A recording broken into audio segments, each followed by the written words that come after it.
what's up, y'all? Welcome back to another episode of the Wiley Show. We are Marquise L. Wiley, your host. Hey, everybody. Hey, everybody. Quick announcement. We're going to do our official homegoing celebration for Mary Powell, my auntie, on next Saturday on the 24th. So we do ask you all to please come through. We will be raising an offering for myself to keep this going. We will be preaching her eulogy live on the Wiley Show. We're not going to the homegoing celebration that they have for her in Chicago due to the fact of the coonery and the buffoonery. We don't want to see that. So again, we will be doing our homegoing celebration for Mary Powell on April the 24th. So mark your calendars. My auntie did pass away in her 90s. So we will be doing our official homegoing celebration on April the 24th. And we ask that you all please be in attendance. It's going to be amazing, and we would love to, see you all there. We will be doing that live on the air. So I want you all to definitely be in the building because my auntie, Mary Powell, that's my grandmother, Dora Crusoe's sister. Many people in the church community know her as Mother Crusoe because she was in the church for years as the mother, but now she's at the nursing home. So when people forgot, I will remind you about the article that we put on waterthetroll.com. My auntie did die by the neglect of a nursing home, and they covered it up. And due to the fact that my family is under a coon coma, they don't want to fight for their rights. So I want to show you all right here. We will be preaching her eulogy live on the Wiley Show. This will be the first time where I will be preaching a eulogy. I never preached a eulogy in my life, so I am nervous, but I know God's going to do it. Amen. God's going to do exceedingly abundantly great things. So we're going to be preaching that eulogy. It's going to be amazing. We're going to do that. We're going to definitely make sure our auntie go away in a good way, have a good send-off. We definitely want to do that for her. But it was a tragedy at Aliyah of Glenwood. Neglect allegations surrounding the death of Mary Powell, the Wiley Show aunt. As you all can see, this is the homegoing celebration that they're going to have at Mount Calvary Missionary Baptist Church. Of course, we will not be there for the homegoing celebration. We will be doing it right here over on YouTube. But there was a tragic accident at Aliyah Glenwood, the neglect allegations surrounding the death of Marquise L. Wiley aunt. April 9, 2024, a deeply troubling incident has emerged of Aliyah of Glenwood where allegations of abuse and neglect have surfaced following the death of Mary Powell, the beloved aunt of Marquise L. Wiley, founder of the Wiley Show, LLC.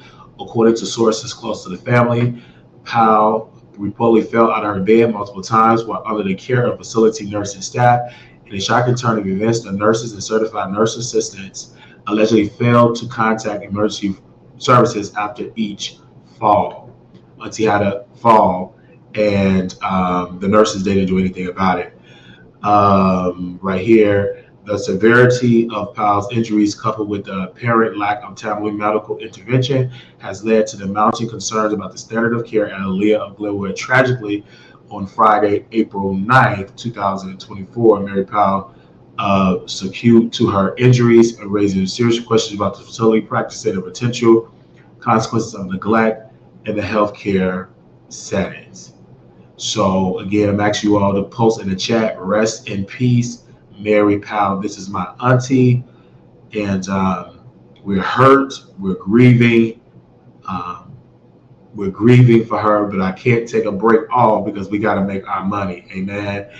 So let me answer some of y'all comments. What up, Beer Taylor? Keep it going, Wiley. Yes, sir. Good morning, Chelsea with your glasses on. Good morning. We did sleep, chill out. We went to sleep, chill out. Put rest in peace, Mary Powell. We do miss our aunt. Very emotional. I miss her. I'm going to miss her voice of calling us to speak to my grandmother. I'm going to miss it. I'm going to miss her smell of going to her apartment. I'm going to miss it. She was a lone resident of this building, and it was a retired fire police, a retired cop, and he had a property, and all of his tenants are like old tenants, like they've been there for years. And Mary Powell been a resident in that apartment on the South Shore area for years. Ever since I was a child, she'd been at that apartment for decades, and she went on to glory because she had a stroke and she lived a long life. Tragically, the end of her life, it ended tragically. And I'm going to continue to call out the mismanagement of Aaliyah of Glenwood, because they killed my aunt. I am emotional about it, and I am going to continue to scream her name and say her name, as I love my family. What up, Leo? Good morning. Rest in peace, Mary Powell. And it's sad because my family hate my guts. They hate my guts because I got out of the cult. I got out of that toxic cult, and I'm calling them out. And when you are a prophet and you're breaking a generational curse, you will not be welcome. Paul in the Bible was not welcome. They didn't receive his message because it was with truth. Even the devil said to describe Paul, when somebody tried to cast out the devil and they was a hypocrite, the devil responded to that hypocrite and said, Paul I know, Jesus I know, but who are you? Paul had power, and they wanted to kill Paul because before Paul became a preacher, he was persecuting and killing the saints of God until he met Jesus. He changed his whole life, but it was people still remembering Paul as a murderer, so they didn't receive him. When the scripture, they even have to talk about how they would hide Paul like in a basket. They had to sneak him out of different temples because they wanted to kill Paul. They wanted to retaliate. So when you come in and breaking up that spirit, calling out abuse of children, calling out calling out neglect and nurse home, you're not going to be welcome, because the enemy have been killing folks in that nursing homes for the last 50 years. It's a secret that don't nobody want to talk about. And that is why I'm seeing this pure evil. And the devil is Sheila Crusoe. The devil is Tamara Barksdale. The devil is Jamie Powell. The devil is Bishop Melvin Cartwright. Those are evil devils. And they're doing what their father tells them to do, and that is lie, cheat, and steal. Anita Cartwright, another devil. What? Because Sister Anita Cartwright, she know the truth about Bishop Melvin Cartwright evil way, but because she's married to the devil and getting fucked by the devil, her mind has been manipulated to turn against her own nephew. In Acts 19:15, Jesus I know and Paul I know, but who are you? That's in the book of Acts, the 19th chapter and the 15th verse. Thank you, Church, with your glasses on. So when we come together on this eulogy, I want you all to bring your ears, bring your purse. Don't you come broke, because we're going to raise an offering. I have to train you guys to give. I got to train you guys to give and learning how to manage the 90%. If you spending Ubers and Uber Eats all the time, stop ordering Uber Eats. 90% of your money should not be going to Uber Eats. Say amen or say ouch. Learn how to cook at home. Get you some chicken drumsticks for $5 a pack. Put that in the air fryer. You save most of it so you can start giving more to the Wiley Show. The reason why you financially in hell is because you spend most of your income in Uber Eats, restaurant food. Cut back on that restaurant food by 80%. You will have more money to donate to the Wiley Show. Say amen or say ouch. If you want to be blessed, you will do it. Chelsea is blessed because she give to Wiley. That's why doors is going to continue to open up for Chelsea with her glasses on, because she is a giver.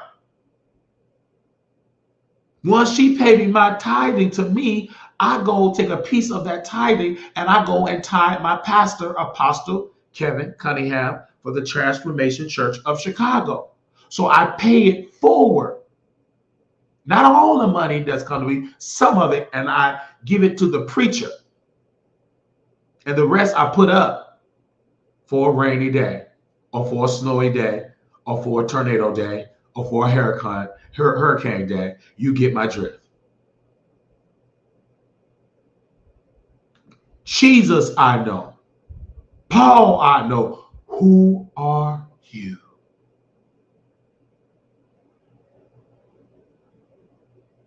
Come on. So let's move on for Auntie. Let's get messy. Now, we was over there at the B sector. And when we was over at the B sector, I had to call out a devil. 7 stars. She's on that platform, transformed herself with a synthetic itchy wig. Cussing Wiley out. Saying all that foul shit about Wiley. Saying that I'm manic, when we put her on 2 Men and a Lady and paid her to do the episode. Paid her to do the episode. She was on 2 Men and a Lady. She was paid by free promotion so people subscribe to her channel. But due to her ineffectiveness of being a foolish woman, somebody give me that scripture, I believe in Proverbs. A foolish woman building her house. A wise woman plucking it down.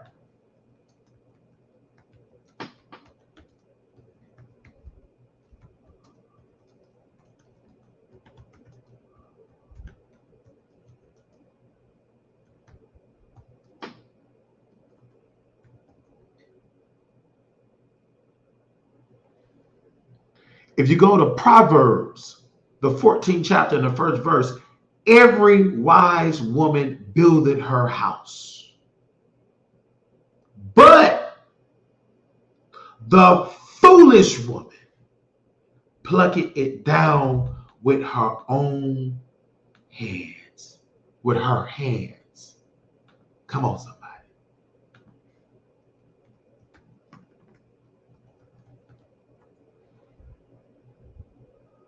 In that scripture, it is talking about a wise woman through her actions, decisions, and character that strengthens and nurtures her household. She contributes positively to the stability and unity and well-being of her family, much like a builder constructing a lasting home. But, somebody say but, the foolish woman plucking it down with her hands. In contrast to a wise woman, a foolish woman through poor decisions, somebody hashtag poor decisions, careless actions, somebody hashtag careless actions, or destructive behavior can bring harm to her household. That's Tasha K. That's 7 stars. Her actions can cause discord That's Tasha K. That's 7 stars. Instability, Tasha K. 7 stars. And ultimately, the downfall of her family, Tasha K. 7 stars. Just as if they were tearing down a house with her own hands. That's Sheila Crusoe, Marquise L. Wiley mother. Say amen or say ouch. Sheila Crusoe is a foolish woman. Sheila Barksdale, Sheila Crusoe, whatever name she want to go by, Marquise Wiley mother, Sheila Crusoe, is a foolish woman. Because she plucketh down her own house with her hands, destroying the shit when she get drunk. Say amen or say ouch.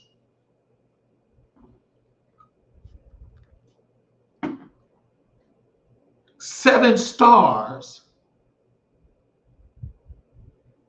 is a foolish woman. 7 stars, instead of her investing in a prophet, Brother Wiley, a gifted preacher that know how to cast out devils, she decided to act ignorant, and I gave her ignorance. Overall, but the foolish woman plucking it down with her own hands, the verse emphasized the importance of wisdom, prudence, in maintaining and nurturing a household while warning against the destructive consequences of folly and imprudence. You got to have God on your side. If you do not put God first, you are a foolish woman. Putting God first will know I'm not going to mess with Brother Wiley. Tasha K gifted 7 stars, a computer, a microphone, cameras to go against Armand Wiggins. That's that 7 star. 7 stars came on 2 Man and a Lady. She was on 2 Man and a Lady. Her and Storm Monroe. And the people that I brought on is causing me the most harm on the internet. Before there was a Love Jones, there was a Wiley, Storm, and 7. Before there was a Lemon, there was Wiley. Before there was a Ness in that lip, there was a Wiley.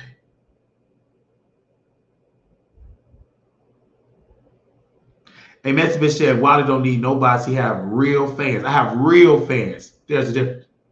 We're not going to buy no views. Thank you, a message.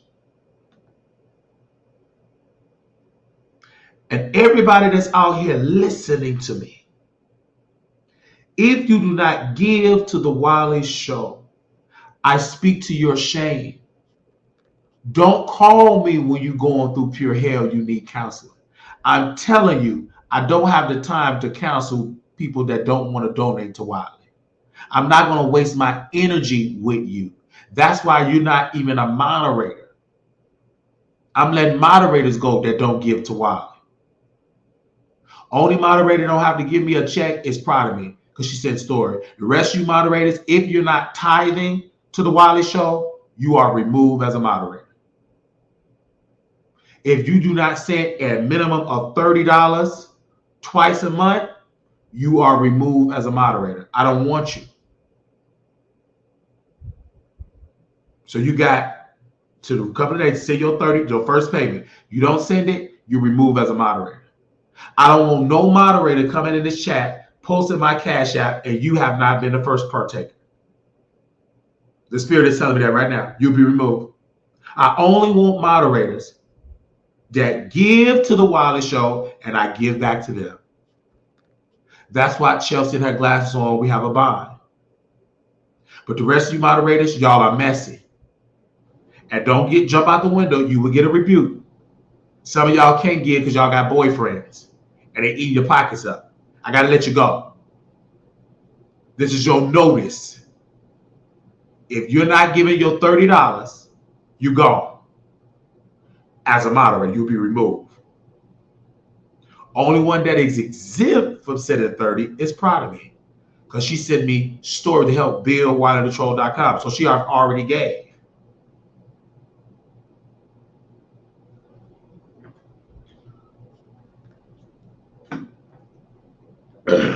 Moderators must give. If you don't give, you got to go. I'll push you out. You got to today to send an offer. You don't send an offer today, you gone. Until you pay your money, you get your wrench back. Let me remove y'all right now. Give me a second.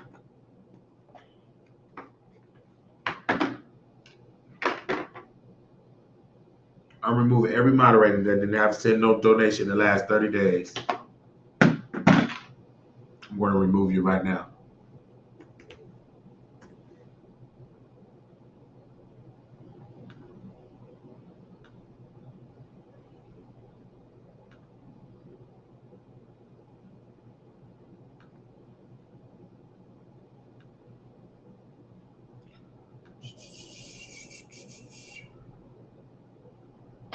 Dover Queen got to go. She didn't send no donation. Mouth Open didn't send no donation lately. She got to go. Latavia can stay because she said she does other things. Prada can stay. Terry can stay. She's exempt. You gotta go. You gotta go. You gotta go. There we go.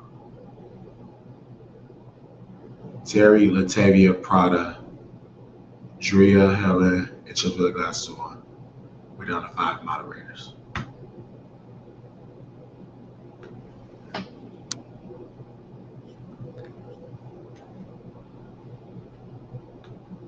Go by. Go to somebody else's channel and be broke.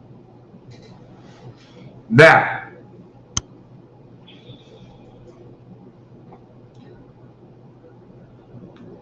Dan Wiley charging y'all for a ranch.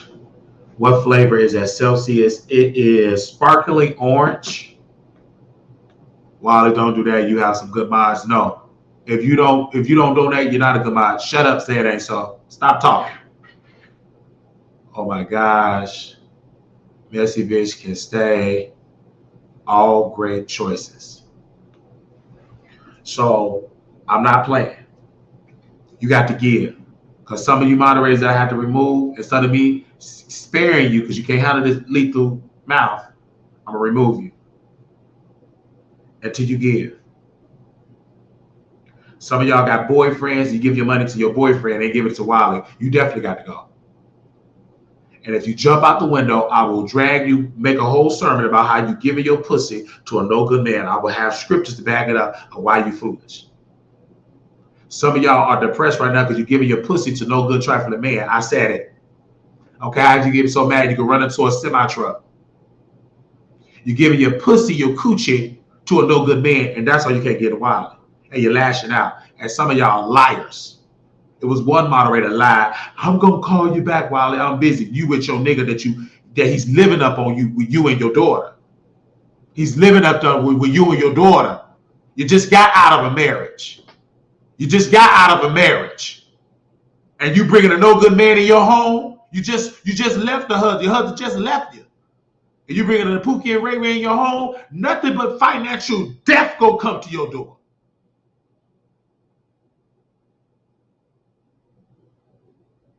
You just left a no good husband. You know why? Because you're a no good wife.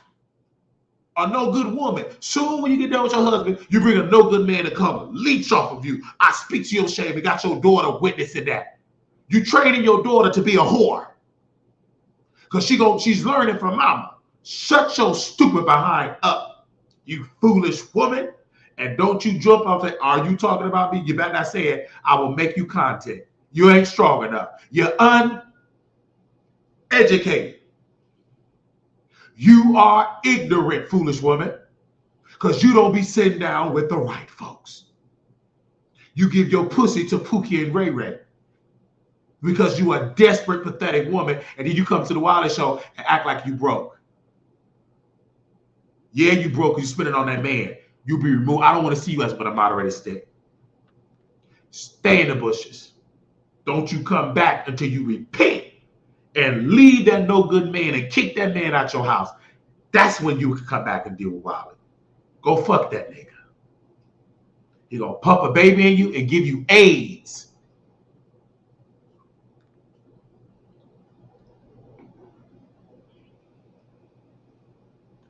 And you gonna be in your deathbed because you stupid and you ain't using no condoms, dummy. You got you a whole gay man in your house. Of course he'll fuck you. A hole is a hole because you give him room and board, dummy. We can't get to the Wiley Show.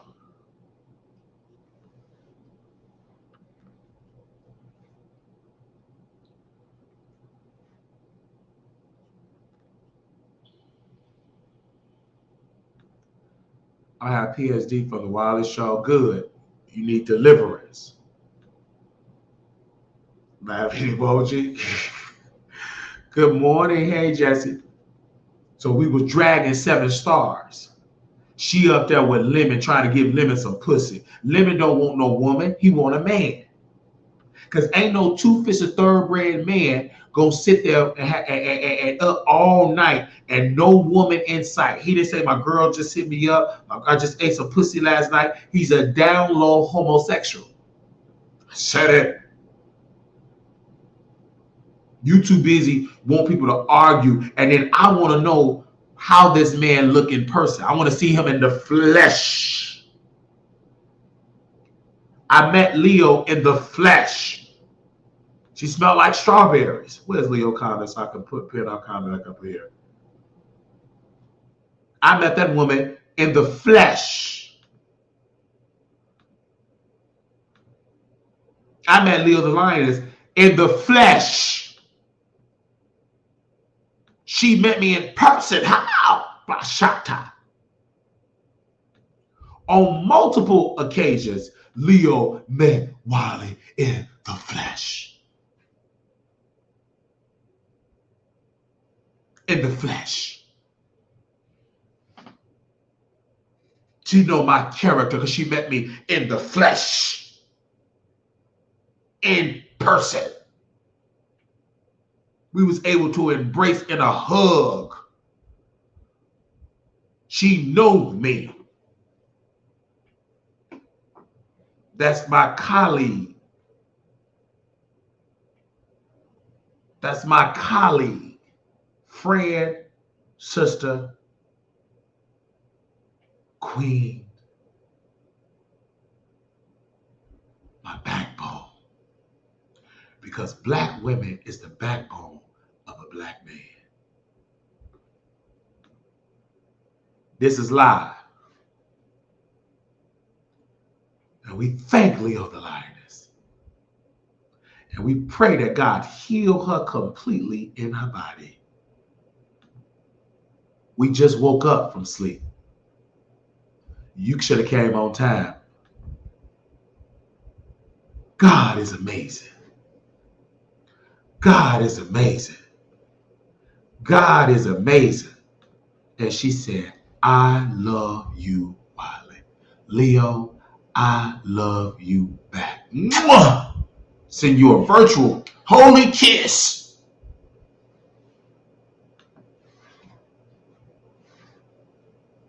I love you back.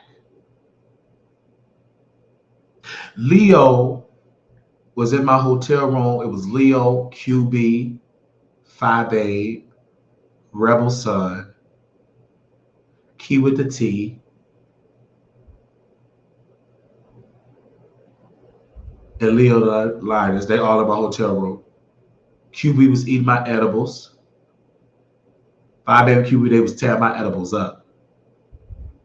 And Leo the Lioness said, Wiley want us out his room. Leo said, you ain't got to tell me, Wiley. I can feel your energy. And she told the truth. 'Cause I'm like, why all these college folks in my hotel room? I'm trying to enjoy my last night in Vegas at the Palace Station. They all in my hotel room, talking, eating my snacks, using up my towels. QB sweating like a dog. And Leo said, let's leave Wiley because he want to have his alone time. That sister said it. Because we were gifted to go to the Palace Station because the producers of the show rewarded us with a trip, an all-paid trip to Las Vegas.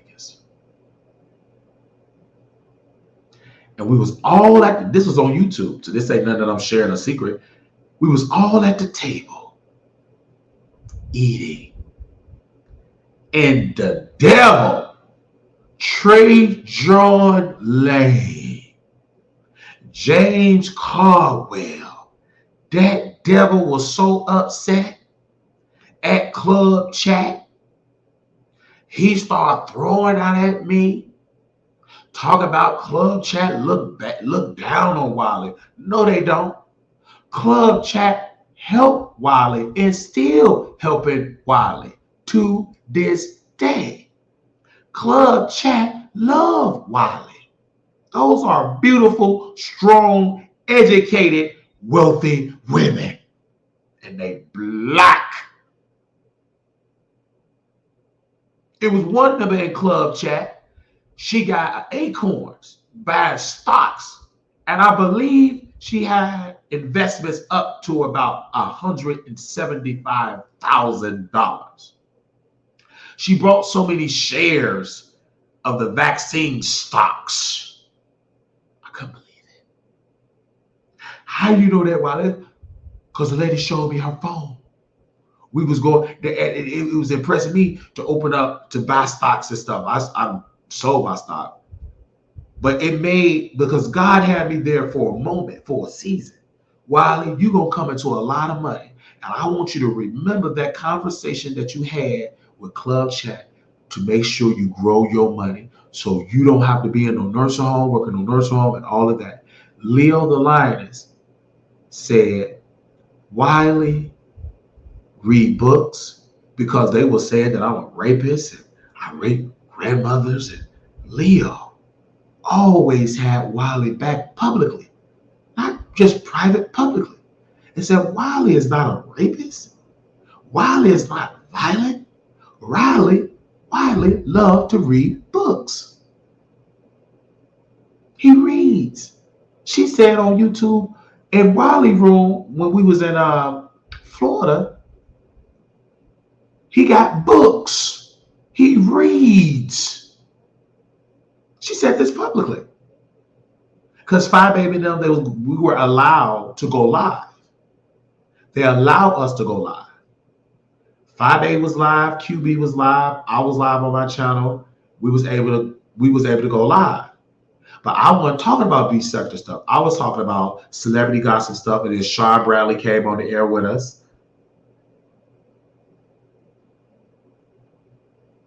So when people were putting out lies saying that we rapists, molest grandmother, that's all a lie for the pits of hell. And if anybody say in the chat, you are removed and blocked, and I never want to see you again. And nothing but death gonna come to you. And I'm talking about financial death, which gonna lead to your actual death, because you ain't gonna be able to feed yourself.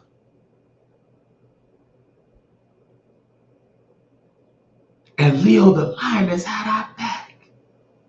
Club Chat had our back. There was another sexual allegation.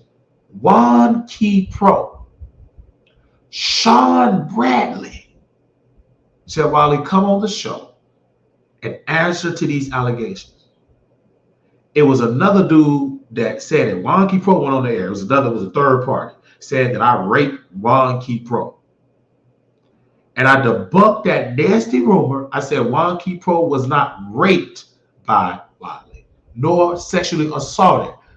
Wonky Pro, being messy, didn't want to tell the people that he's sloppy drunk and that Wiley kicked him out and sent him on his happy way in an Uber. He made it seem like I deleted numbers out of his phone. That's what he said. He switched people numbers in my phone. That don't make sense. You know, if that is true, you did it. That's your cell phone. You were drunk. What I remember, Wonky Pro, you throwing out at your boyfriend, cussing your mom out. Because when people get drunk, they get belligerent. So if you're going to tell the story, tell the truth. Before you deleted them videos, Wonky Pro, you had liquor bottles all through there. You is a drunk. You love to drink. You said due to you being a Puerto Ricans, that's all we do, construction work and drink. And I started laughing. But Sean Bradley allowed me to respond to those allegations. I didn't run from it. I responded to it. And what are people at now? They don't have successful brands. The Wiley Show still here because the truth gonna always prevail over a lie. It may take years for that truth to come back, but the truth is still here because I've been saying the same thing over and over and over and over again. While every child doesn't believe what's being told, I don't believe anything about you since I wasn't there. Okay, then, well, shut up.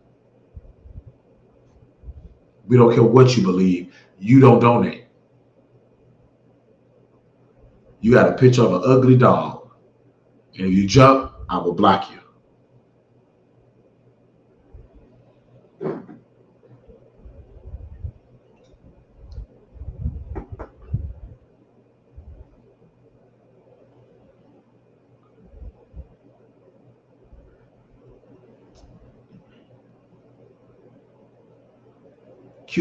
Terry, put that person in timeout, the one with the dog picture.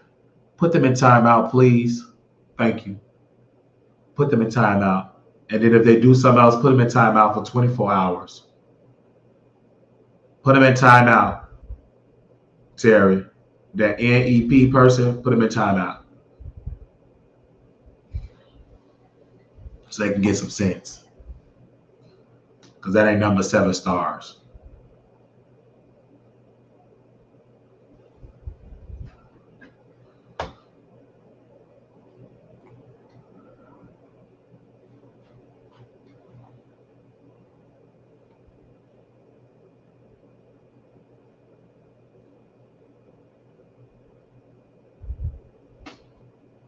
Okay, let me put them in timeout. Oh, you already did it. Okay. I do not want to see that person comment no more.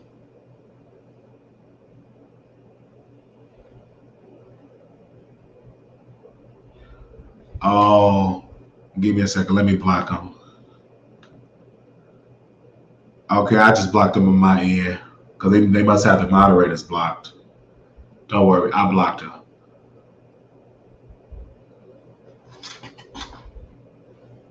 There you go.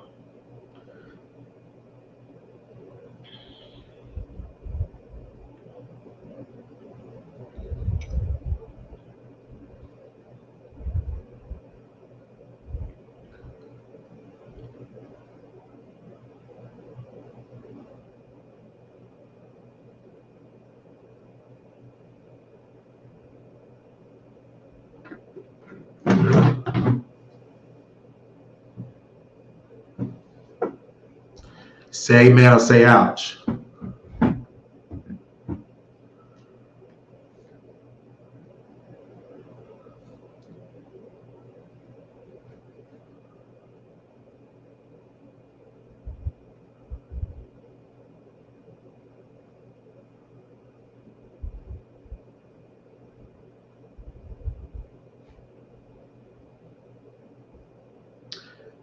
I roasted 7-2 in that chat.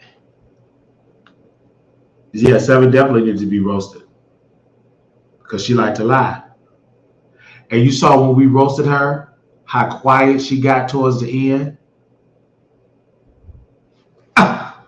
We shut her up. It was too much power. I don't want to argue with Wiley. Wiley is mad. He mad. And she was showing my mug shot, and we got her together. We ate her up. She couldn't do nothing but be silent. Baby, we ate her up.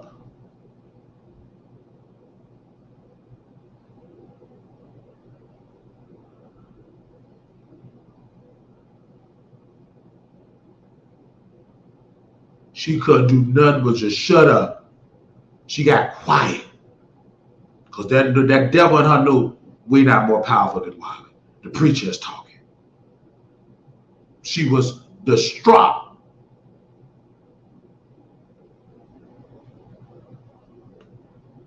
I said she was on section 7 and 8.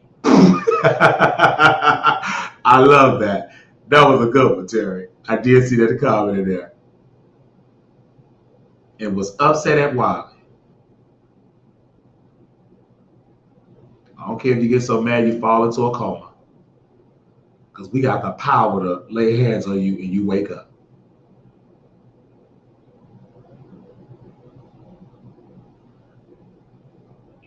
Hello, you've reached Nia Newman. Please leave a message at the tone. Nia Newman, you need to be calling to the Wiley Show. Where you at?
Say amen, ouch.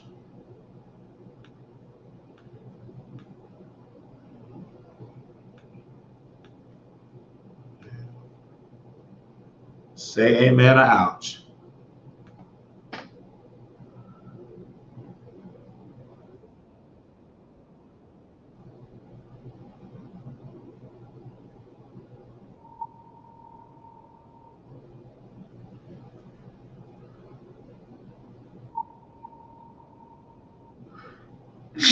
Excuse me. Oh, hey, Don, you got time to talk? I'm live on the show. I want to make sure you got time. If you got 5 minutes. Okay, now give me a hold. Let me make sure so they can hear you on the air. Let me bring you on the air so they can hear you right now. So I did an article. I don't know if you got it or not, about the real estate. The rules are changing in real estate because CNN did a headline said there's new changes to the real estate game. So what I did was I wrote an article on there. Shout out to my Chat GPT writers. And the title of mine was New Real Estate Rules Could Shake Up. Give me a second. Home America's Buy and Sell Homes. So pretty much it's some new rules that's going to try to come through because the Association of Realtors took effect on Saturday. The way of real estate professionals to do business in the United States underwent a systematic shift. A new set of rules agreed upon the National Association of Realtors took effect as part of a $418 million settlement to resolve antitrust claims. These charges are posed to dramatically alter the process of buying and selling homes across the country. So what does that mean? That's part of the legislation I was telling you guys that the NAR, the National Realtor Association, they were being sued because during the homeowner or the home buying process for a long time, it was mandated in some areas that you pay the realtor anywhere between 3 to 6%. And so, it almost forced the homeowners to pay a commission that's almost 6 times more, 6 to 12 times more the world average. So just imagine you have a $100,000 house for sale, and a realtor tell you, you look for a realtor and you do all the right things, go through the process the right way, find a realtor, and the realtor tells you, well, my fee is 3%, right? And so it was the way they said or stated it. It made it seem like the 3% was an automatic fee, when in reality it never was. It was always negotiable. And so just imagine all these years that a lot of people have been in real estate, they just assumed that it was 3 to 6%. But actually that fee was a negotiable fee. But since the brokers didn't train the agents and the listing agents on the actual due diligence in that wording, they kind of, I want to say, manipulated the meaning and almost made it seem like the homeowners were forced.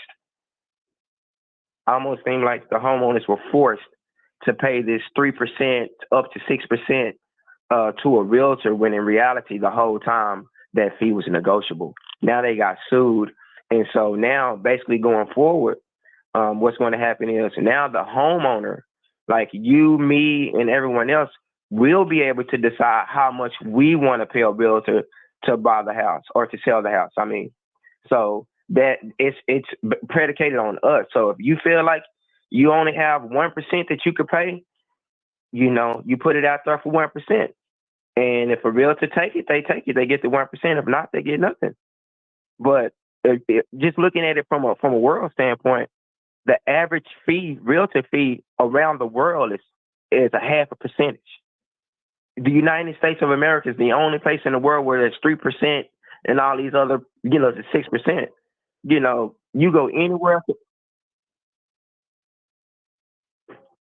In the article here, I put it as this: historically, home buyers were not directly responsible for paying their real estate broker commission. Instead, both the buyer agent and seller agent were paid by the home seller, which commission typically ranged from 5% to 6% of the home sale price. For instance, selling a $450,000 home could result in a $27,000 in commission fees, costing often baked into the home listing price, inflating it. Do you agree with that paragraph? Yes, in a nutshell, yes. Because this just another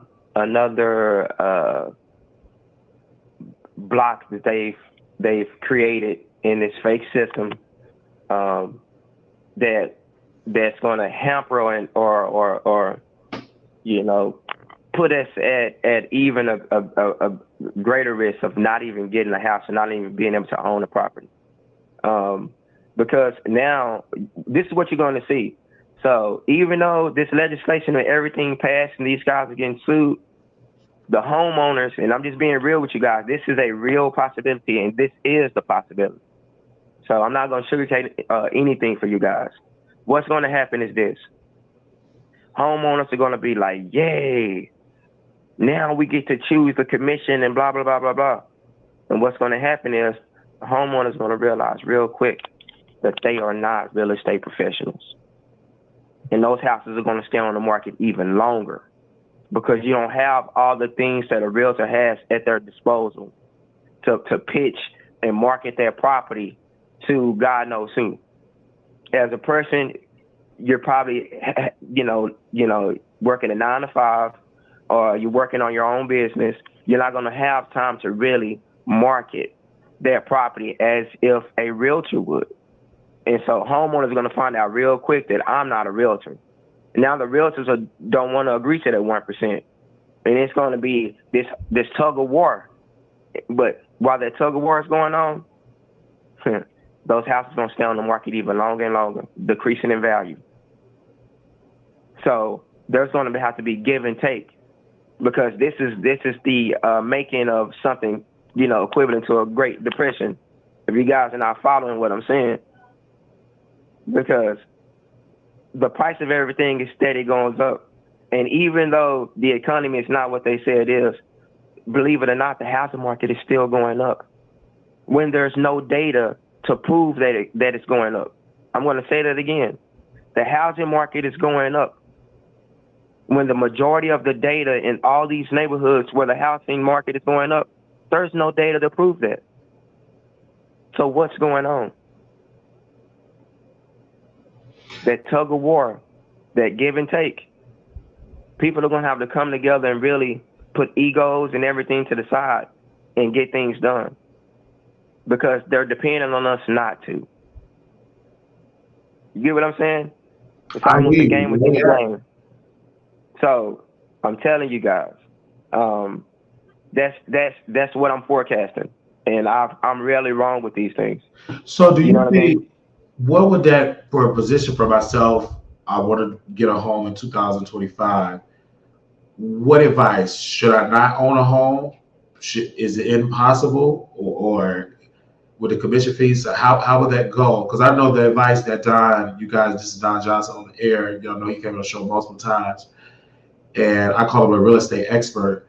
And I said, hey, I want to get my own home.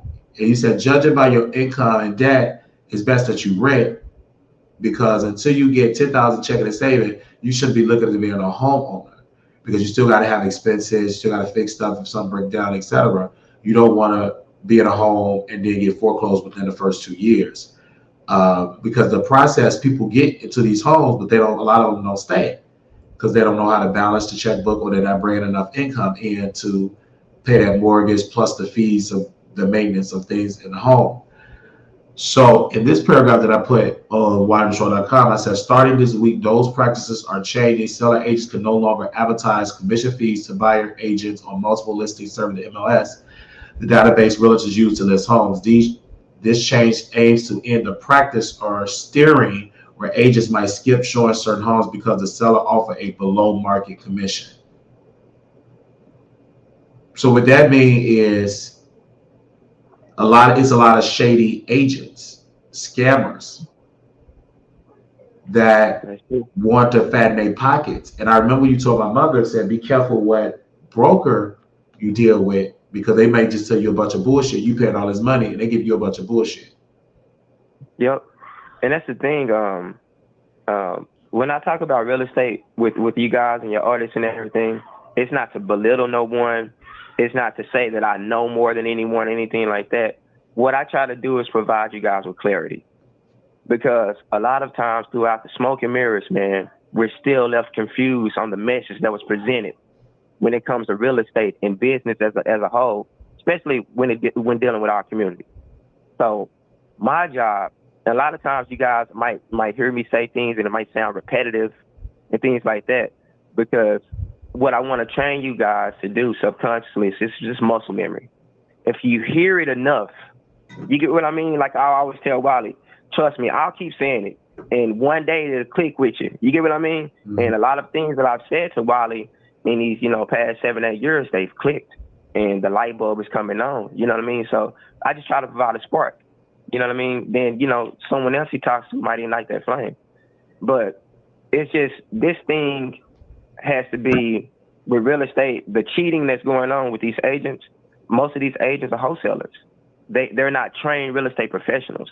They're just hustlers who got a realtor's license so they can get access to the information, so they can fatten their pockets and make money in the niche that they chose to get into real estate. So it's just one of those things, like with everything, man, you just got to do your due diligence. And a lot of people just don't have the time to do the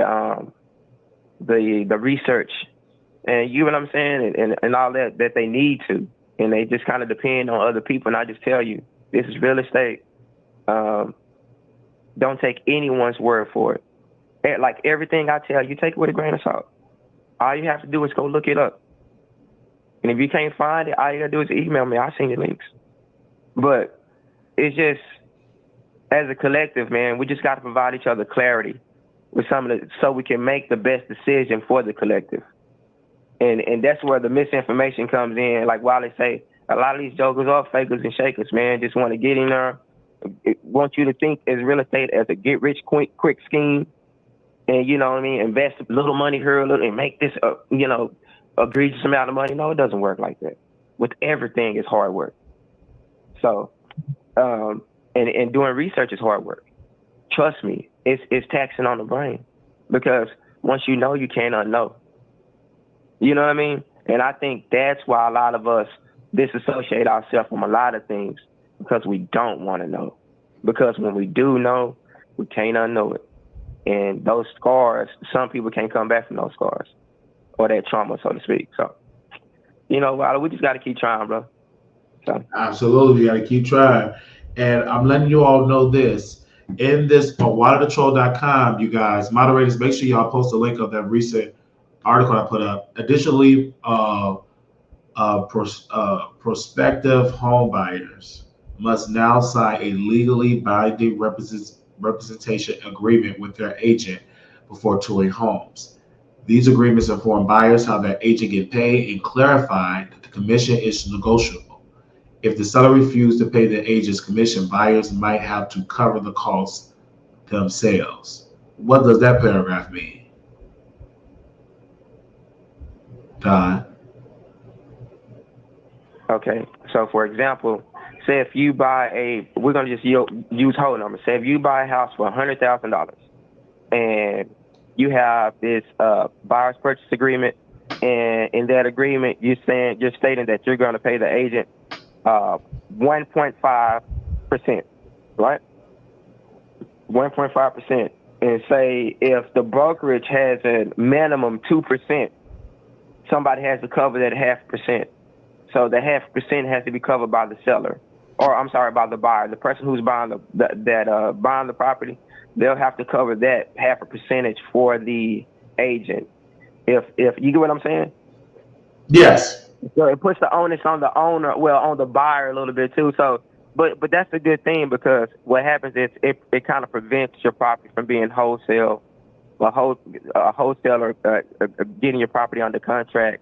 You get what I'm saying? It kind of lessens the cheating and manipulation that goes along in real estate. So I'm not saying that's the best solution, but it's a solution to kind of combat the shit that they've let go on for eons. You know what I mean? Now they're trying to come back and trying to clean up the mess, and even that's going to cause a mess. So, because think about it, if you're the buyer and the broker has a 3%, and you wouldn't want to pay the agent $1,500 out of your pocket, cash money, when they already getting the agent fee. So it's gonna make some buyers walk away from the table as well. So look at it that way too. So at the end of the day, like I said, it's gonna have to be give and take on both ends. And if the give and take can be negotiated, then you're gonna see a lot of houses in a lot of areas that are gonna depreciate very, very fast.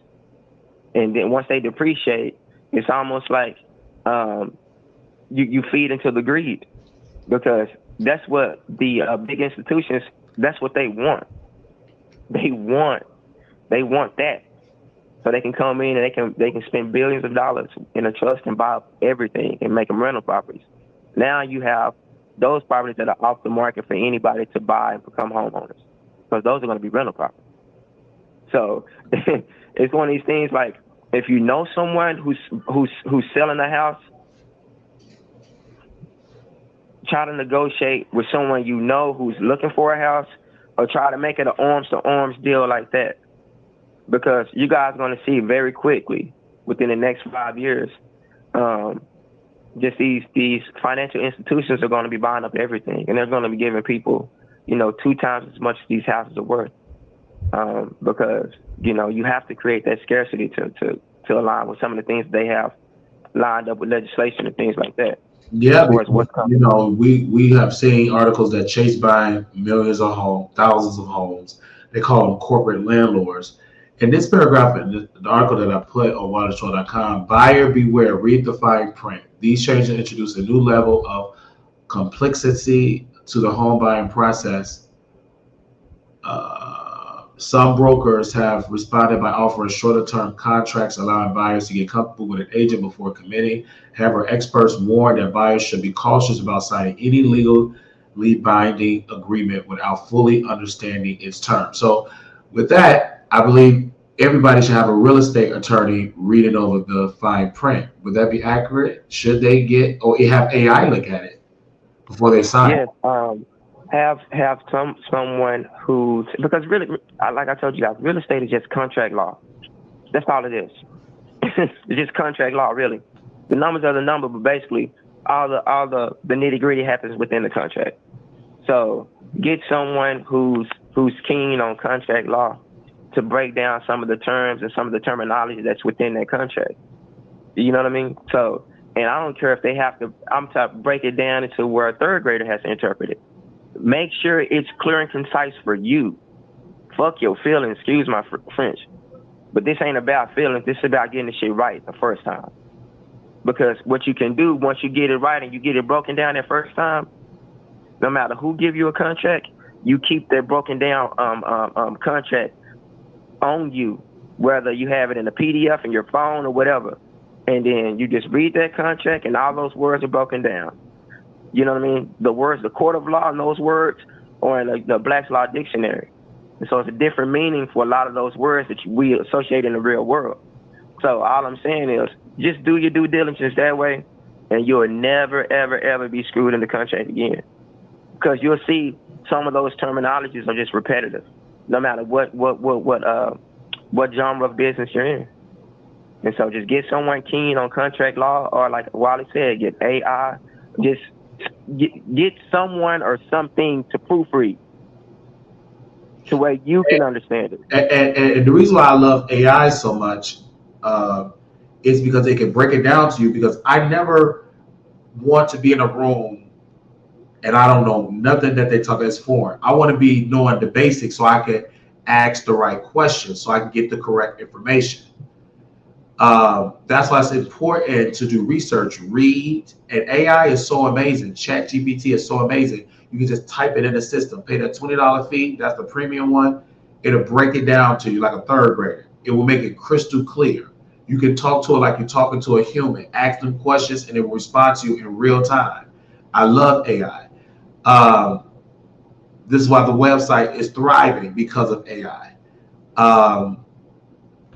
In this paragraph, Tonya Manikster, a law professor at the University of Buffalo, expressed concerns that buyers might sign contracts blindly only to be surprised later, with different agreements varying by state and brokerage.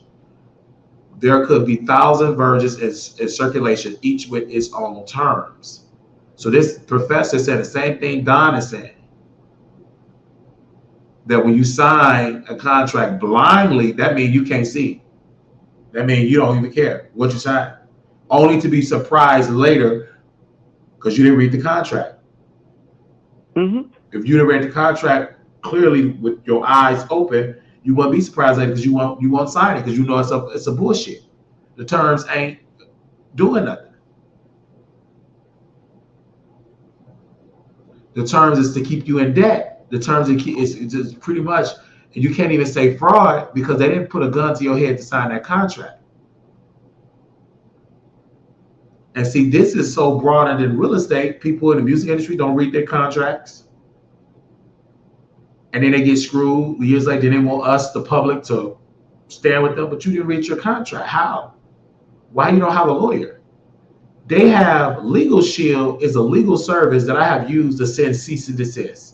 You can pay like, I believe, I don't know, Don, you ever heard of Legal Shield, but Legal Shield, you can pay them through your job. I believe every paycheck, they take $15 out or something like that, or $30 a month, or they give you like $25 every 2 weeks you pay, and you can send cease and desist letters. They will send you other attorneys with a discount. There's so many ways for you not to get screwed, but you got to do your homework. And I love that having Don here, because when Bonita first told me to meet Don, what he was saying was foreign. I said, this man is a conspiracy theory. He ain't making no sense. He was making great sense. It was just, I was a sleepy black. I was cooning. I want to be a wholesaler. I want to be rich, not knowing that the people I'm looking up to, The reason why they're so rich is because they were selling them courses. That's why they always announce on the tour, because that's how they make their money. So once I woke up, I never went to sleep again. Don came to my home, and in my notebook, I was half woke about Trump. And when I finally woke up to the Republican Party, Don asked me, wow, what is the difference with your 20-something Wiley mindset to the Wiley mindset now? And clear as day, that I was right back then that Trump is the greatest leader for the Black community as the president. I was alluding to that years ago, but yet still putting I love Hillary, because I was struggling with being a Democrat and a Republican. But until when I moved to Texas and I was able to be around LLC mindset business bosses, my attitude changed. My mindset changed for the better. And Don were able to break it down about Hitler and the Jewish community. We know we can't talk about that on YouTube. That's a touchy subject. But on X, he was breaking the shit down. I said, oh, I didn't say a word because I'm not educated in that. I didn't do my homework enough. But Don was going deep, and people on X was agreeing with him. Don telling the truth. He's the real deal. We got all these people that's watching on X, because X is real engagement over there. And I guess we was waking it up so much on that X, they shut the internet off. I mean, they shut us down off of X. It was too much power. We were sharing some information that they sent us a sign on X. Oh, y'all just too powerful. Bring that shit down. Y'all too woke. So I thank now for that. Now in this article, you guys, another paragraph in the article, and I'm gonna get down words. Leo Paraja, CEO of eXp Realty, emphasized the need of simplicity in these agreements. His company has made his contract easy to read, available for other firms to use, aiming to reduce friction in the home buying process. But the reason why I believe, Don, I get your opinion, they make it so complex because they want you to be confused. They don't want it to be simple. Because if it was simple, you'll be seeing it simply clear that you're going to get scammed and you're going to get fucked without Vaseline. So they make it so complex. How would you give your opinion on that? Don? I'll just so this is why the game has always been rigged, because like you just said in that article, there's no unilateral fee across the board for everyone. So if it was, we would get total transparency, because if everybody's abiding by the same rules and regulations, you get what I mean? Yes, sir. So you're talking about a national contract where everybody play by the same rules. Yeah, a unilateral fee across the board for all brokerages and everything like that. They would never do that, only because every state operates different and they know this. So, for example, you in Chicago. Chicago operates totally different than Texas. Texas don't got a state tax. California do. You get what I'm saying? Wow, I hear you. I get what you're saying. So you can take those things. Those are just small things you can take into consideration. But some of the big things is it can't be unilateral because every market is different. So like, do you feel like, I'll give you a perfect example. Do you feel like Chicago should be charged the same fee as New York? No. Okay. I think Chicago should do what Texas do and don't have a state tax, because it don't make sense triple taxing us, county and all them taxes. I believe exactly. Right. So I agree with the Republicans on that. It makes sense because that's what I'm saying. So because we have that, and because we have that, because every state operates like its own entity. As all entity, correct. And you can never have any unilateral or like a baseline. Because you got everybody trying to squeeze that lemon, brother. Everybody trying to squeeze that lemon. Exactly. And that's why the people that squeezing the lemon in New York is losing. Chicago is losing. Instead of Michigan, California is losing. And it's funny how all the people that are losing like that are the blue states. And I'm not knocking the blue states. I'm not knocking the blue states or nothing like that. But the things that's happening in those states, especially sanctuary states and these sanctuary cities, man, like if the people in those areas have not opened their eyes and just, it's like the powers to be have given you a script, and they've replayed this script over and over again until like you're bored. You've seen every episode, but yet people are watching the same TV show and acting surprised when certain parts come on. You get what I mean? You've seen this episode over and how are you surprised? And so that's what's happening. Look at the immigration stuff that's going on, man. Keep it all the way 100. That's like they're closing down elementary schools and housing some of the immigrants that are coming in because the city just in Chicago. They closed down. 50, come on, man. They closed down 50-some schools, and the building was rotten. Instead of them turning into business schools and whatever, they opened those schools back up and turned them to migrant shelters. And I'm gonna take it one step further, you guys. You heard it from me, and so don't be surprised when you see it. You're going to see, because the next collapse is going to be commercial property. With the invention of Zoom and the remote, the way everybody can communicate and operate and work remotely, a lot of the commercial real estate is going to plummet. And I'm talking about plummet to the ground in value. And it already has. So what you guys are going to see is all of these buildings around your downtown and all these elementary schools that are in the hood that the state has taken the funding out of those areas. They're going to become housing projects. I'm dead serious. You guys watch. They're going to make them livable spaces. Because the reason why John's saying it, because I read an article that said it doesn't make sense like destroying that. They're going to turn it and get architects to turn it into they said affordable housing. Like they're going to do bidding in Chicago that if a contractor or investor, they must lay aside 20% of the apartments for below market affordable housing, and then the rest of the 80 they can do market rent in order to get those grants, the tax breaks to do that in Chicago. So they're doing that in Dallas. That's with opportunity funds. Okay. So those are opportunity funds. That's the worst thing that can happen to a neighborhood in an urban area, because what it does is it takes away from the community more than it gives back. So do you agree with Bishop T.D. Jakes when he said a mixed income neighborhood?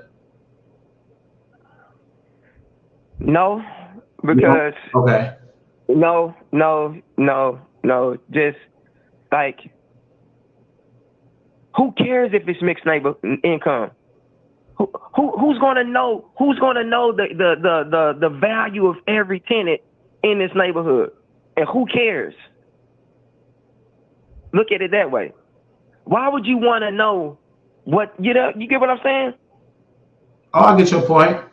Why do these people care to call it a mixed use or this kind of thing? Like, I'm telling you, Wiley, at the end of the day, all these new condos and all these new buildings, you guys, these apartment complexes are coming up. This is what happens.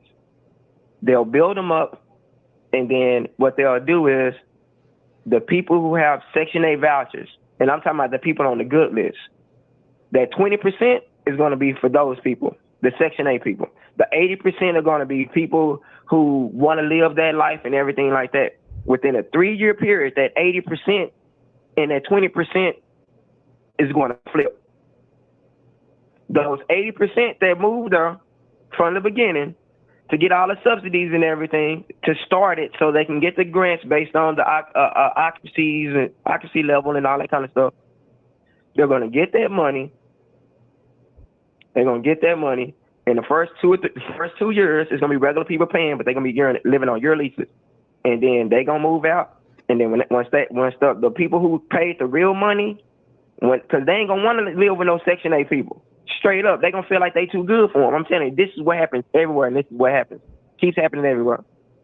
So that 80% that's paying real money, right? You know, that first year, this 80%, you got the 20% on Section 8. These are like the best Section 8 tenants they can find. And so they want to live here. And so after that lease is up for the 80%, then it's going to be 40% Section 8. Then the next year when the lease is up, it's going to be Section 8 Section 8. Then the next year when the lease is up, it's going to be 80% Section 8 and 20% the people that stayed up. But this 20% is going to be different now. This 20% is going to be the elderly that are on a fixed income. And that's where they're going to get the subsidies. They're going to get the 1031 benefits, tax exchange benefits. They're going to get all the stipends, all the dividends. They're going to get all that shit. That's how that shit works. And the federal government going to give them money to do it. So they're going to get double paid. That's how that shit works. And the same time, they're displacing the people who originally were in that neighborhood, and they pricing out the people who were in the neighborhood. So what are you doing for the neighborhood besides putting this pretty ass building? But I get banned when I say this shit. And it's the truth. Just like I get banned for the nursing home exposing them bad nurse treatment. I remember this before I left, texted you guys, this is my last day there. And Don, his wife, we were in the living room. The apartment is cleaned out. And Don's wife said, "Are y'all afraid? Are y'all scared?" And me and Don said to you, "No. Because I fear no man. Only person I fear is God. Per my religious belief. But I don't fear no man. I'm a fearless brother." Because his wife was like, because I go against these Dursos, Thaddeus, Cecilia, Hillcrest of North Dallas. I still didn't really expose them because I didn't get all the information yet. But when I get all the information, they're going to be content. And these are powerful millionaires that sold Hillcrest the property and got new. Once the person was doing the digging, my researcher, it was a lot of evil stuff. It's hard to track down the owner of the facility. So when you're talking against that type of power, you get on the blacklist. That's why I couldn't get a CNA job to save my life in Texas. I blacklisted myself because I stood up for what was right. But I worked for self with the Wiley Show, so I'm still able to eat. And if I lose the Wiley Show, I will go on the strip, sing songs, do a tap dance and a moonwalk, and put a bucket so people can donate. I'm going to always make a way for myself because God, the Honorable Elijah Muhammad said, do for self. If you got a do for self thing, God is going to bless you because he wants you as a man to provide for yourself and your family. That's God's order. That's the Honorable Elijah, my teacher. Because Miss Liz Farrakhan, because if Miss Farrakhan is your teacher, so is the Honorable Elijah Muhammad. So having that mindset, that conscious mindset, knowing that stop begging the government, they're not going to give you no reparations, do for self. When Minister Farrakhan said, how long are we going to be begging white people to do for us what we have the power to do for ourselves? And meeting Don, he introduced me to that black power, black ownership, black wealth, and being a boss, a black boss.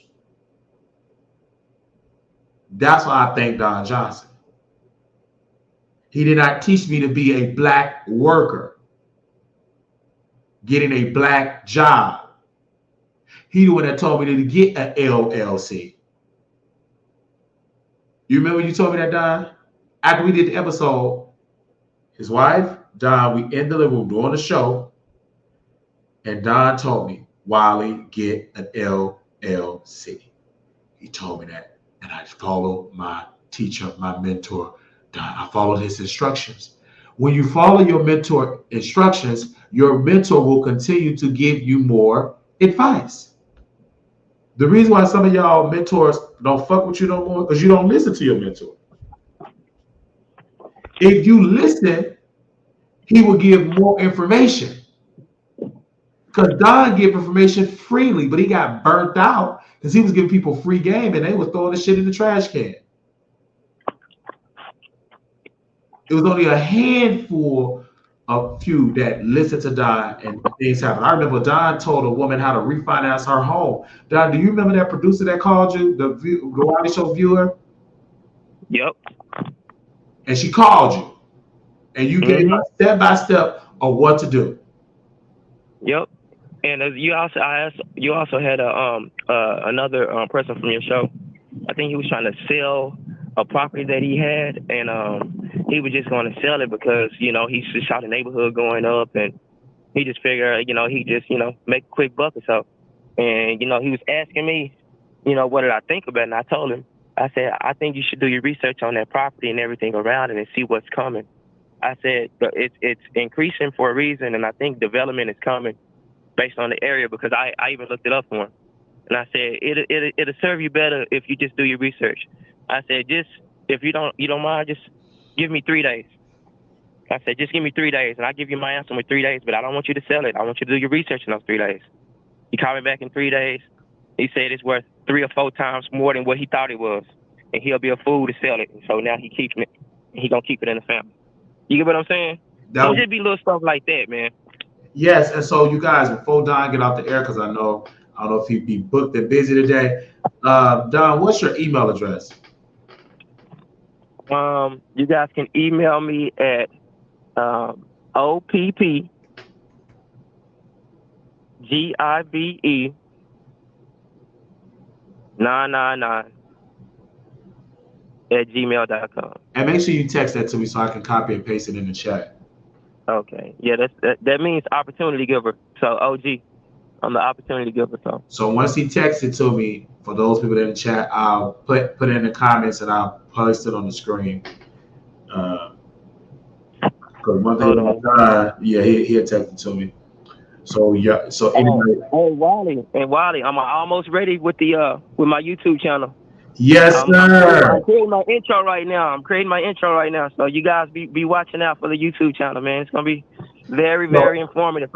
So is it OPPGIVE999@gmail.com? Yes, sir. All right, that is correct. Proud of me. So I'll put your comment up on the screen. That is Don Johnson's email. You can reach out to him, tell him that Wiley sent you, and you can get some information. He's going to help you, especially if you're a homeowner especially if you're trying to sell property. Especially if you're in the DFW area. But if you're in the United States of America, real estate is real estate. It's just the numbers change. I don't care if you're in Mexico, Canada. Yeah. I don't operate the way a lot of people in real estate operate. I operate on the electrical grid. So I'm a little bit different with the information and everything I get. So the grid is the same on the whole North American plain. So you can be from Mexico to Canada. All the zoning and all the magnetic grids are all the same. So, and that's Don. So, and I love Don because he introduced me to the MLS. He was like, just look and see. You're not buying anything. Just see what's out there. And in my mind, I can visualize myself in those homes. And I said, okay. And living with someone that owned their own condo, his AC went out. My roommate AC went out. And he had to pay out of his pocket almost about $2,000. It was looking freon. It had a big leak, so I had to fix it and all that. And there is no landlord. He's the landlord. He's the homeowner. And God allowed me to witness that and say, Wiley, this is why Don told you correct. have 10,000 in checking, 10,000 in savings. Because if your AC, you don't get it out and it's hot, you may have to spend over $1,000 to get it fixed. That's why it's important to have a savings account with $10,000 or more, a checking account with $10,000 or more, and now going there barely with $300 in your account.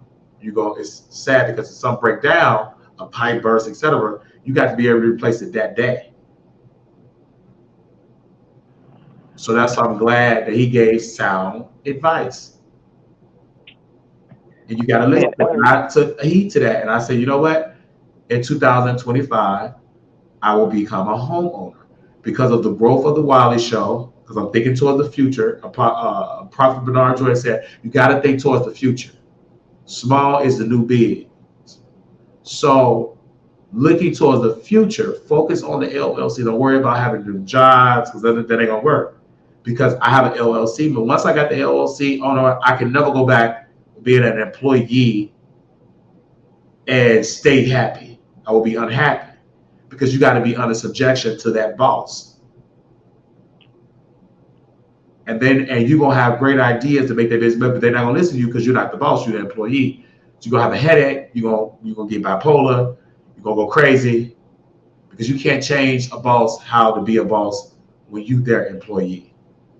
Know your role. So that's why I'm focusing more full time on the LLC, on the business, and doors going to open up because I'm doing it the right way, not WHITE, the RIGHT way, the right way. So, John, what was you saying? I'm sorry to cut you off. Oh, I was gonna say for those who are trying to buy properties, or not properties, but trying to buy a home in a home buying process, I give you guys a little tidbit about how to make things a little bit better for yourselves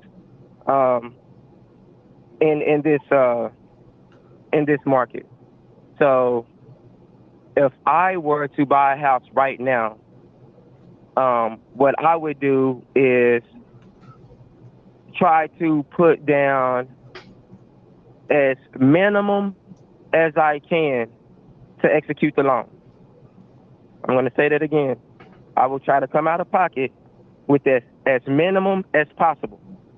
It's not all the money I do have, but it's the minimum I'm coming out of my pocket with. For example, trying to get a $300,000 house, most people are going to put anywhere between $40,000 to $60,000 down, something like that. I'm telling you guys, if you can get the deal done by putting $20,000 down, put the $20,000 down. And once that deal is executed, no, you can't poop in the yard. I'm walking my wolf. But once the deal is executed, that $40,000 or what that you had set to the side that you were going to put down on the down payment, put that shit in interest, one big ass payment. Knock your shit down about 7 or 8 years in one swoop. You get what I'm saying? Like we gotta use the same tactics they use to beat them. And so, and I don't have my calculator with me, but if you do the math, and then I gotta bring you back on because we're gonna have to do a Zoom for the members only, and y'all become members only $5. And Don can break it down on how to obtain an LLC, and we could do that on Zoom because that information we're gonna do it on Zoom with the paying members first. So y'all can just pay $5 to get into the Zoom meeting, $5, and then we will introduce it to the public then, because we'll know the people on the Zoom meeting that paid the $5, they're serious about obtaining an LLC. So I have to move strategically because I'm doing this full time. I got to make a coin. I can't be doing stuff for free. So, and I bring Don on to talk about, and I'm going to be giving my opinion about the LLC and everything like that. We'll do that over there on Zoom.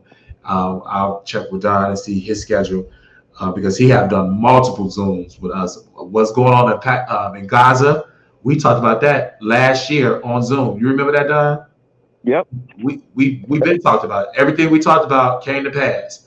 So, because we couldn't talk about that on YouTube because that's like controversial and they're so sensitive. But on Zoom, we broke it down on Zoom. We've been talking about that stuff. So, and that was on last year. So that's why I'm asking everybody to become a member. And if you don't want to commit to 30 days, you just want to pay your $5, just put in there your number. And when you put your $5, put your number so I can text you the Zoom information. So in the memo, put your number. If you send a Zelle, make sure you send me an email with your number, and so I can email you the Zoom information or email you the information.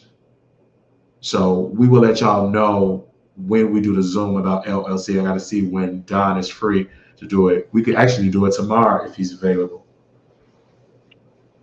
Whatever your schedule. I don't know if I'll be free enough. I may be. I'm not gonna say no. I may be. We'll talk. Yeah, we'll definitely talk, because I can set it up real fast, and you can be like, while I'm ready now, I can set it up just like like that, because Don used to do the Clubhouse meetings. We was in Clubhouse when that was popping, and then Don just came on Zoom. Yeah, hey, I'm starting the Clubhouse back too, so I got a new Clubhouse channel. It's called Glitch in the Matrix. Okay, so I want you guys to check that out. And I was that's why I break down everything. That Clubhouse. Yeah, and I gotta send you the intro to it and everything. So the Glitch in the Matrix is basically what I do is this. I feel like I'm not gonna say I'm the foremost expert in gentrification, but I'm a bad boy. And so with that being said, like what I did was I took all the things that create gentrification and that whole system, and I aligned it with all of the so-called conspiracy theories, Senate bills, and legislation to actually control it, cause it, and manipulate it. And so what I do is I kind of break down everything, and I show you all the legislation behind it, show you the bills that were signed when you guys were asleep, that led to these things happening in our neighborhoods and everything. So it's kind of a deep dive where it's interactive too, where I kind of pose a question for you guys. I let you guys do the research, figure out an answer, and it's almost like we just fill in the blank together. And so we go through the whole process, every phase, every stage of it. And so I think it's going to be like I got it broken down into 10 parts right now. And so I'm just trying to figure out how to put timestamps on everything, but pretty much everything is done, so to speak. I'm just right now working on the timestamps, but I want you guys to look out for that Clubhouse channel. It's called Glitch in the Matrix, and I'll probably air 2 to 3 times a week. So yeah, so I'm very proud of that one. I'm down to come on your Clubhouse. You know what I'm saying? 'Cause I can stream it live on my YouTube channel, his Clubhouse meeting. So whenever Don ready, I'm all game with that. And also Don got a radio show. I got a radio station. I have a digital radio station. I just turned it off only because I want to come back. I never really did a launch party. I never really put promotion behind it. Oh, yeah, I'm coming to that. But I didn't do those things in the beginning because I wanted to grow organically. So now it's grown. How I think radio stations grow, and I've always said it. We do a show together on the radio station. We build it around us going, yes. And then you build that model and getting hosts to host different shows. But we started first, just like the WWE. We the main characters, and then we go get other talent that calls in and be like, hey, you need to become a host. That's how that's going to work, I believe, in my area of expertise. Okay, cool. When we start, because I'll be looking for a morning crew, and I'm going to always stream I'm going to stream the Wiley Show in the morning, so my educational pieces in the morning for people who are driving into work and stuff like that. Some of the things that Wiley goes over with his audience towards telling you guys about LLCs, business mindsets, and just changing the paradigm of the way we think subconsciously. So absolutely, and also Don too. You guys, Don also took me on a tour about cornering the market, about gentrification. You remember that, Don? Yes, sir. And I told him, like, all these things that we hear, all these meanings and all these things, they really truly do mean something. It do mean to be on the corner, a multi-million-dollar home on a corner in the hood. Yeah, so when it just little things, but like I said, like everything we've heard in movies and these things are really, really true, Yeah. and they're all based on slave codes, and they almost always happen in the urban areas. And so Absolutely. I And kind of point those things out. That's why the city of Dallas sued me twice. Because yeah, I exposed them. I understand the feeling because you was giving me game, and I had recorded it, and I said, wow, wow, wow, wow, wow. But Yeah, you ain't popping unless you get sued. there you go. You know, I just how it is, man. When when Because when when you're when you moving want to to the inform Dr. King was sued. when you want to inform your people of what's really going on, Yeah. and you know what I mean, it upsets the a la carte of people who don't. You Mm, get what I'm saying? So that's what the city of Dallas and a lot of other cities, man, they hate when I come through, but they gotta respect it because at the end of the day, they know like it's one of those things like I can get away with a lot of shit because they know I know. And I can't. That's the only way I can explain it. They know that I know that it's a game that they playing. Get what I'm saying? absolutely. Because I can play the game too. If I want to go to I'm gonna tell y'all this. If I want to go to any city, any jurisdiction, and change the zone, and I can do that shit because I know how to play the game, and the cities know I know this shit. You get what I'm saying? And so it's almost like, well, if I see them cheating, then they're not gonna say nothing to me. Like I tell Wiley and I tell the audience, one monkey don't stop the show, but one monkey can stop the circus. They don't want me to stop the circus. They want the show to keep going. Because at the end of the day, I'm just one monkey. They got lions, tigers, and birds. You get what I'm saying? And I'm being real with you. And see, when I talk to them that way, they don't like that because at the end of the day, it is what it is. Let's be real about it. We can be adults about it. They don't want you to be an adult about it. Because if being adult about it for them and for the city and some of these jurisdictions means having power over you. When they don't have power over you, that's when you the threat. When you can make the same change they can make without doing illegal shit, that's what they hate. When you know what you know and they know what you know, that's what they hate. Like I said, once you see shit, you can't unsee it. Once you learn it, you can't unlearn it. And so I learned their ways. I figured it out. And I'm one of the few people that did. And so that's why I don't come out and say a lot of things and do a lot of things because truly, you guys, I can't. I can't. Like, I'm being dead serious with you guys, man. If I were to go in public and say some of the things I say, man, I already know what's coming. I'm just being real with y'all. Because you gotta understand, man, this shit is not like a one city thing. This is a nationwide thing. Like, I'm opening up Pandora's box for the public. And they can't have that shit. Because then everybody sees what they should have been paying attention to that they weren't. And like I said, once you see it, you can't unsee it. And They I don't want want to get to this paragraph. Impact of home affordability. This on waterthetroll.com. While these changes may initially cause some confusion, anxiety among buyers, they could ultimately lead to more competitive market with lower commission rates. However, it's unclear whether the cost of buying and selling homes will immediately decrease. Then they say Norm Miller, a professor of the interest of real estate at the University of San Diego, believed that in the long term, these changes could benefit consumers. He noted that mortgage rates, which recently hit 6.49% for an average of 30-year fixed mortgage, will likely have a more significant impact on home affordability to these new rules. As the real estate industry adapts to this new landscape, both buyer and seller will need to stay informed and cautious. The changes are just the beginning, and how they play out in the broader market remains to be seen. But too bad we got somebody that's seen it, that got the wisdom and the prophet here. We got Brother Don Johnson on the air. So he's telling us how it's going to go down per his experience. Yeah, because I've done everything, you guys, and I've been through everything in real estate. We have a question Done for it. you in the chat, Don. What's up? JSE Network said, bro, what you get sued for because it's not telling information about real estate. They want to know what was the lawsuit about if you can talk. Oh, it was real estate. It was real estate. What I did was I changed the zoning in the area. I changed the zoning in the area called Bishop Arts. So I changed it from conservative to planned development, making a way for everybody to get exactly what their house is worth in a booming market in like 2013 to 2016 time frame.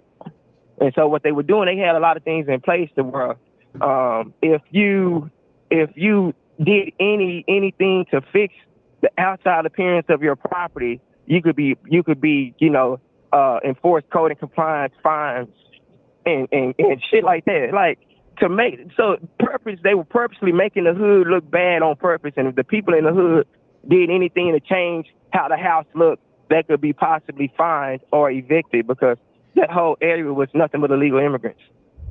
And so they would use that bullying tactic for them to keep all that shit in front of their yard. Why you think that shit? In a lot of these places in the hood, you go and you see a whole bunch of trash in the yard, cars unoperable in the yard and shit. A lot of that shit is done on purpose, and the city mandates that they can't do shit. And if they do, they're going to get fined. Y'all didn't know that, did you? That's actually legislation in place. So at the end of the day, I made it to where that shit had to be removed. And they didn't like that shit because it spoiled a big development they was trying to do. They was trying to get all the land for cheap, go in there and lowball everybody. And when I bought a property for $65,000 and put it back on the market for $373,000, it shows the neighborhood what the true worth of the house is worth. And they didn't like that shit at all. So at the end of the day, man, I didn't get into real estate for money. I really thought that I was gonna make a difference in the hood. I was gonna, make the hood a proud place to be and look at. And then those same people in the hood that I thought were leaders are the people who sold me out to the other side because they were implants by the people from the other side. And that's when I realized everything wasn't what it was. And so I took a step back and I went deep into zoning, code and compliance, city ordinances, and just how this shit works. And so, once I went through a lot of shit I had to go through with fighting with these people at the city, having city managers change on me, just a whole bunch of weird shit, I realized it was deeper than I thought. The same lady who was giving me all these orange tags and red tags in my permitting, she was an inspector for Dallas. Her husband owned the excavation service. She was trying to always get the house tore down so her husband can get the contract to tear it down. And so I had all this evidence, and I still do. And the city of Dallas, at the end of it, after the property sold, they end up going to court and dropping all the charges. But I realized what they did. Remember, I told you I changed zoning. Zoning, if you change zoning lasts 5 years max. And so that was in 2016. The property sold in 2021. What they did was they waited me out until they can change the zoning back again. But they fucked up because they couldn't because the property had already sold. And so they waited me out just to not get what they wanted in the end anyway. But that's the kind of bullying and intimidation the city put a lot of real estate investors through. And a lot of dudes don't come out of that shit and make it. They don't put the puzzles together. They don't put the pieces together. You know what I'm saying? They end up going crazy saying, man, fuck real estate. And it had nothing to do with them. It had everything to do with the greed of the city.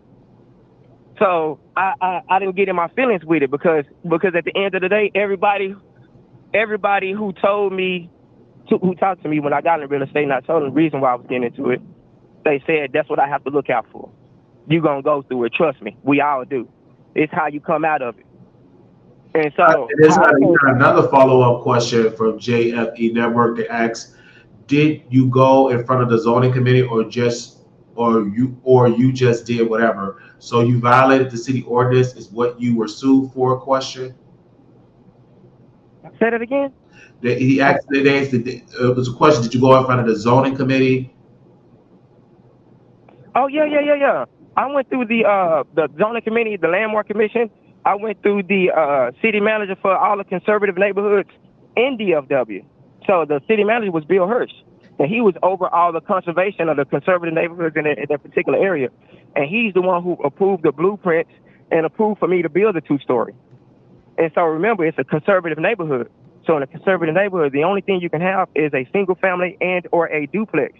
Where he approved for me to turn a 1-story duplex into a 2-story, which violates the terms of the conservativeship of that moniker of that neighborhood. And so when they put that in place and they gave me the blueprints to do it, as soon as I put one piece of wood up, it was etched in stone. So I took advantage of the city's greed. They didn't give a fuck about the conservative or nothing. They looked at the ARV, the after repair value of the property. They looked at the taxes that was going to be associated with that $370,000 price on that property. You get what I'm saying? I took advantage of the greed. I always stay one step ahead of them. You get what I'm saying? Like, at the end of the day, I realized I don't have to play chess or checkers. I can create my own motherfucking chessboard. You know what I'm saying? My chessboard is gray. It's not black and white. It's gray. Like I told you, I stay in the gray area when you're dealing with cities and jurisdictions. You got to stay in the gray area. That's the only way you're going to be able to protect yourself through this bullshit. You better stay in the gray area when you're dealing with them, because they got an out for everything they do for you. You better create an out for everything they do to you, too. You get what I'm saying? So it's the out for everything they do to me. So I had to create outs for everything they do to me. And so that's what I did. So I always had a backup for everything they tried. But the reason why I got away with it is because they didn't know that I had the information. They didn't know I was privy to it. And so a lot of times you can't show your hand all the way. You got to kind of let them shit on themselves, and then you come back and hit them. You get what I'm saying? That's what I did. I just waited patiently for them to change everything. I went everything the legal way, taking advantage of their greed. It's not my fault they didn't read the bylaws of the community. I did. I knew what I could and couldn't do. I knew it was a long shot for me to actually get it done, but guess what? The city of Dallas, they wanted that money.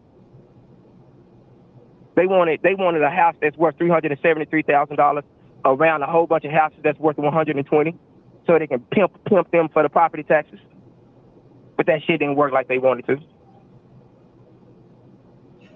JFE Network asked another question. Were both lawsuits for the same thing, and did you win? Oh. They asked you, did you win? Oh no. They were dismissed. I didn't win. They put a lien on the properties, but the liens went away as soon as the city put like $20,000 liens on the property. But there was no money when the property sold. They took the liens off, because by the time it sold, the city manager Bill Hurst, that was over conservative, he became the city manager in the historical district. And then we had another one named Bill McKee. Bill McKee was the city manager for permitting, the one who gave me all the permits to do everything. He went up and he moved up to like the city manager over everything. And so these are the people who approved it. And so it's not like they could take it back. And so because they approved it, and I had their signatures on all of my blueprints and everything like that, the city had to dismiss it because their people didn't do their due diligence. And so the property sold and everything. And it just, but they took me through 5 years of hell though. Like I stayed on one project for 5 years. Amongst me doing all the other projects, 5 years, only because they wanted to keep the value as low as they could in the neighborhood, and they were cheating. It was almost like they got instant karma, bro, and they were babies about it. They used to come in there and cut all the plumbing from underneath the properties, all the properties I had with pyramid beams. It was a lot of intimidation and stuff, man. I got spray paint on the walls inside the property. As soon as it's complete, spray paint inside on the walls. We're watching you. I got pictures and I got everything, bro. It's just, I can't make it up. And a lot of people in Dallas knew I was going through, and they saw it, and they'll tell you the same. Say, bro, that shit was crazy. It was like one of them fucking Lifetime movies, bro. I swear to God to you. It's just, when you know now. Like, now I know. I realize this, you guys. Whenever you see gentrification anywhere, I'm finna tell y'all the number one rule when you guys see gentrification. It's the number one thing for you guys to know. When you see gentrification, realize this, that city is broke. When any city goes through gentrification, that city is bankrupt. Don't believe what y'all see and hear on the news. I'm saying that again. Whenever any city goes through gentrification, they bankrupt. And they selling themselves out to outside investors. And those other people can come in and lobby and be the special interest groups that your city managers shit sell out to for the money. because they done misappropriated the fucking funds. That's what gentrification is. Because these motherfuckers misappropriated all the fucking city funds. And now the city bankrupt, needing other people money to get this bitch back aboard. In a nutshell, that's what it is. Why can't they just tell us that? Because they're not in the business. Some people listen to this shit with like stock and eye. At the end of the day, why can't the city just tell us that? Why they gotta name it gentrification? No, man, come on, bro. Hey, y'all need to look up the definition of gentrification and the origin of the word. It's a British term for a home renter, and that's exactly what happened in gentrification. They come through, redo the neighborhoods, push up the rent. The original people can't afford that shit. This shit is a game, y'all. This shit is a game. This shit is a game. All right. You know what I'm saying? Like, shit is a game. So at the end of the day, like I told you guys, I know the rules and regulations of the game I'm playing. And I'm not playing real estate, I'm playing Monopoly. That's a whole nother game. They teach us to play real estate. They don't want us to play Monopoly. They playing Monopoly, we playing real estate. Real estate is follow the leader. So And I don't want to get too deep into all that. Monopoly is about having that generational wealth. Yeah. So, like I say, I can go. It doesn't matter what city I go to. There's 5 phases of gentrification.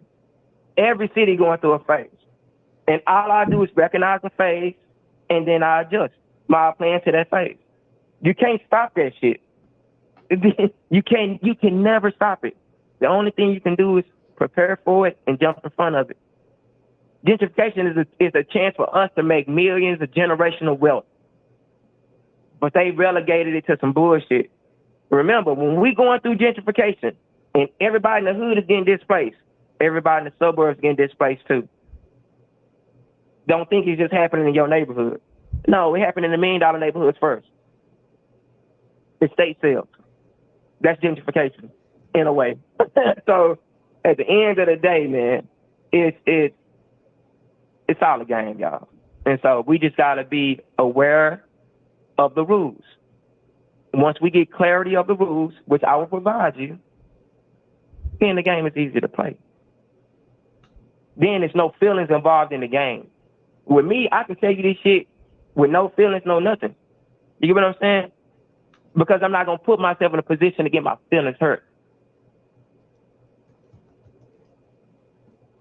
That's why I'm playing with house money. And I don't give a fuck what city it is. I can go to any city in the United States, and I'm playing with house money. Because what I know, you can't teach. Because they're not teaching it.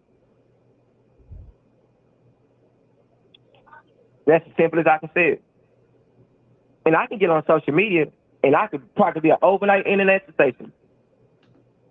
But how can I help the collective in the forefront like that? Nah. Some soldiers you need in the background. Some leaders and generals you need in the background. I don't need to show you who I am. When I come to your city, you'll know. And that's how it has to be. That's why I don't like showing my face, none of that shit. Because I understand, man, what my message is. You know what I mean? I understand why I came here. You know what I'm saying? So my purpose is a little bit different. It ain't money driven. It's just my people will perish from lack of knowledge and wisdom. And so as long as I'm on your side, nah, that's something we're not gonna let. We're always gonna be up on game. You get what I'm saying? Because that's the whole goal. It's not a divide and conquer thing, man. It's a mindset thing. They want to relegate us to smart and dumb.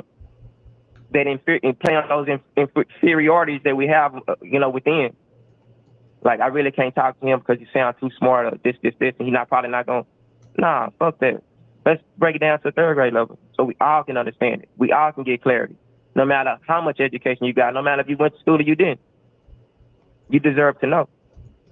That's what I'm about. So that's why I'm always blessed and honored for Wiley to bring me on. Because a lot of platforms, they brought me on one time and it didn't and then align with you know how they want to do things, and they found out real quick, you know, nah, we can't bring that nigga back on. Never. We have to muzzle that message that he's presenting. And Wiley allows me to be free, you know, and open up to you guys about the shit that's really going on. Fuck that smoke and mirror shit that you see. Excuse my French. But that's why I thank Wiley, man. That's why Wiley's a great friend, man. You know what I'm saying? So, and he called me his mentor and stuff, but I mean, nah, man. We locked in, man. We more than that. It's more than that. You know what I'm saying? So, Nolly's a good person, man. Wiley's a very good person, man. Kind-hearted, just like me. I'm a human. You know what I'm saying? So, you know, Wiley's a good person, man. And so, anything I can do to help him, man, I'm gonna help him. He deserves it. Thank you for that. We all got troubles and drama, you know. Thank you for that. Let me see. Did you have an attorney? No. Because okay. No attorney. And what I do have too, I have the whole docket of the suit the city gave me. I wanna present that to you guys and want to show you. So another thing I'll be showing you, like on my Zooms and the live podcast, me and Wiley probably do, StreamYards or whatever. I'll show you guys the docket, and I'll show y'all the meaning when they say the letter of the law and throwing the whole book at someone. The city threw the whole book at me, and I'm going to show you the book. All these things that you hear these people say is real. I'm going to show you the book. And you guys are going to be like, holy shit, I'm going to show you the book. So it's just those things, man. I'm glad I came out of it, though. I just tell you that. I'm glad I came out of it with my sanity, because it was 5 years of hell, you guys. I'm telling you. I had properties foreclosed on. Man, I ended up spending about $80,000 to $100,000 more than I needed to, because all the shit I was going through. They screwed up my roof. Man, they kept breaking into the property, man, cutting all the plumbing lines as soon as we get them fixed, try to steal the AC. And these are all people that were paid for by the city, because we caught a couple of them and they said that shit. City gave us $200 to come over and do this shit. Like I said, dope fiends in the hood. So a lot of times, a lot of things y'all see in real estate and y'all see in the hood. Like, for example, if you guys have ever done a real estate property or a fix and flip in the hood, and people kept breaking in y'all house and shit, and y'all think it was just a neighborhood, man, think again. There's no such thing as coincidences, y'all. I'm just letting y'all know, like, you guys have no idea the links that the city would go to maintain certain values in certain areas. And that's a real thing. And a lot of people want to ignore that and say, oh, that's not a possibility. Trust me, before it can go to Washington, D.C., it has to start on a local level.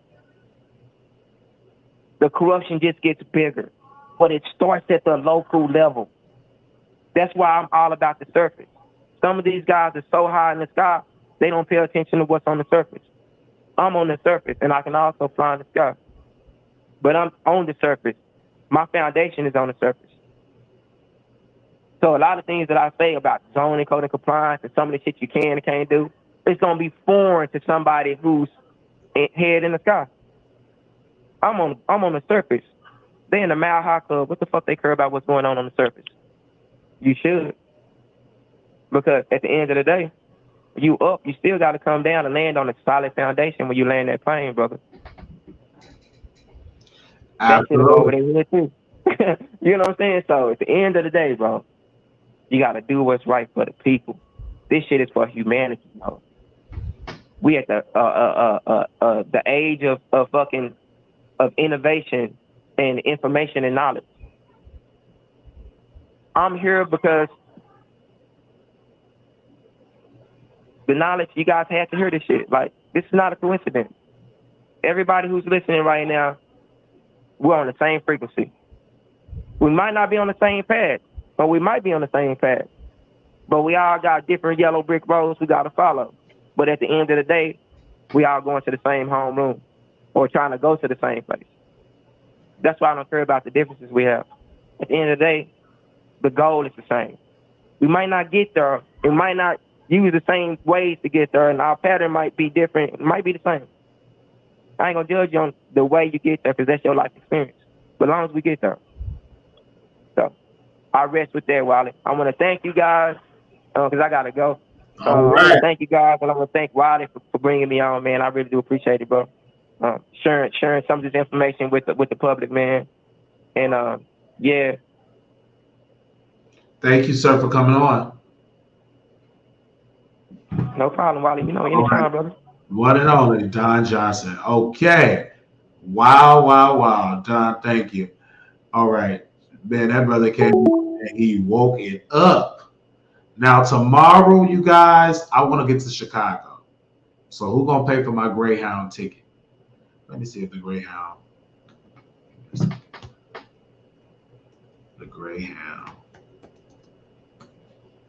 Let me see if I can get to Chicago tomorrow with the Greyhound. Let's see. Let's do this.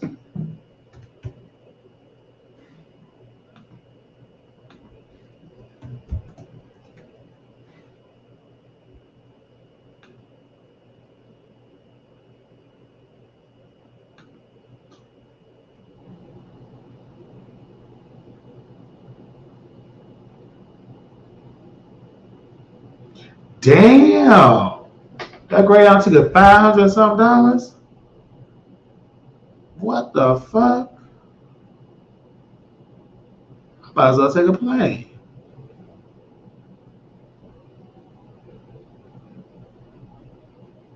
Get that 3 days later. Hell no.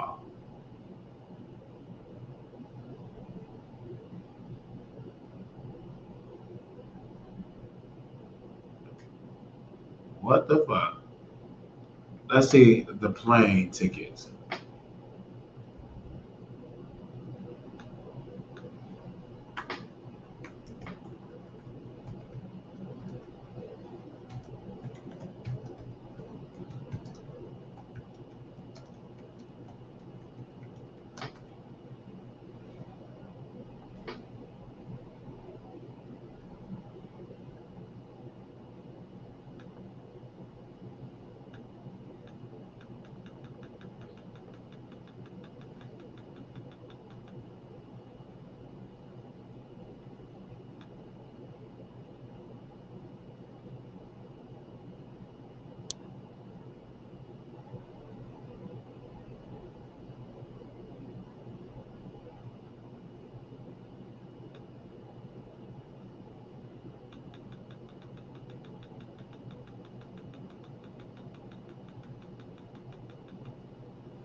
Oh, damn. Even the plane took $417. 400. Ooh, wait.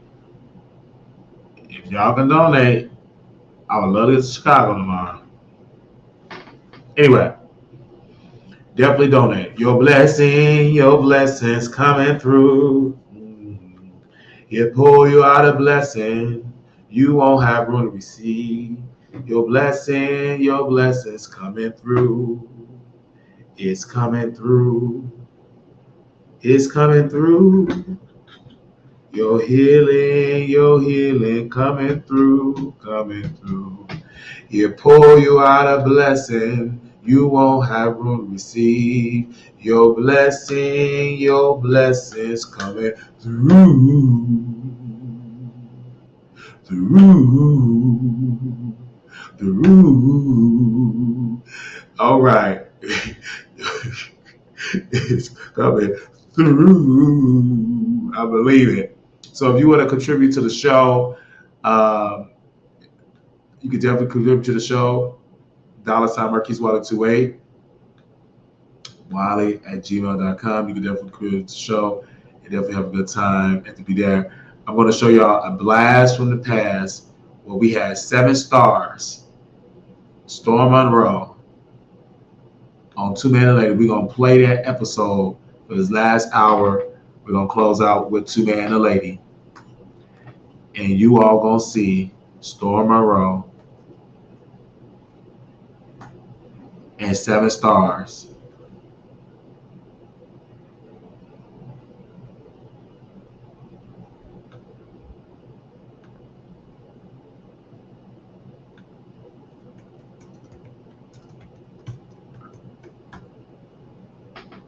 It's coming through.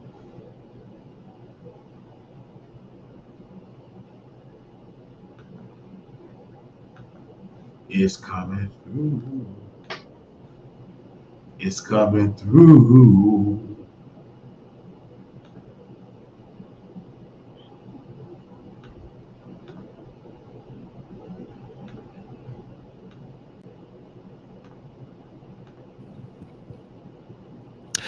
What's up? What's up? What's up, ladies and gentlemen? This is another episode of one of the greatest shows, one of the greatest collaborations in YouTube, two men and a lady. Welcome.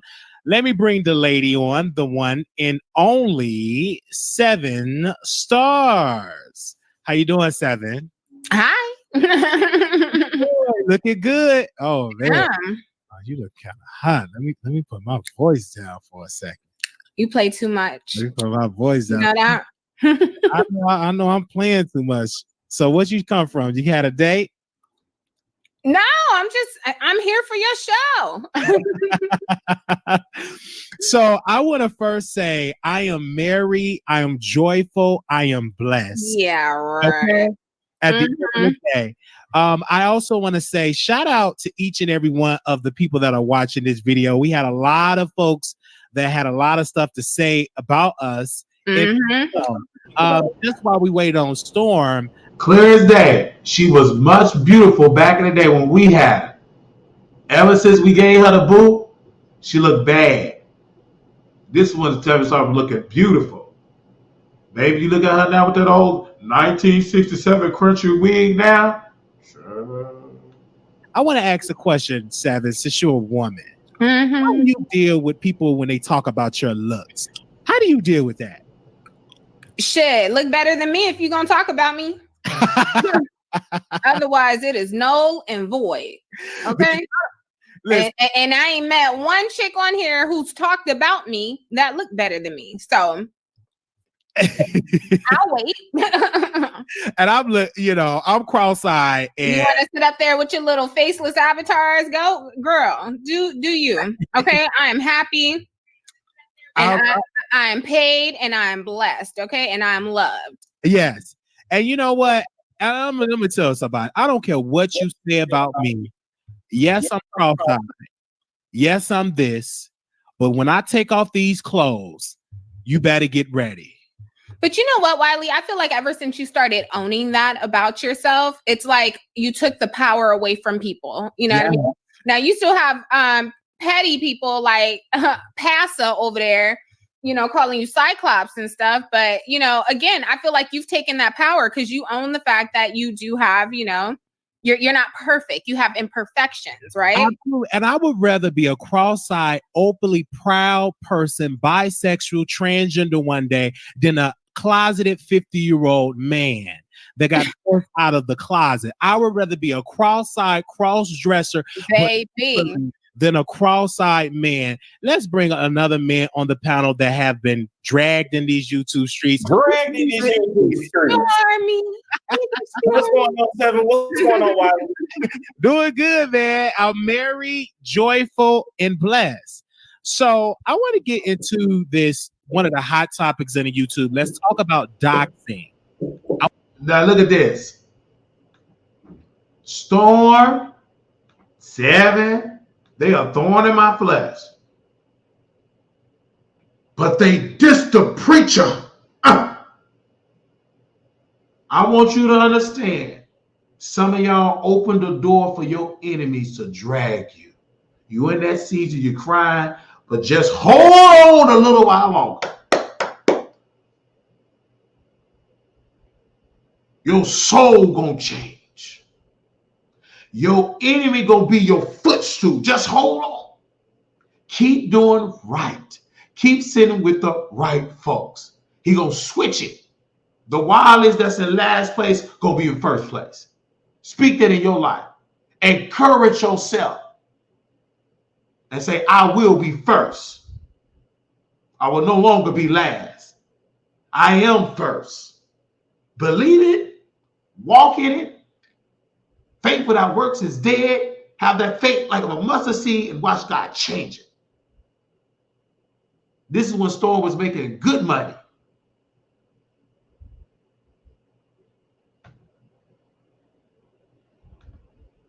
I want to start right. with 7. About the doxing that is going on in these YouTube streets. Well, listen, I'm a perpetrator of doxing, and just like everything else, there's levels to doxing, right? Okay. Right. You can utilize it as a way to get somebody up off of you, or you could take it a step further, like some other people do on here, and try to ruin people's whole lives. Now, I don't subscribe to that, okay? But I think the question is it right? No, it's not right on any level. Okay, it wasn't right when I did it. It wasn't right when someone else did it and took it to the extreme. However, that has kind of become the culture of that roast and gag sector. Okay, I agree. It's to be expected at this point. And I think also what people have to keep in mind is, are you doxing the person you're going back and forth with, or am I including your family members who are not in YouTube? Right. People you work with and they got nothing to do with this. Like, I think if you keep it with the roast and the gag, and I'm not actually putting out your real address or your social security number, then it's kind of like fair game. But then people on YouTube just take it too far. And let me just say this, because there's a lot, I'm seeing some hypocrisy go on here. And one person that was brought up was Tracy in regards to the doxing. No, it's not cool. None of the doxing. Let me tell you something. I know for a fact, Tracy is not a person who goes around just doxing. Okay. She has been attacked more than anybody else in this sector, in my opinion. So I don't think it's fair for anybody to sit up there and try to use that against her when it wasn't a damn problem when she was doing it at one point to even defend you. That's not fair. Okay. And that's all I'm going to say. We heard that. They dox my family. They just contact my cousins. So I get it constantly. Family members get called. And I'm like this, call me. I'm here for the smoke. But calling my family members ain't going to do nothing. Because I'm not in stand-up comedy. If you get my bald-headed cousin on camera, I'm going to talk about it. If you get my crazy cousin on camera that wear dirt, I'm still going to talk about it. I'm going to talk about it's going to be content that's not going to hurt me if you bring them on camera and try to interview. That ain't going to shake me. If you post my credit score of 485 is actually in the 500 and at 600, that's not going to hurt me. All it's going to do is I'm going to go get a GoFundMe. Y'all see I'm in debt. Donate. Well, thank you. Thanks for money. But how are people getting like families' information? Because I put some stuff on YouTube, but I don't tell people like where I'm from, who I'm related to, or something like that. They research and they research it. Now, these are people who have the time to do that. You know what I mean? When you're working, or when you're being productive throughout the day, you don't have time for that. It's not even something that really interests you. However, when you have time and you can sit around home and do these type of things, and the people you associate with, your team, so to speak, has that same time to do it, yeah, you can accomplish a lot. Okay. Absolutely. And when you say it's funny, this is the problem that I have. You're going to dox.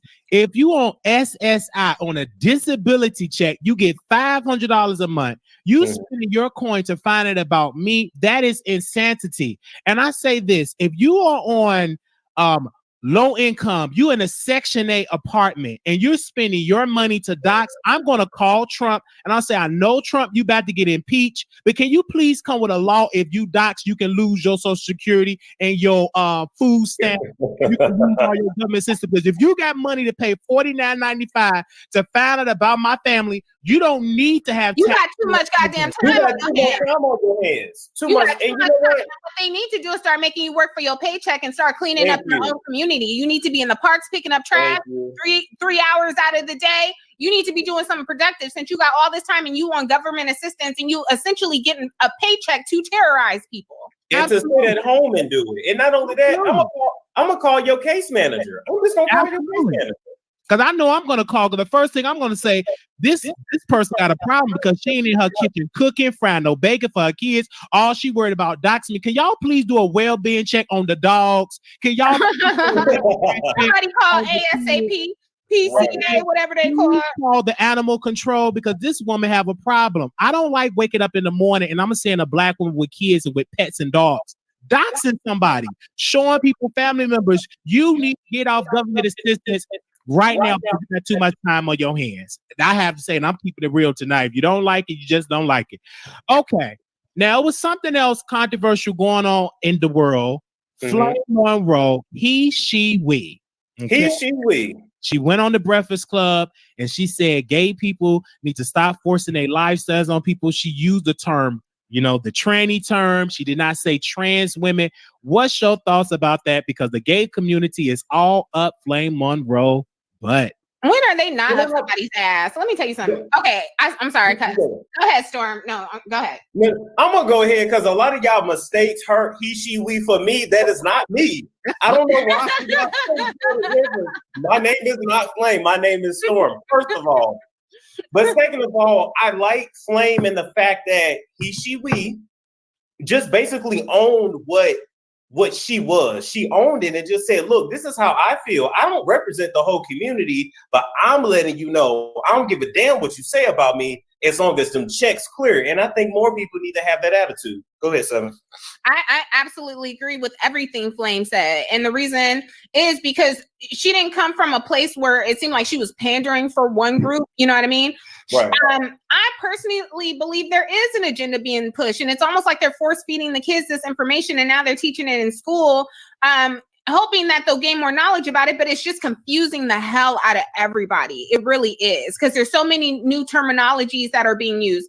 Now, my thing is, because I don't want this out, in like on TV broadcasted everywhere, or I don't want kids playing with little transgender dolls or something, doesn't mean that I have a problem with your lifestyle.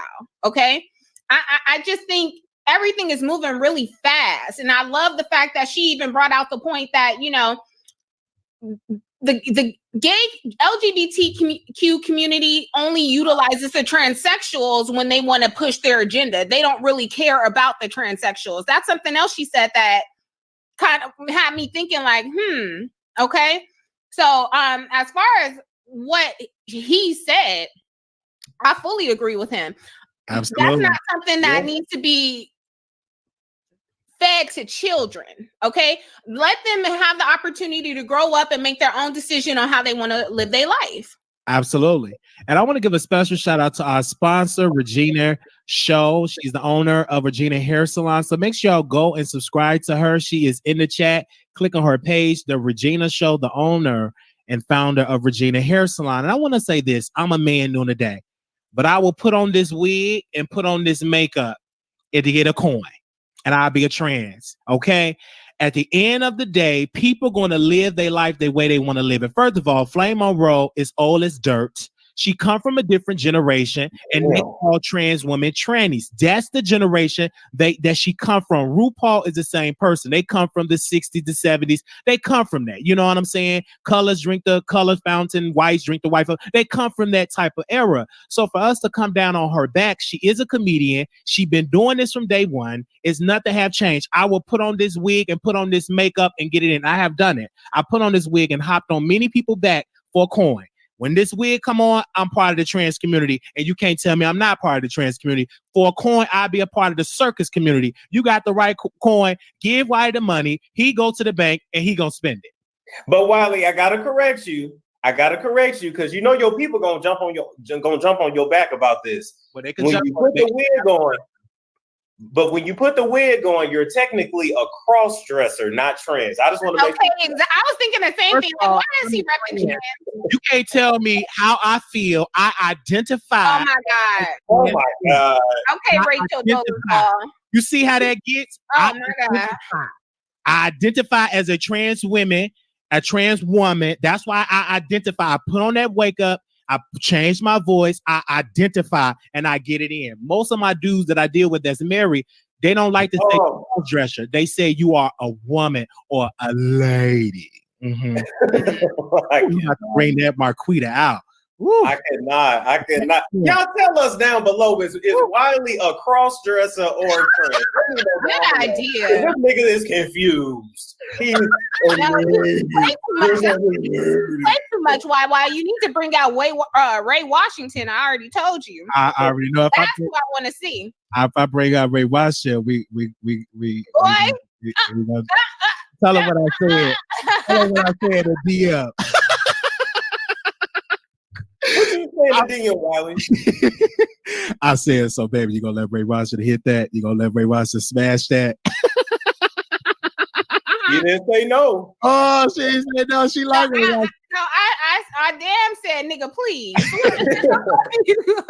People like Ray Washington because it gets them wet when you cuss. You know, my God. that thuggish look, you know, that bruh up in there, you know, lick them lips. They really be on it. They get kind of wet.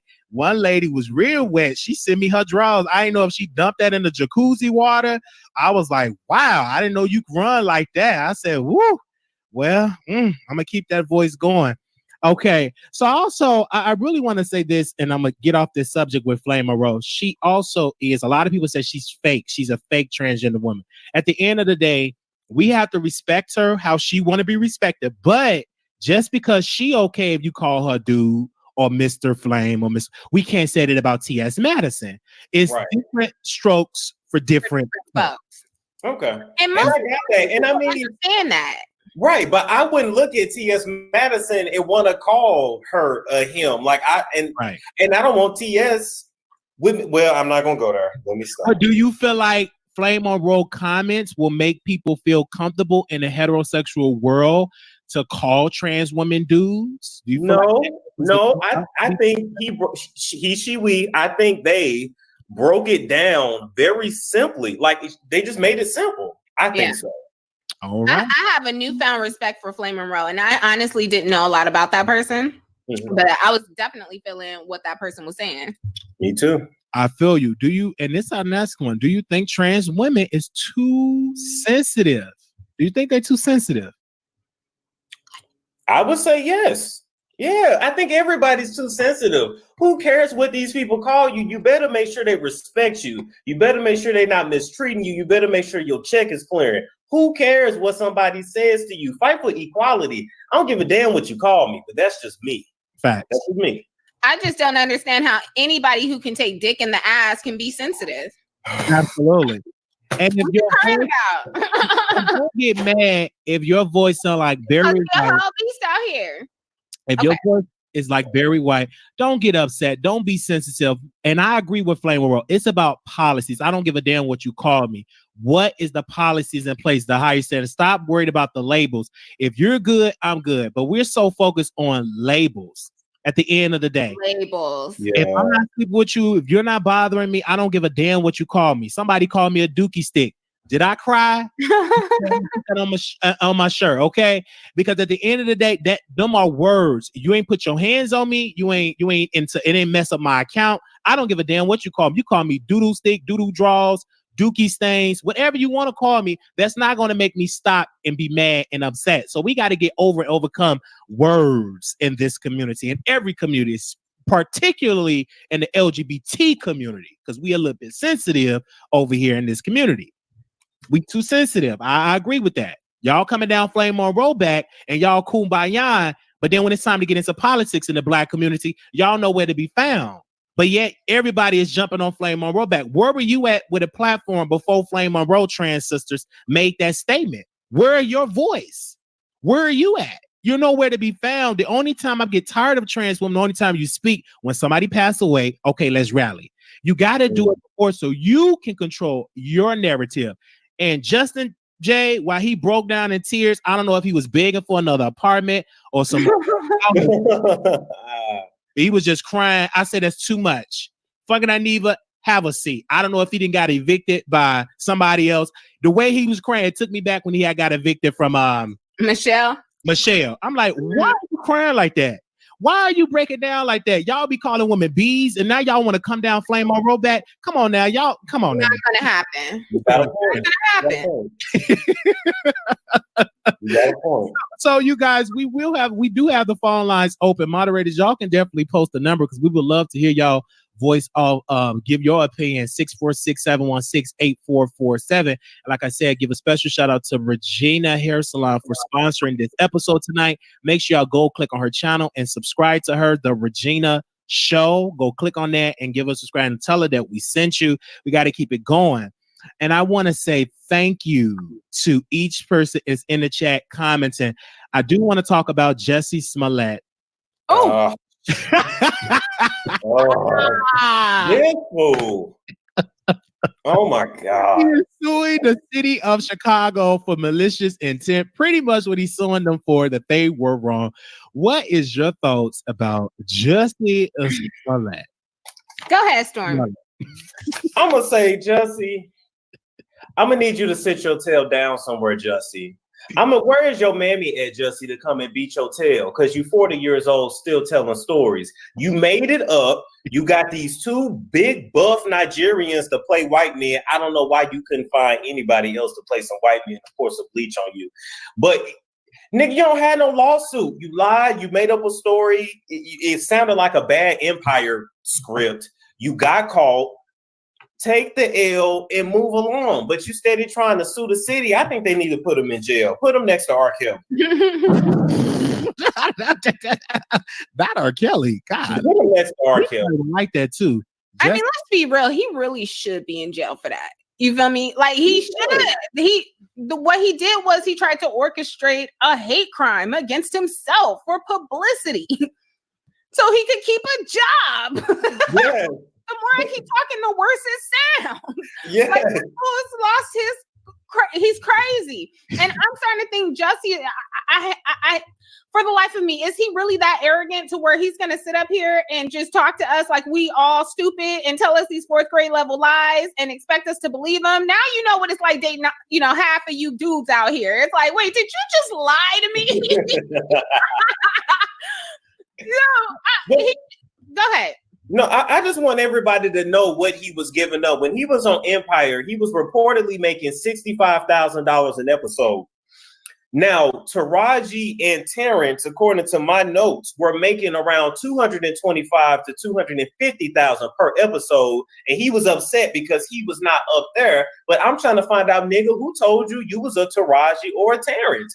What is wrong with $65,000 an episode when most people is feeding a family of 6 and 7 off less than that? I'm just confused. He started feeling himself. You know what I mean? Before this show, I had never even heard of a Jussie Smollett. I knew who his sister was. Okay. Mm-hmm. I knew who his sister was. I knew who the baby brother was. I didn't even know she had a Jussie Smollett as a brother. So, I can understand, him having issues with the pay gap. However, his career still was seemingly on the rise. He didn't have to just rely on Empire. He was doing his music. He could have took other acting gigs. He was still very much a likable person. He was on the Ellen Show. Now he's unhireable. He totally ruined his whole career. This is a last attempt at I would like to say it's a last attempt at a money grab. However, I think he still thinks that he can prove to us that he was telling the truth. And that's why he's doing this. Absolutely. And like I said, Jussie Smollett have been known of having sex and being on Jack, going to these clubs. He have been known to pick up dates, and he's famous. And I think that he gave President Trump ammunition just to dog out Black gay men.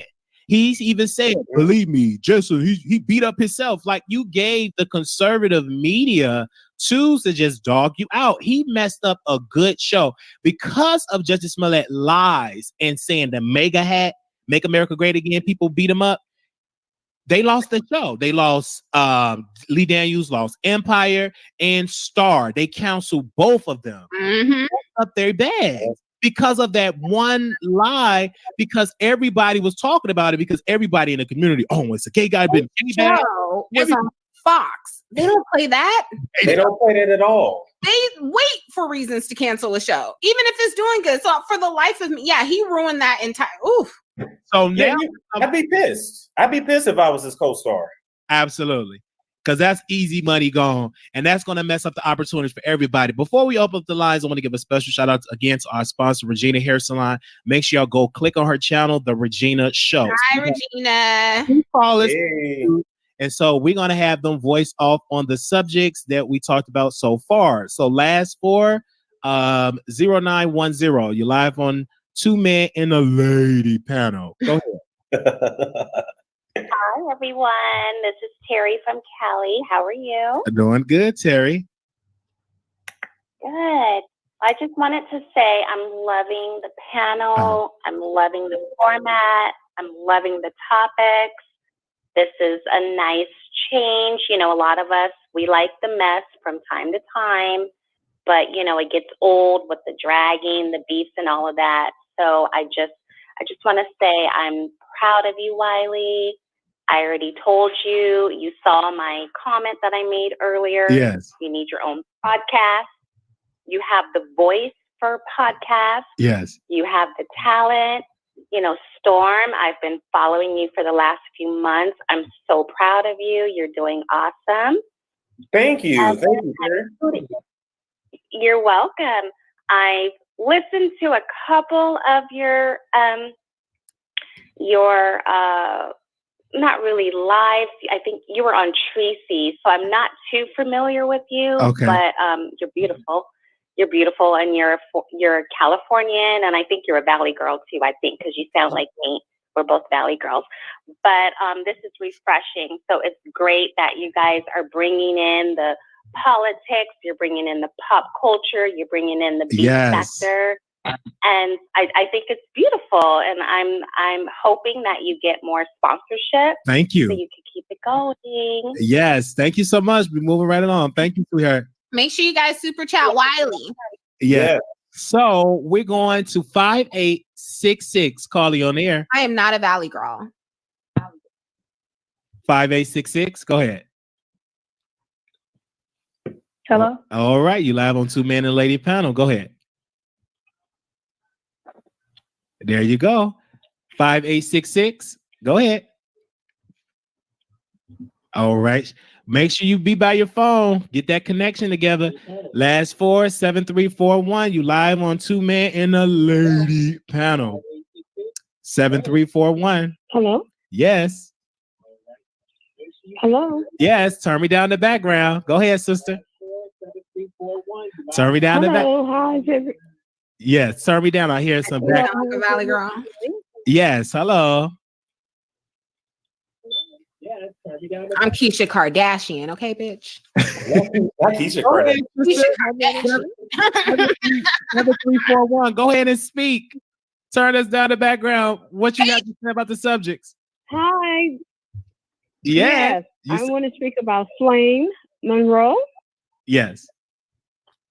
Thank you, Blue Well, first of all, I'd like to say all of you are doing a wonderful job. Yes, go ahead. Thank you. Okay. And one of my things is, I believe that one of the problems today is that no one gives people a chance to speak their own mind. If that's what he felt, that's his feeling. And way before the new trend, he's been around a long time. He helped open the door for a lot of them.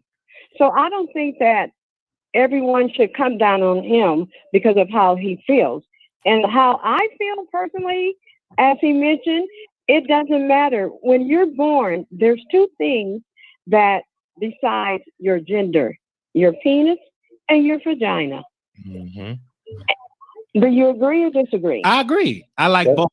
I agree, and I like both. Just let you know. Yeah, and and it's nothing wrong. But then here's one of my problems with a lot of the trends. They want to be respected as a trend, but then you're trying to respect them. Then you have them talking like a man. Then you have them talking like a lady. So how can you respect them if you're going to be a woman? Then be a woman. That's just like me being a female, and I want you to respect me as a female. And then the next time you see me, I'm dressing like a male, but I want you to respect me as a female. Choose one. And I'm not going to say any name. And much as I love T.S. Madison, I love her. I watch her, but she does that all the time. One moment she's a woman, and she is a beautiful woman. She's a beautiful woman. But then you'll see her the next time talking like a man. Well, I do the same thing. And I want to say, Storm, I watch you all the time. I love your show. Seven, I love your show. And Wally, I love you. All of you guys are doing such a wonderful job. All right, thank you, Carla. I appreciate it. All right. Some days I'm a nigga, and then I'll put that wig on. Depends upon the amount. Hello. Girl, does she know T.S. Madison got a ding dong big enough to beat all three of us with? Like, y'all have got to calm down on T.S. And I'm trying to get on the floor, man. Don't get me kicked off. Right. And this is the thing. T.S. Madison also, I think people forget, she is a comedian. So a lot of times it's comedic gestures, but she should be respected as a woman. So we want to keep that in mind. All right, we got 3 callers. I'm going to call your last 4, and then please turn us down in the background. All right, 5866, you're live on 2 Men and a Lady. Go ahead. 5866. All right, I'm going to move on to the next caller. You got to be ready. All right, 2637. You're live with 2 Men and a Lady. 2637. Go ahead. 2367. All right. All right, we're gonna move on. I don't know what's going on. Y'all gotta speak up. Stop smoking that weed. And some of y'all don't do no crack. You gotta call into the phone when you speak up. All right. 4386. Call you on air. Hi, y'all. Hey. Can y'all hear me? I can hear you. Can y'all hear me? I can hear you. Hello? I can hear you. Yeah. Devin, I just want to tell you I love you. Even though I'm a Libra and you hurt my feelings every day, I still love you. And I think if everybody tend to their business, everybody be a lot better. All right. All right. Get that connection together. People, when I call your number, speak up. Don't be silent. Talk. All right. This is your chance. All right. 2619. You're live on the air. All right. 26. Yes. Hi. Hi. Go ahead. What's on your mind? I just want to say I'm so proud of you. You have become what this sector needs, a fresh of breath, a fresh of just the air is nice. You're doing your thing, it's positive, and I love you for it. I'm here for it. Thank 7 stars, you're beautiful tonight. Storm, you're handsome. This panel is really gelling. We are here for it. Congratulations, Wiley. Love you much. Thank you. Love you. Thank you. All right. Anonymous. Thank you. Anonymous, you live on the air, Anonymous. Yeah, is it me? Go ahead, sir. Oh, okay. Oh, yeah, I do want to piggyback off what the last caller said. Wiley, you're doing your thing. I'm proud of you. You know, I'm always watching from the bushes. You know, 7, you looking good. Is that Chipper? And so is some other people. And so, yeah, so to jump right to it, I'm going to just get to it real quick. So what I think about the situation is, I think on the Breakfast Club interview, I think Storm, I don't know Storm, but I think they did that to make the guys on the Breakfast Club feel comfortable. I think sometimes what trans people or gay people will do, particularly like the feminine ones, will be like overly funny and be a spectacle, but they'll try to make you understand. But see, when you're a different type of person, everybody doesn't have to understand you. Right. And people are so thirsty to compartmentalize you, marginalize you, and put you in a box. And where it was problematic was if trans women want to be looked at and viewed as women, that you don't get on a national platform like the Breakfast Club and then say that you're a man, because people looking at that will then say that they all are men. I don't care about the anatomy. I don't care about what you're born. In the trans community, they want to be viewed as women. They have a right to be viewed as women. So when you go on there and do that, you might have made the men comfortable for your own bag, to secure your own bag. But in essence, what you really did was you kind of set that community back. I don't care if they talk about utilizing their penis. At the end of the day, if they want to be looked at as women, just respect them and call it a woman. I think that for any female or any male, it ain't going to take no skin off of your back to just say, this is a trans woman. She wants to be called a woman. And then just keep it moving, man. Like, you ain't got to fight that. It is what it is. People are just so deep and trying to figure out who somebody else is. But they're not women, though. They're not women. They're not women. And another thing she talked about is how they in the Olympics. And she made a great point. They need to create a whole new lane for them. Why are there transsexual women competing against actual women in the Olympics? That's not fair. So, no, they're not women. And I appreciate that somebody from that community came out and told it like it was, because that's what a lot of us been saying. Okay?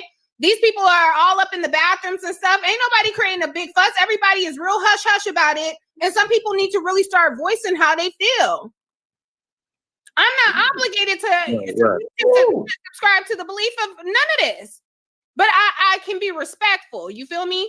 But to sit up and say if they want to be a woman, be a woman. Guess what? I want to be rich. I was born in a poor person's body, and I'm supposed to be rich. Okay? Can I be a rich girl? You know, like, we gotta stop playing these games with people. And caller, who did you say was on the Breakfast Club? I agree with that, and if I agree with that, and if I could just respond, because I'm not going to take up a lot of time. I think go ahead. It's really as simple as male. I think it's as simple as male and female. Yes. Because at the end of the day, we're all a human race. We're all human beings. Yes, we are all human beings. So it's just as simple as male and female. I don't think it's that deep. Like, it's not that deep. But first of all, as a lady, let me first of all correct you, sir. You have a deep voice. You are who you are. What Flame Monroe said, that represents Flame. I'm still a lady. You can't take that away from any trans woman. That was Flame Monroe. Flame Monroe lives her life as a dude in the morning. And she put on a wig for a nice little coin. She says she's only gay for a couple hours. So I don't think that take the community back, but I thank you for your comments because we do have to move on because I have to be a lady tonight and I got to sleep with somebody's husband. So thank you for calling in, baby.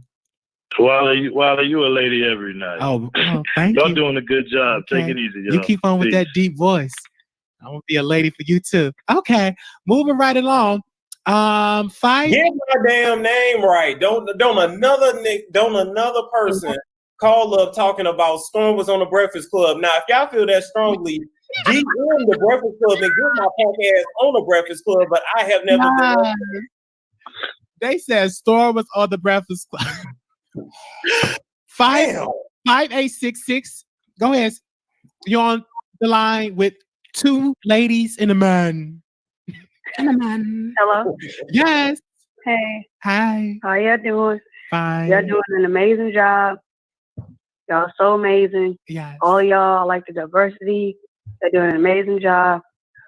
But I feel like they are pushing this LGBT community thing because the Frozen movie coming out for the children, the new one, they're making it basically, Elsa is basically gay.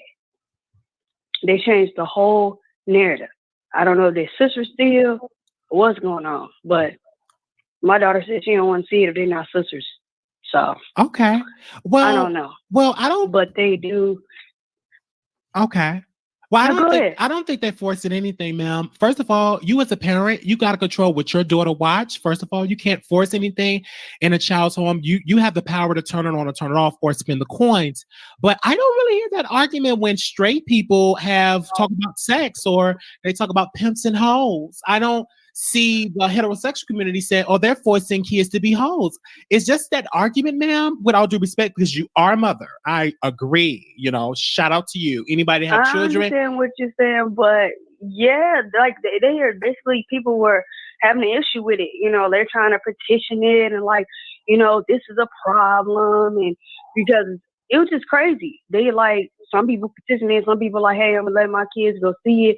Some people like, no, I'm not with that. I just feel like if you are the way that you are, you choose to live your life the way you want to. Just, you should not try to force that, you know, upon children, or maybe they just don't understand that. Okay. You know, children are going to ask questions. They ask questions. Excuse me, you know, what is this? Or they, you know, they're not used to that type of lifestyle. You know, it's just, I feel like you could be what you want to be. That's what you want to be, fine. Yes. You know, but don't try to pressure that onto children because they're children. Amen. You know, certain things they need to know. You know, like if my daughter say, hey, I like women, I want to be, okay, fine. I'm not going to love you any less. You know, as long as they treat you right, they respect you, you know, not degrading you, putting their hands on you, anything like that. Okay, that's fine. Live your life. I'm not going to get mad. You're not going to disown you because you're my child. But at the end of the day, when it comes to stuff like that, it should be a cutoff point. All right. You know, thank you, I caller. mean, they didn't make a big deal about. Thank you. I'm going to have to cut you off right there. Thank you. Thank you. Bye. Yes, control what your kids watch. You are the parent. And at the end of the day, they should not be watching nothing that you don't approve of. And maybe carry their ass outside and make them go play and get out from around their TV. Maybe that's the problem too. I see where she was coming from, but as a parent, just don't support it. And here's the thing: it's not just that agenda that's being pushed. There's a lot of different agendas being pushed right now. Another thing that is just blowing my mind is there's a lot of interracial agendas being pushed right now. Oh, we're going to have mixes, or, like the Cheerio commercial, we got, black, white. I'm just like, yo. Okay. I feel you. Not the BS. I feel you. I want to go. I also want to say this, like you said, parents control what your kids watch. I don't think that the gay community is forcing an agenda. It have always been gay people, trans women since the beginning. It just always have been, and it will continue to be. Parents, this is the new way, and just got to watch what your kids listen to. So we're gonna go to our last subject. So there ain't no gay mafia. That's what you saying?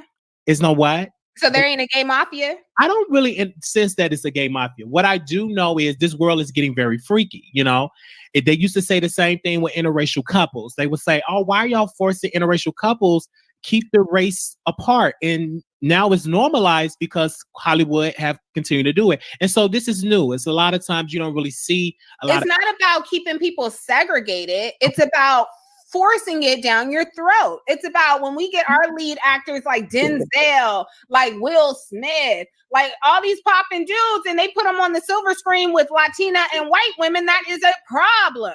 But let me tell you why they do forcing that. it down your throat. But let me tell you why they do that. That is because Hollywood execs believe that two black people cannot be sold overseas. When you make a movie here, they don't just sell it here. They sell it in China, they sell it in Latin America. And in other countries, it's easier to get your movie all around if you have a female that is not black. And that's just fact. So that's why you will see Will Smith with the Ava Mendez and not Will Smith next to Gabrielle Union, which is what you really should. Black Panther said that is a lie, Storm Monroe. True. Yeah, exactly. That is a lie. Okay. But that's also a cartoon versus showing a romantic comedy, showing people in love. I get what you're saying. All right. We are the most influential people in the entire world. That is true. If they have a problem with seeing a black man, if we're not sellable together, that right there is the agenda. I agree. Shout out. We're going to get this caller and we're going to continue the conversation. 4804. You're on with two ladies right now and a man. What do you have to say? Hi. I respect Swain Monroe, and I like the way we broke it down. Number one, it shows that he has respect for women first. Right. Did he take himself out? He get booted off his own show. Now, Wiley, never gonna get on you in that dry ass wig that you got on, Wiley. Wiley. That wig was just eat me up, player. That wig was just eat me up. Up your service, okay? I was gonna take that wig off and take off this makeup. We instantly the makeup. Really, man, I don't be no hard. Hey, Jeray's Corner in the chat. I was not on the Breakfast Club. Go ahead, caller. Go ahead. We sorry about that. Not yet, Stormy. Not yet. I feel like the fact he acknowledged that he's the male as well. And then he talked about, the two coming together and being we. And I think it's a mix up, because if you're saying you could put a wig and lipstick on, that is a cross-dresser. I thought transgender people said that they feel like they're born in the wrong body. So they live a life of feeling like they're tortured because they feel like, for example, like they're a male, but they really feel like they are living in the wrong body. But so that comes from different approach, like, man. What the true definition is, and people that really are transgender, they really suffer, and they start suffering as young children because they feel awkward in their body. Right, but that's not every case, though. It's different case. You know how I put on the wig and makeup? You do have some that will live. Flame Monroe is one, but only difference with me, I don't have the breasts. But she gets on comedy stage, she puts that on. And when she gets done, she takes it off. So it's different strokes for different folks. It's different ways for trans women. This different approach. You have some trans women say you got to cut it off to be a fully trans woman. You have some say keep it on. So it's whoever you talk to. And I also think it's a generational thing too. If you speak to those gays in the 80s and 90s or 70s, they have a different approach than the new girls that's a millennial trans woman. So it all depends upon who you talk to. It's not a one voice fit all type of scenario. It's an individual thing, what I'm trying to say. Well, that's true, but I do feel like there still needs to be a certain level of respect for heterosexuals, as you want. Same thing for homosexuals or transgenders or whatever. Mm-hmm. And I'm going to be honest and say that if I'm in the bathroom or if I have a child, a little girl in the bathroom, I do not want someone dressed up, okay, say, Wiley, like you put your wig on and you're in the next stall with your penis out peeing. Well, first of all, I'm just not comfortable with that. Hold up. If you're not, unless you're watching that I have a penis, why are you watching me?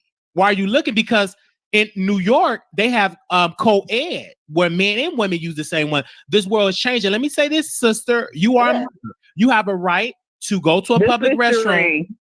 I know that's Shireen, but if you don't like to see the kids in there, then you just have to tell little baby, little Shaquan, the whole little urine till y'all get at home. But this world is changing. It have always been women going to men restroom, men going to women restroom. We just didn't know it because it haven't been publicized. But this is nothing new. Trans women have been using different since forever. It's just that policy came into place. So we on it. But I'm like this.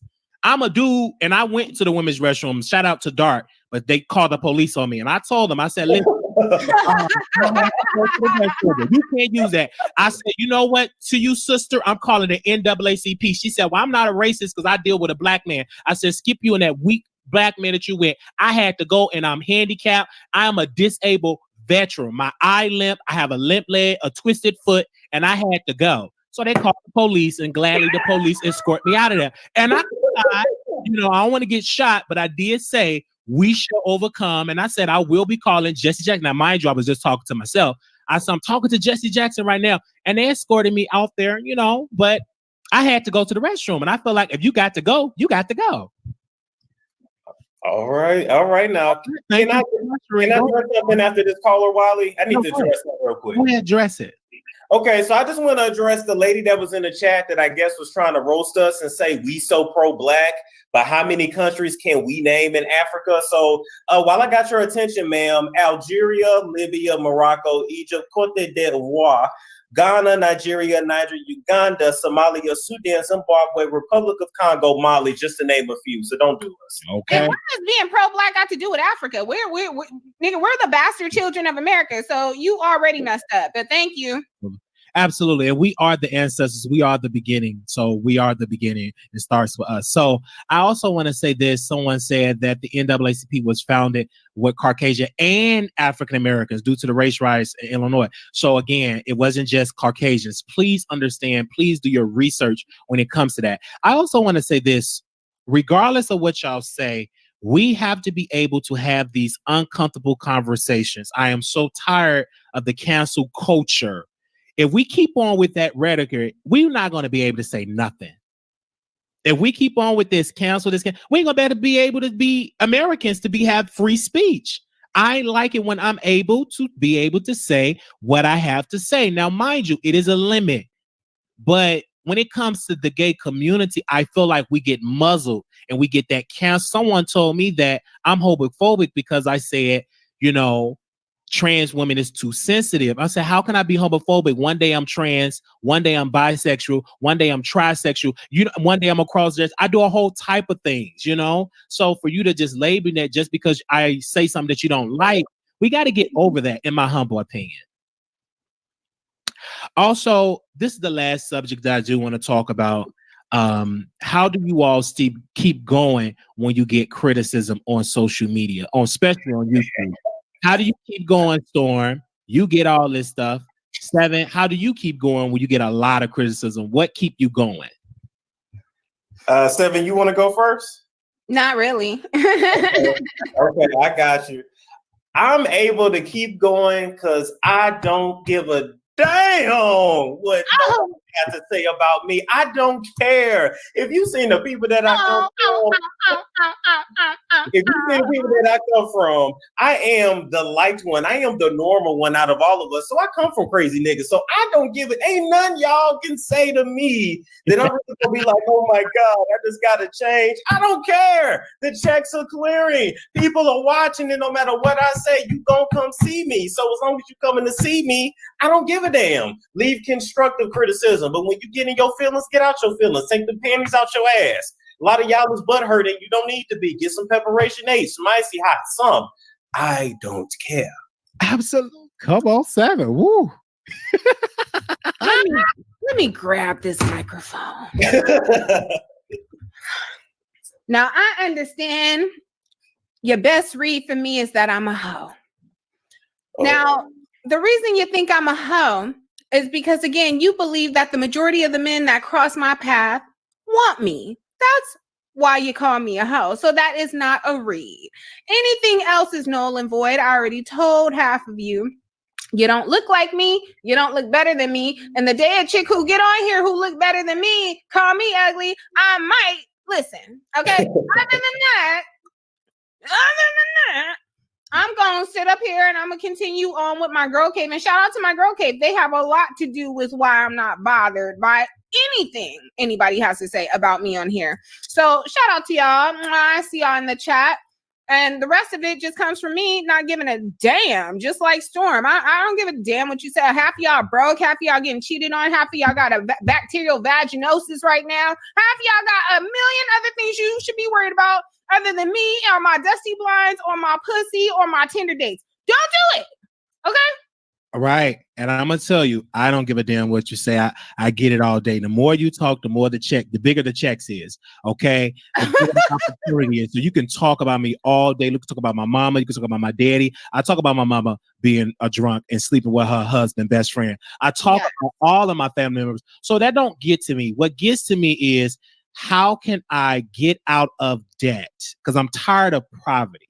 And all the insults, no, I don't care. I said, how can I monetize off you calling me a cross-eyed idiot? How can I monetize? So that's why I came up with the character, Marquita the cross-eyed diva. I need a ghetto character. I need a hood nigga. So I said, Ray Washington Wiley, a new character. So what I'm doing is, them insults is just activating my creative juices. So keep on insulting me because you're going to take me to the next level. And then when I'm up there, only thing you're going to be like, damn. That's all you can say. He the shit, because many of you have shot your load. Many of you have shot your load already, and we still here. So all I can do is root for you. Go, girl, go, go, girl. Talk about me some more, girl. Go, girl. I'm rooting for you. Absolutely.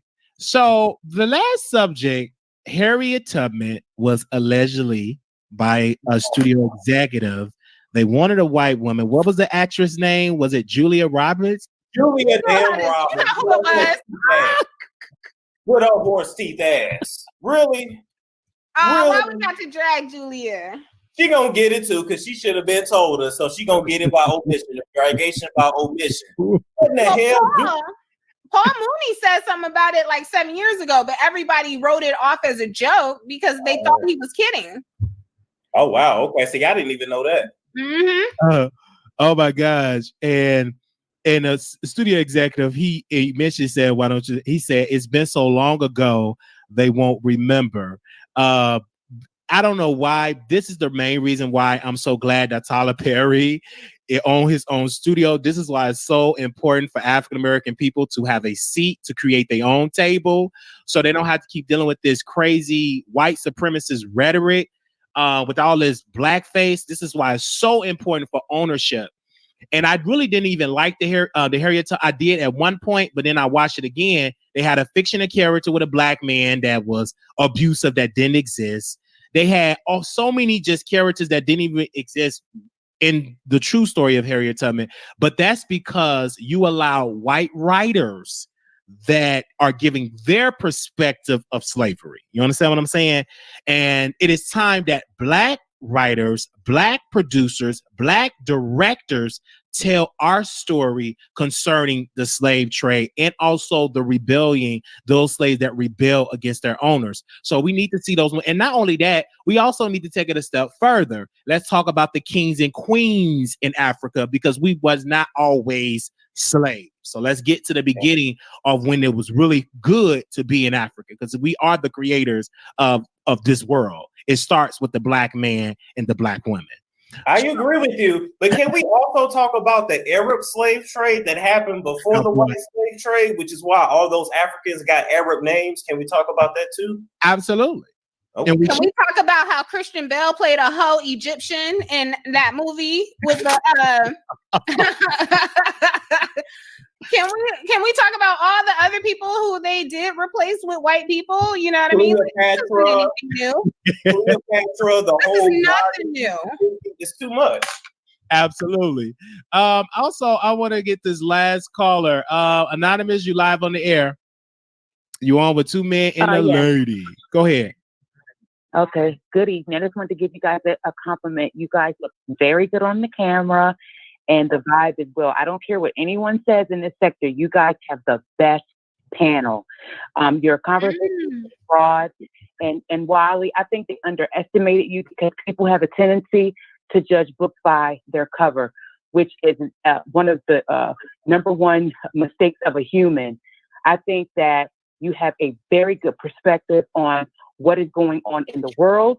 And what I found out that even though we can all be a little messy, yes, you even have a good perspective when it comes to the mess. Thank you. Also, about the gay community, I think that people feel like they're being force-fed the LGBT community plight because the people who don't agree with it, they just want to be left alone with feeling like, okay, if you're lesbian or trans, bi, whatever, fine, do you. You know, I don't want anything bad to happen to you, but I want to have the right to feel the way that I feel. But when you voice your opinion about maybe not being in agreement with the bedroom behavior, because as far as I'm concerned, that is the main thing that separates, of course, heterosexual and gay, lesbian, whatever.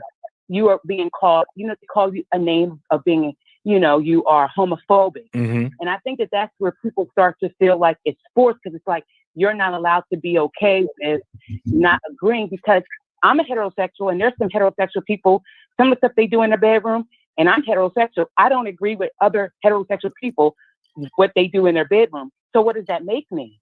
Right? So that point there. And then as far as Harriet Tubman, that movie, you hit the nail on the head, Wiley. It is very important for Black people to make sure that they control the narrative. It's not going to make a difference. And I'll tell you, wait a minute. It's not going to make a difference. And I'll tell you why. And unless more people support it. Because who did we have a couple of years ago who made a movie and told it from their perspective? What was the dude's name? He made Birth of a Nation and got blacklisted out at Hollywood. Nate Parker. He got blacklisted after that. Nobody supported that movie. Well, because of Black women. Because of Black women, because he was accused and he wasn't charged, he was exonerated. They said he was a rapist and Black feminists. He did not rape that girl. Him and his homeboy took down the chick in college. They did not rape that girl. Absolutely. I don't believe it had. Now that was a little something they pulled out of the arsenal during the time that the movie was coming out. But I believe there was a much deeper rooted issue with that movie even being made. Absolutely. Okay? Because what it talked about, Nate Turner, it talked about a slave that said, listen, we're going to revoke an eye for an eye, a tooth for a tooth. And they didn't like that. Whenever there's not a white savior in the movie, yes, they don't like it. They don't like it. And that's why Black people, we got to support. Go ahead, sister. Go ahead, sister. Yeah, I agree. I think they did not like that. They didn't like the fact that it didn't show Black men in a very submissive role. Instead, it showed the Black man being super masculine and making sure that he fight back.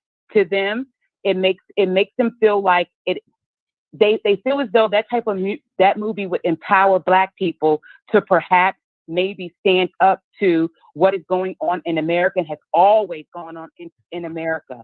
They like to keep us very docile, whitewashed. And when you have a movie like that, when people are walking out of the movie theater feeling empowered, that is a very scary situation for white America as a whole. And Nate Parker, another thing that really confused Black people, because I noticed like these movements that are happening with Black people, there is a huge awakening that's happening. We are very much so awake, more so than I've seen in many years. But what I see is that Nate Parker is a Black man who felt it in his heart to tell that story. But see, the thing is that he was sleeping white. And that right there, for a lot of Black people in these movements nowadays, if you're fighting Black and sleeping white, it is confusing and it makes not want to. Okay, well, white. Well, thank you for that opinion. That's going to be a subject. Can you be pro-Black but have a white partner? I think that's the question. That's a topic we need to discuss. That might be for next week. Yeah, that has to be for next week. Black is confusing, and how do you trust that person? Because if you're fighting Black and you're sleeping white, to me, it looks like you're committing treason. All right. Thank you very much. That's the topic. You are Russian spy. Thank you. And you guys are dope. I don't care to let nobody tell you guys. You guys got the best panel, straight up. Thank you, sister. Thank you. Thank you. All right. Woo, Lord, ladies and gentlemen, we are at the end of the show. We want to thank Regina Hair Salon for sponsoring the episode. So make sure y'all go and check out Regina Hair Show.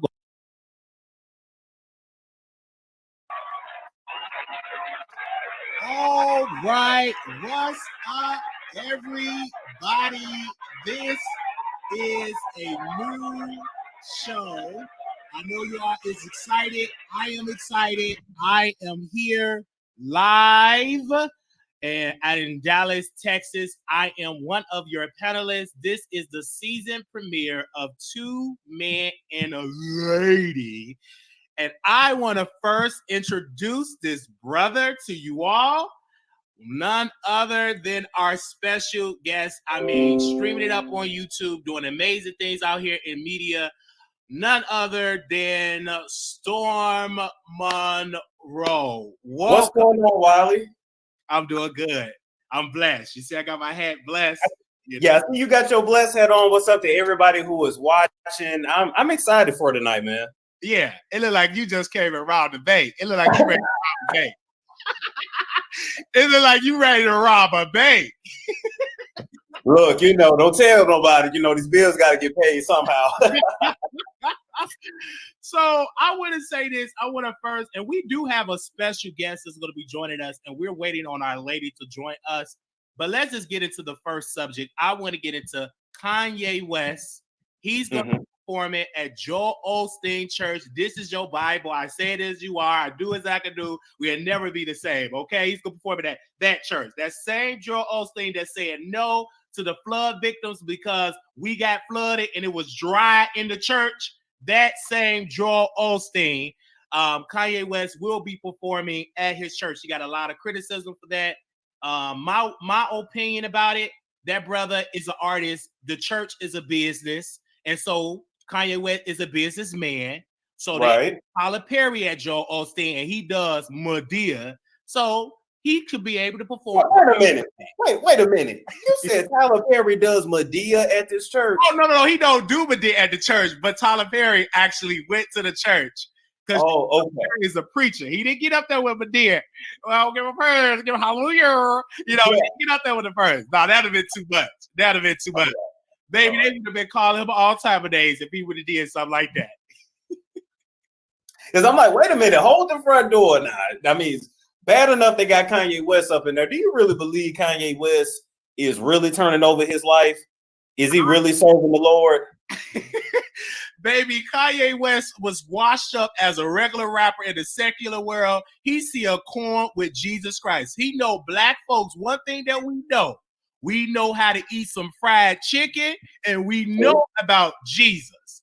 I think it's just a universal thing, and so he's doing that for money. And I remember when Tasha K did that report that Kanye West and Kim Kardashian are transitioning to this church, First Lady, because they know they are getting outdated in celebrity and that other celebrity. So they want to get to the church where you can get coins on top of coins. I mean, that's true. And that's true because we ain't really looking at Kim no more like that. I just feel like this man, who's gonna be his first lady? Because I don't want a first lady, and I didn't send your cookie box and your dookie shoe. No, I don't want no first lady. Somebody to hit that, do it on and smash that, and when you on Pornhub, you having a bad day, you scroll on down there, you see your first lady busted it wide open, and it's not even only that. You seen her breasts, you seen so much of her out there. Yeah. So we have, maybe what she can do is get in that Bible and learn how to service her husband better. Because from that video, she was servicing that good. We do have a special guest that's holding on the line. But before we bring our special guest, a comedian on, I mean, really good, we're going to bring our lady on the panel, none other, the wonderful, the beautiful, the intelligent one, none other than 7 stars. Welcome. Hi. Yes. So thank you so much, Sam. You came. Okay, you here. So we have a special guest on our special guest that we're going to be interviewing. She's on the line. So we're going to introduce her. I found her out because she did an interview and she was out there on different shows. And I saw this one particular video of Hope Flood, none other than the one and only Hope Flood, is live on the 2 Men and the Lady panel. How you doing, Miss Hope? Thank you. Hi, how are you guys? Hello, everyone. Hi, Hope. Hey. Hey. Yeah. So how y'all doing? We doing I'm good. Sorry I missed out last week. I'm sorry I missed out the last time, but I smoked a lot of weed. So Hey, no problem too. I smoked some too. And I got you. I'm glad that you're on here because when I seen you on Comedy Hype, I did not know who you was. You said you must be young, and I'm like, yeah, I'm 29. But my audience, they are seasonal. You know, they are seasoned women and men, so they knew who you were. So I'm gonna be like a DJ Envy from the Breakfast Club. For those that don't know who you are, what do you do? I am a 30-year veteran stand-up comedian. I am an entrepreneur. I'm a philanthropist. I am a publisher. I'm a radio personality. I'm an actress. I'm a mother. I'm a grandma.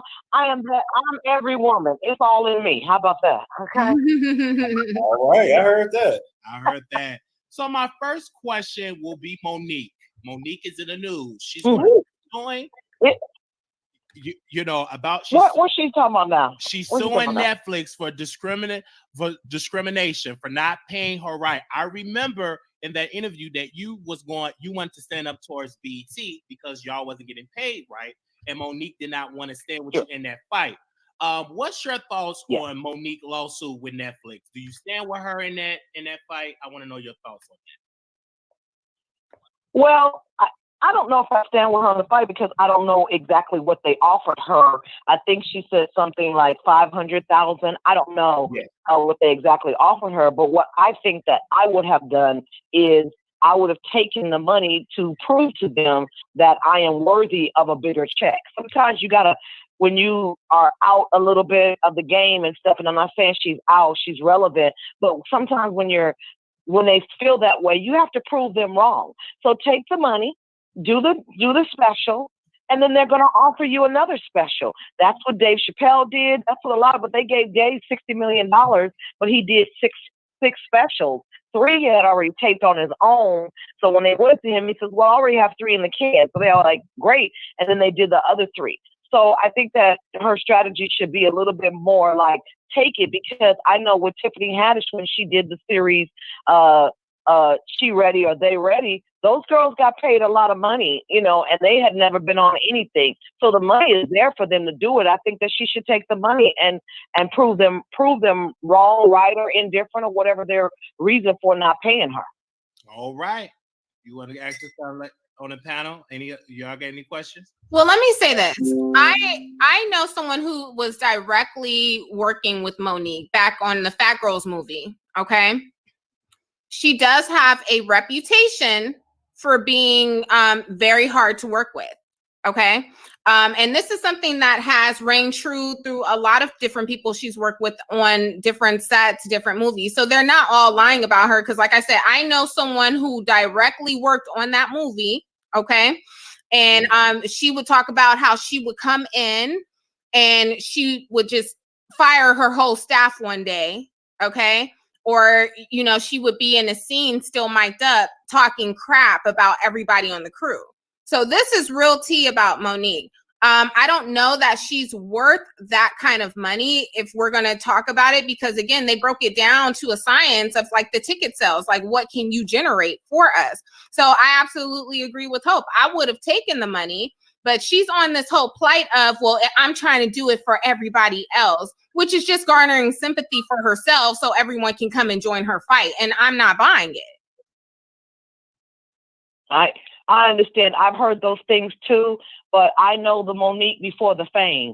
So I don't know this level of Monique or how she acts. But like you said, I've heard that a lot. And like my mama said, when one or two people say something, whatever, but 3 or 4, somebody ain't lying, you know, whatever. Right. So I understand that. And that's probably ring true or whatever. So I don't know. But also the other question is, what makes, when you're a woman, especially Black women, when we're assertive and we know what we want, sometimes it gets, when we express it, especially with me, and I can only use me as an example. Sometimes when we express what we want and how we feel about how we're being treated, when we become vocal about it, now we're a bitch. We're being a diva. The angry Black woman. Yeah. When the guys say stuff, when the guys do is something, oh, he's just being a man, or he's being, you know, he's taking care of his business. So when we say it, it's different, especially for Black women. We stand up for ourselves because a lot of times we're passionate about it. Like right now, we're talking back and forth. Somebody could think, oh, look at them too. They're going back and forth against each other, or look how she's talking, or whatever. We're just passionate as well, and we have been treated so long in this business for so long. When we do get the opportunity, we just like, we ain't taking that no more from people and stuff. So I think sometimes that gets lost a lot of times. You know, it's like when like with raising my son, he's 32 now, but I'm still raising him basically. But he'll say, you know, when he says stuff to me, I say, look, if I tell you that you ain't about nothing, I can say it nice, I can say it sarcastically, I can say it indifferently, I can say it sympathetically, but at the end result, it's still the same thing.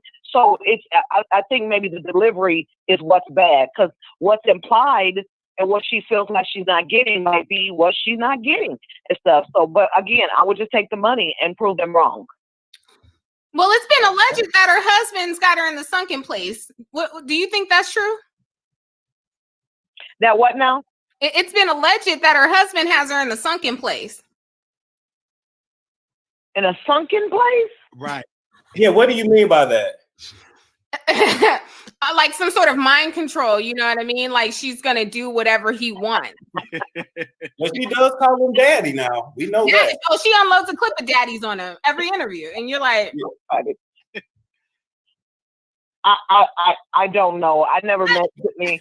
I don't know him and everything.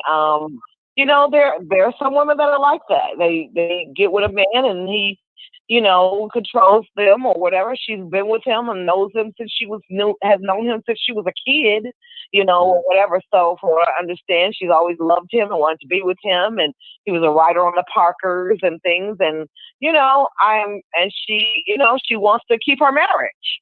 Yeah. I got a question. She wants to keep it.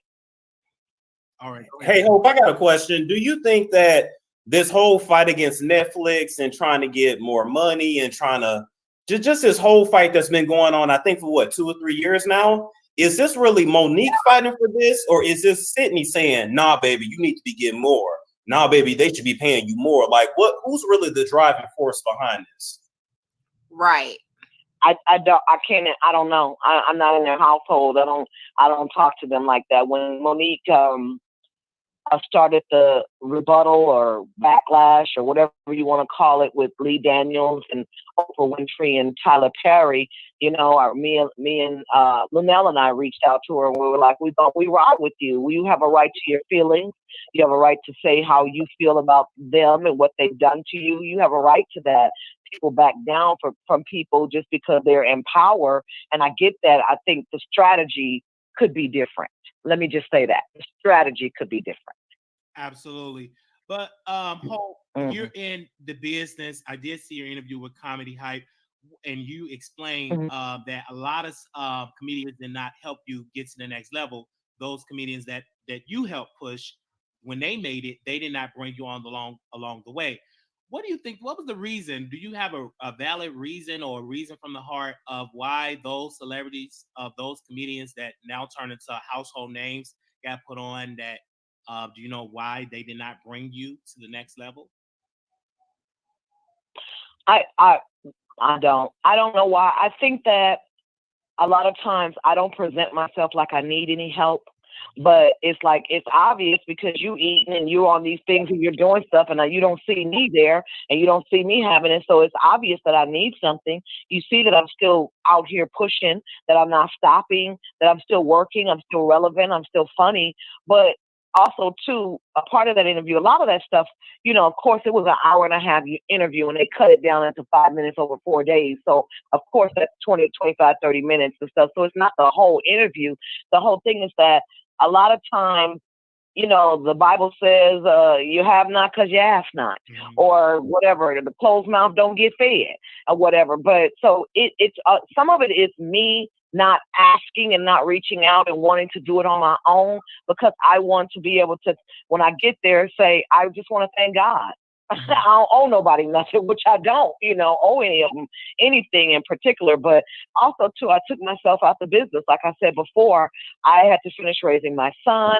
I had gotten a job on the radio, making a lot of money in Dallas, Texas. So I needed to focus on the radio thing. So I'm one of those people that when I do something, I like to totally focus on that, especially when they have believed in me. And this was my first ever radio job, and they paid me a lot of money to be on the radio. I relocated to Dallas from LA, all that stuff. So I needed to focus on that. So I thought, okay, this is going to be it, radio, because I was just tired of being on the road for the last 10 or 15 years and out here and dealing with promoters, and sometimes they pay you, sometimes they don't. Sometimes they want to come to your room and get some from you, and they ain't got your money. Sometimes they leave you at the airport, leave you at the club, leave you at the hotel room. And I just got tired of all of that. And I figured, oh, here go a good job. I can learn how to do radio. When I got into it, I was like, I was born to do radio. I just fit right in. And the show I was on, I was basically, it was another guy's show, BJ in the Morning. He was from Charlotte. He had been on the radio there for 13 years. And so he had been interviewing me because I would come there every year to do the Comedy House, and I would have to go do the radio and didn't even know he was interviewing me. That's what I tell people all the time. Whenever you get on, you have to shine and be your best because you never know who's watching you. And he offered me that job, and I felt that it was an opportunity for me to take care of my kid without struggling, for me to have a good light. I felt like that this was a reward for the fruit of my labor, of sacrificing my career and a lot of things that I could have been doing. I could have been doing a lot more, but I had to raise my kid, and I didn't want to leave him with people. I didn't want to drag him around the world. I didn't want to leave him with different people and stuff. So I did what I could do, and I had to come home. And that's my commitment as a mother. And I want to ask you because, and I want to be a little messy in this because you already confirmed this, that you and Jamie Foxx. I was just about to ask that. Like, speaking of hooking up. Yeah, got it on. And I felt a type of way when I heard it, because I'm like, if she's good enough to get it on, why didn't Jamie Foxx, bring you on? Did he even try to get you an audition to be in Bray or any of these other projects that he was a part of? No, but I'm.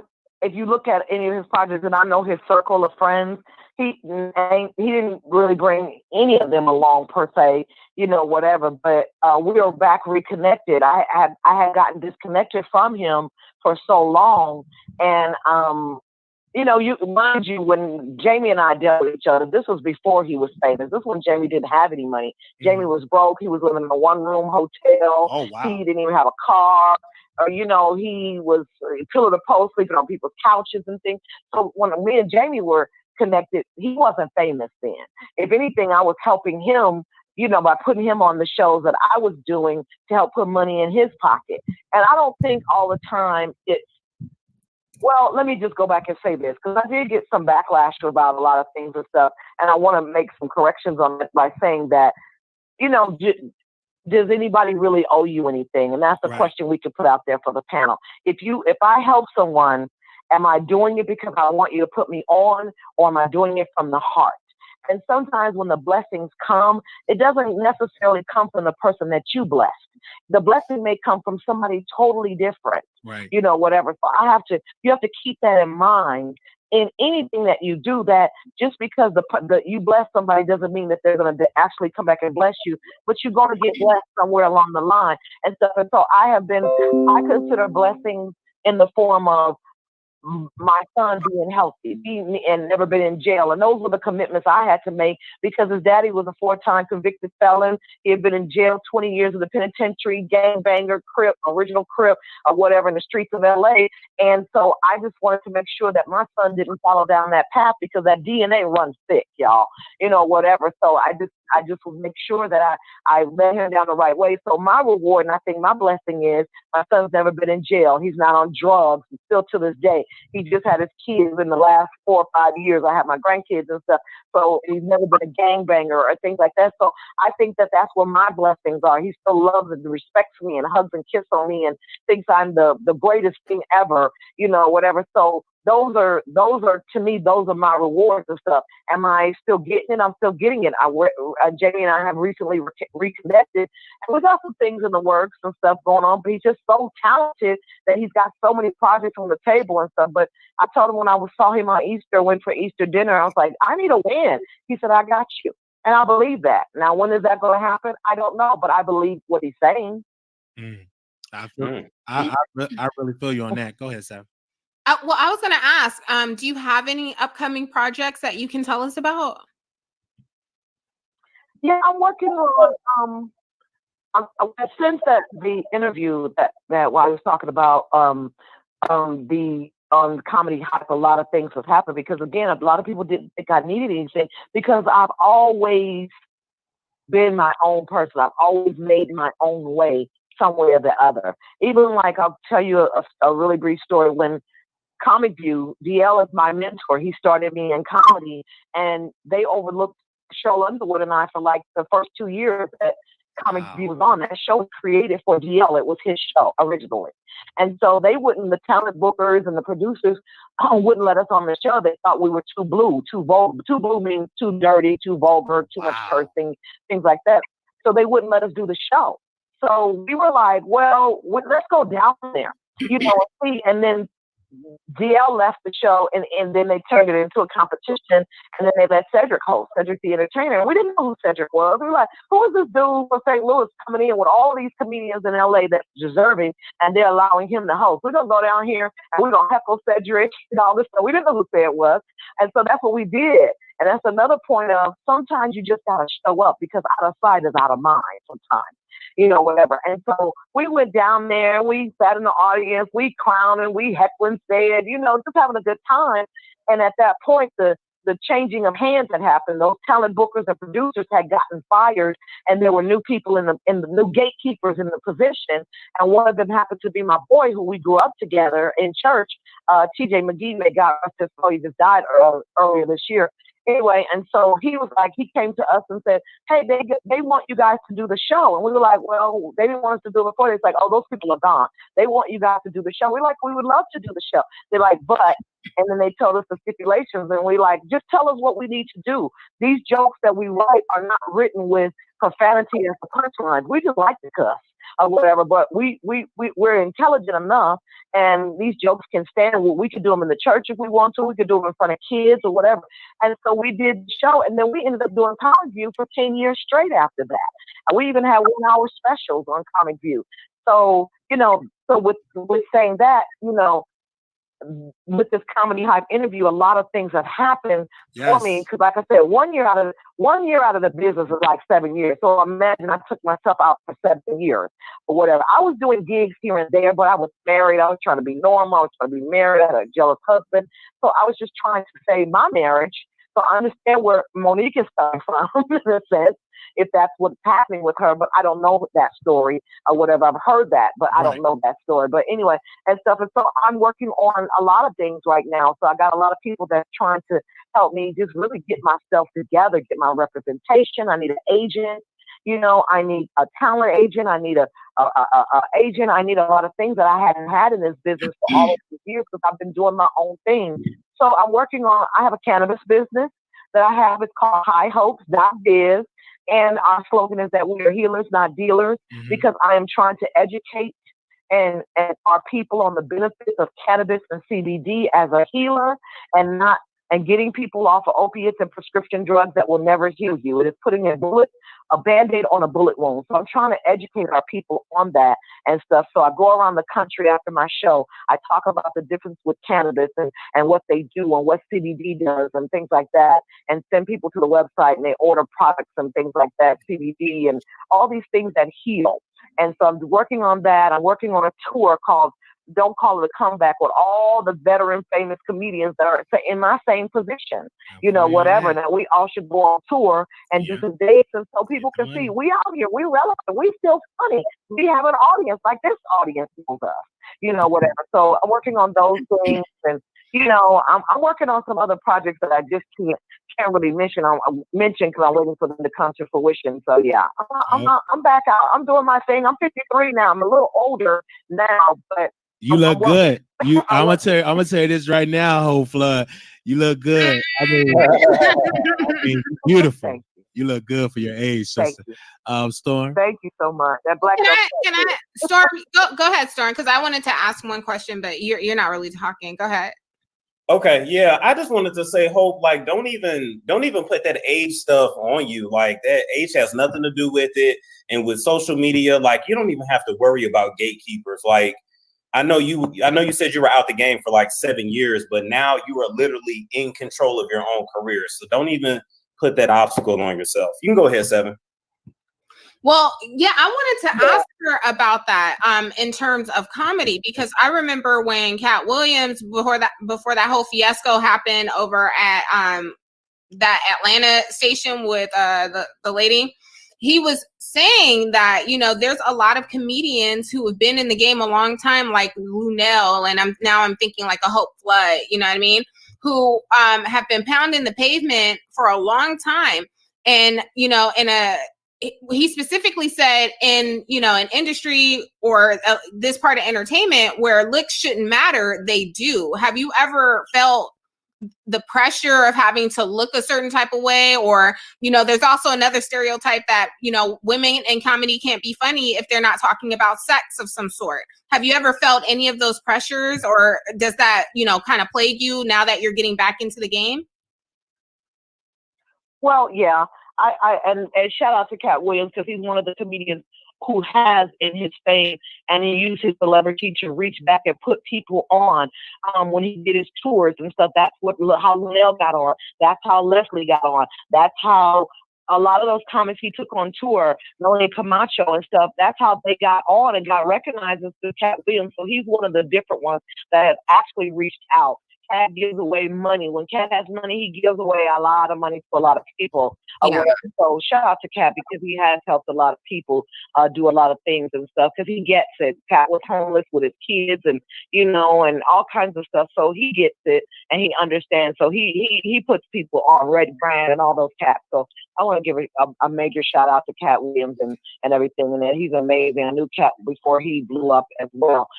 Yeah, I think that a lot of times what they do with women, they're afraid of us a lot of times. And so Monique's, going back to Monique, her rant or her being upset about being overlooked is valid.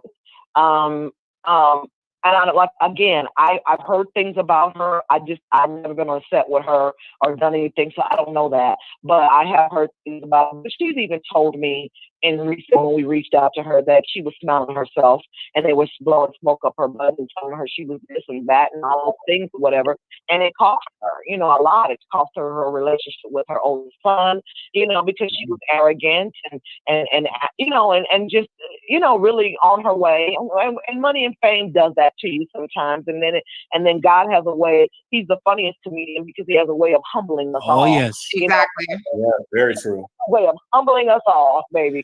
Well, you think you're doing something. Yeah, okay. And so God is just laughing like, okay, yeah, let me snatch this rug up under y'all, okay? Let you know that I am the I am. Right. So I want to ask you. I am. So yes, I think so. I want to ask you, Hope. This might like the last. We have a lot more. This is the last question. Go ahead, babe. I'm sorry. This is the last question I do want to ask you because I want to make it clear. What do you want to accomplish in Hollywood when you get there? What is your dream job in Hollywood? What do Hope Flood? What is that dream for you in Hollywood? What did that look like? I would like to have a nighttime talk show.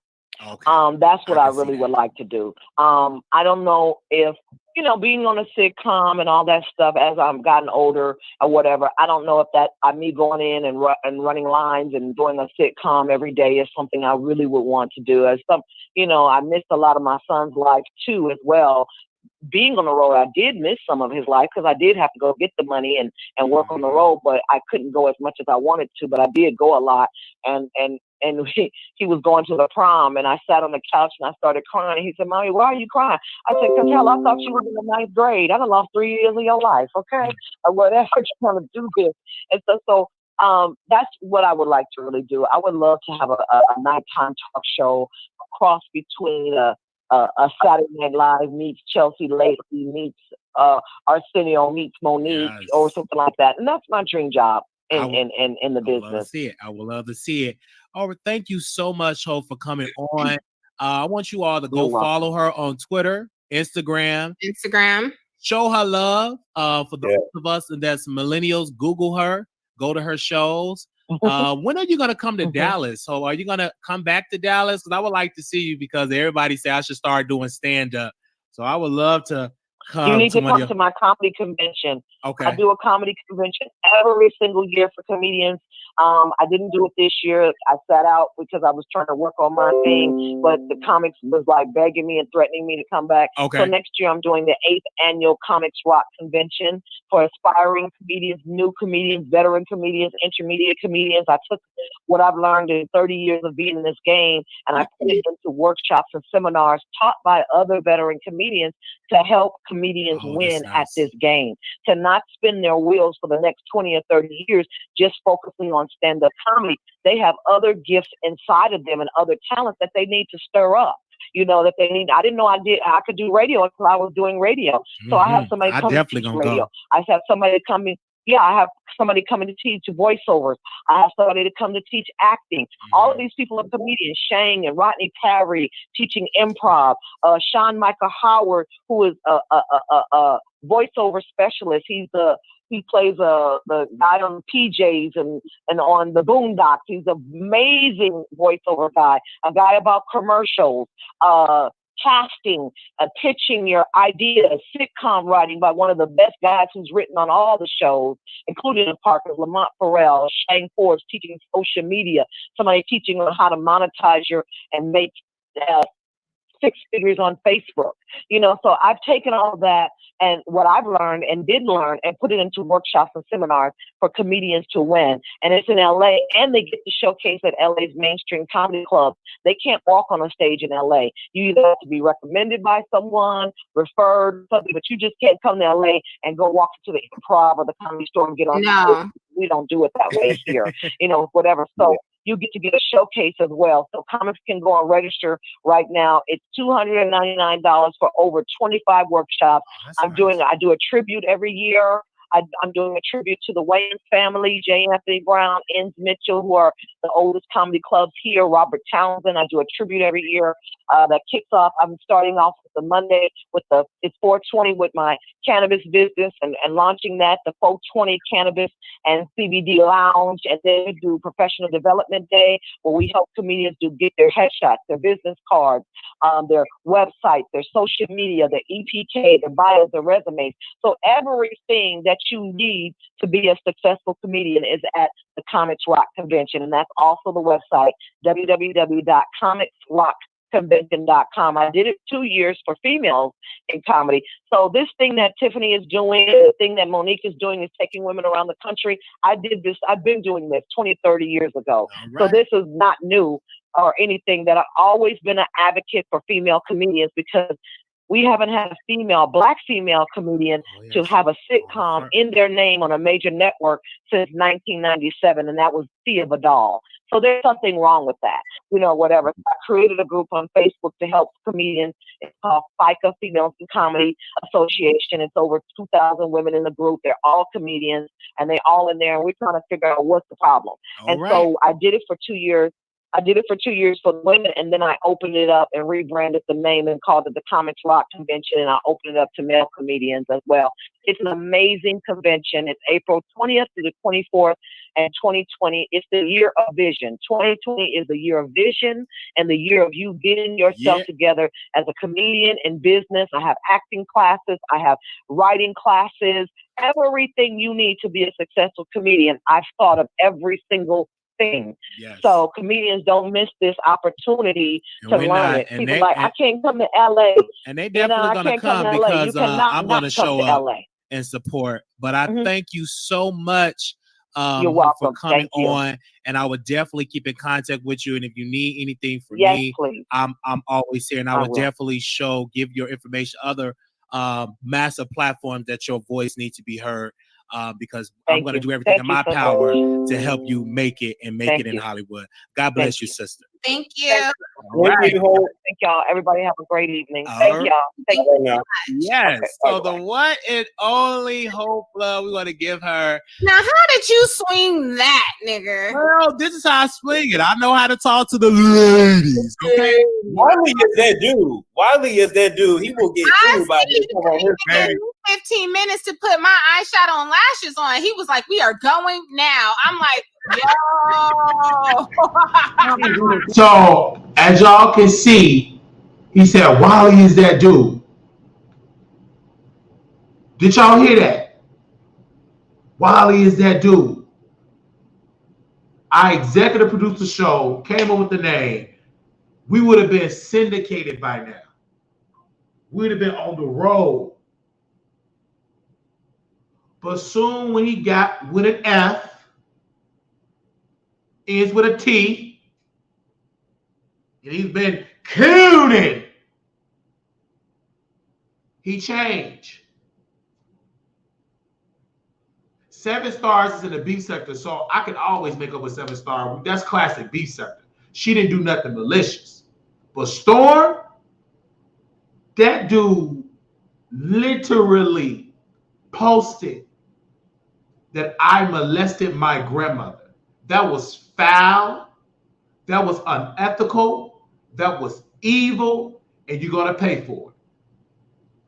I'm going to pray that you keep on eating so you can go.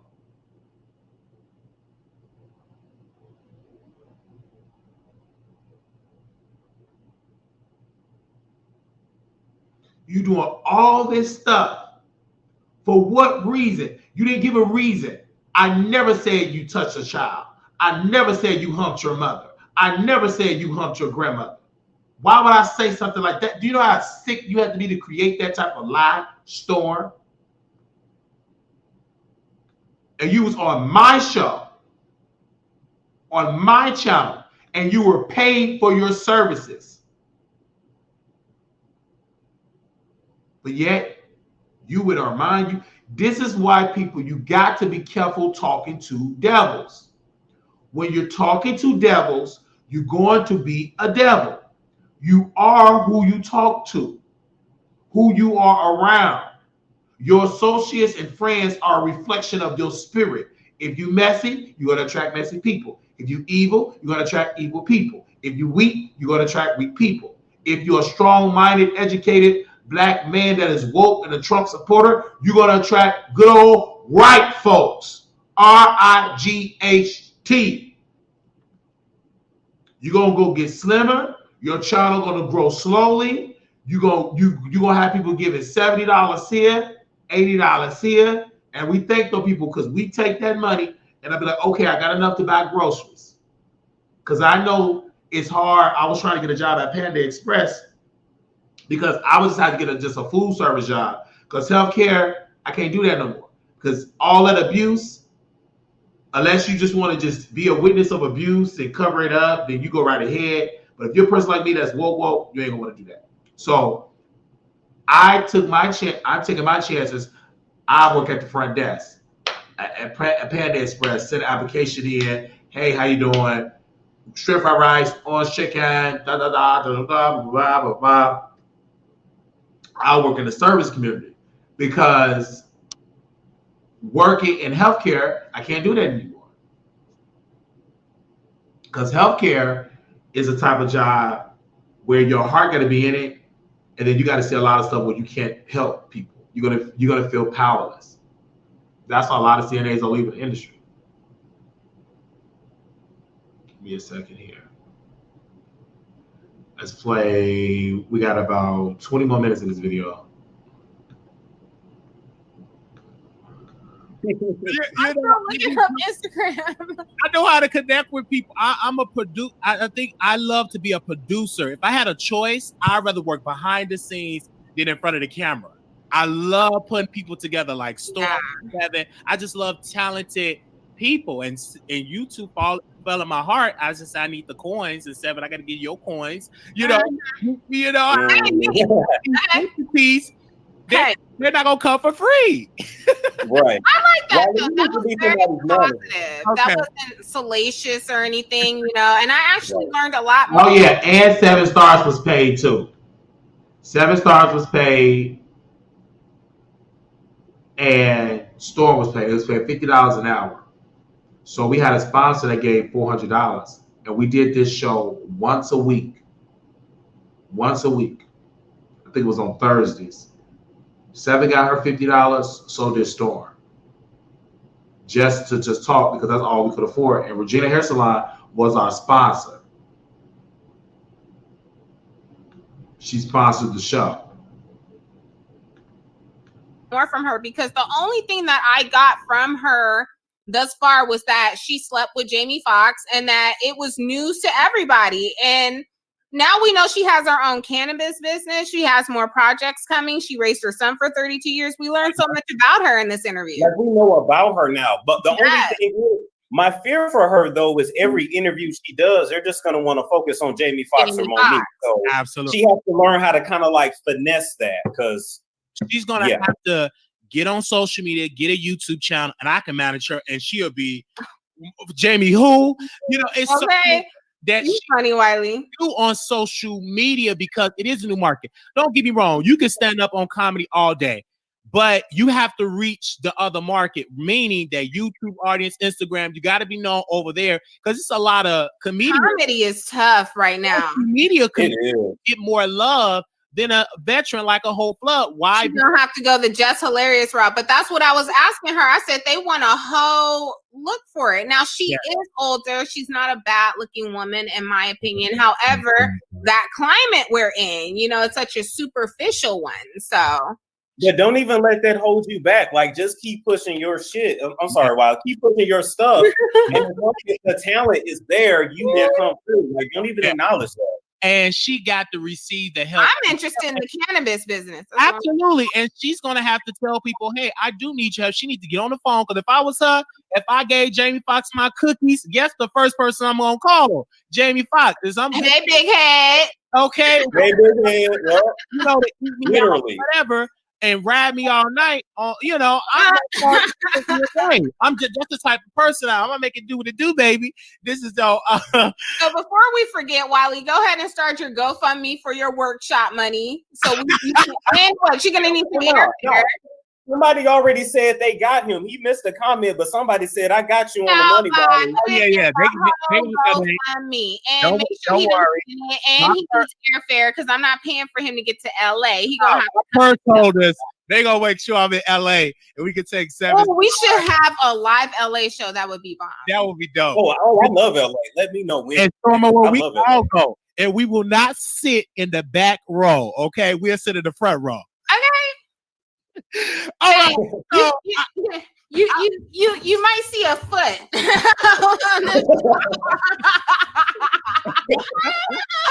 I'm sorry. Go ahead. Oh my God. So I want to get into this subject. This is about safety. And since we have a lady on the panel, I definitely want to give her thoughts. I want you all to see this video and we're going to do commentary on it. Let me bring it up on the screen. Noticed that they were taking all these different turns, no major streets, was not following the GPS that they were supposed to be following. So I asked the guy, I said, why are you making all these turns? You know, this is not the way to my job. And he wouldn't answer me. He kept on just driving. So I'm noticing that I'm going down these different sidewalks, these neighborhoods. I'm so nervous. Like I can't even really talk. So I'm asking the guy, like, why are you turning here? This is not the way to my job. So he kept telling me to be quiet, like, hold on, I know what I'm doing. So he pulls up behind this other car, like a big truck. I don't even know what it was. So I'm like, just nervous because I'm on the phone the whole time and I wasn't paying attention the whole while that he was making all these turns. So I asked him, why don't you go around this truck? Why you just sitting behind the truck like this? I had to got in the car with the lieutenant, noticed that they were taking all these different turns. Like this, I had to get to work, and then he wouldn't answer me. So a black guy got out of the truck. He had braids in his head and everything, and he started opening the gates to this warehouse or whatever it was, and was telling the car that I was in, the Lyft driver, to back into the warehouse or whatever. So I'm like, what are you doing? You know, like, this not the way that you're supposed to be going. So I'm telling y'all to be safe. I had to get out the car and run. I was in a Lyft. I have all his information and everything. I was riding in a Lyft car trying to get to work because my car was acting funny. I called the police and everything. I'm still waiting on the police. I'm safe. I'm waiting at a gas station. I'm just saying, be safe so y'all can share this video. I'm in Houston, Texas. I was on Richmond and Dunvale, and it's real out here. You have to be safe. So anybody who's riding in a Lyft or tell them why like this, I have to get to work. All right, and y'all get that. All right, I think Kevin needs to go first since she's the lady. First of all, if this is true, okay, she is lucky AF. And the reason for that is because I'm thinking, okay, there's child safety locks involved. Like she can't get out the car. She had to kick you. She had to donkey kick the window out or something. No, she was able to get out and run. And that just shows, first of all, can we talk about how there's a ton of Black girls and Black women coming up dead and missing? A lot. Yes. Alarmingly a lot right now.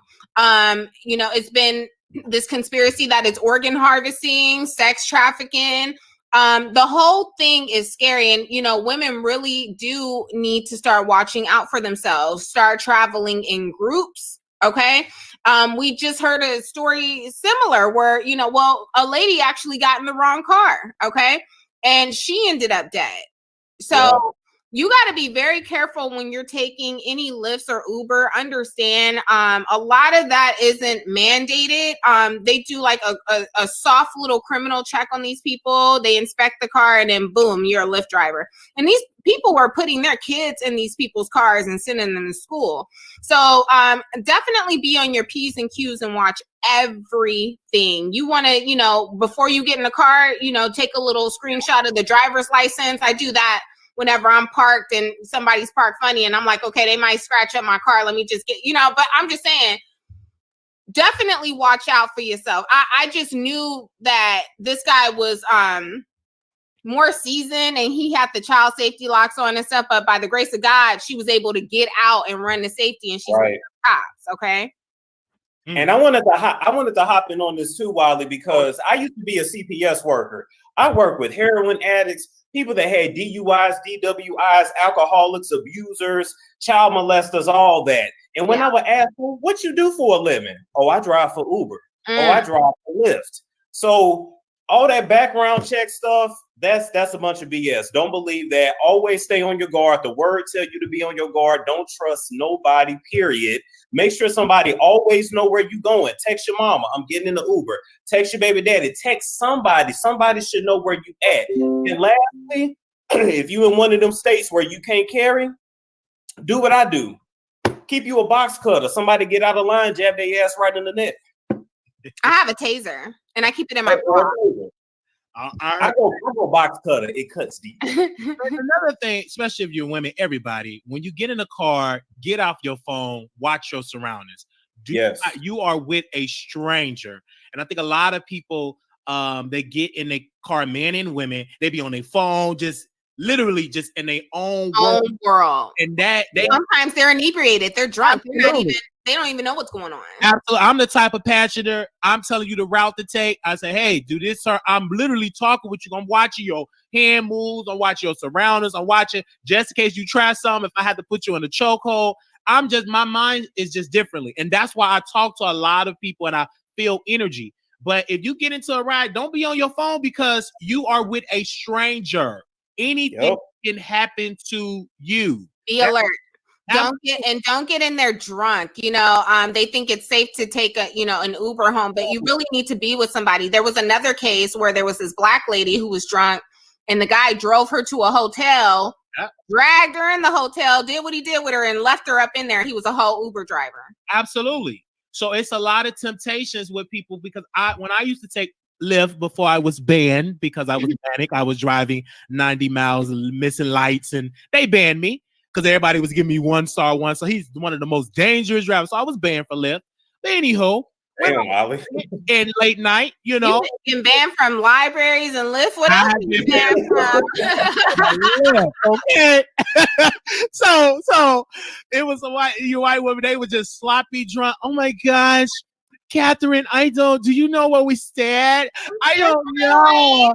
I think we stay over there. And I was just driving. Mind you, I'm a Black man with these 2 white women just driving in a new land because I'm in Texas. I don't know Grapeville, Texas. I don't know these other. Only thing I know is my little area.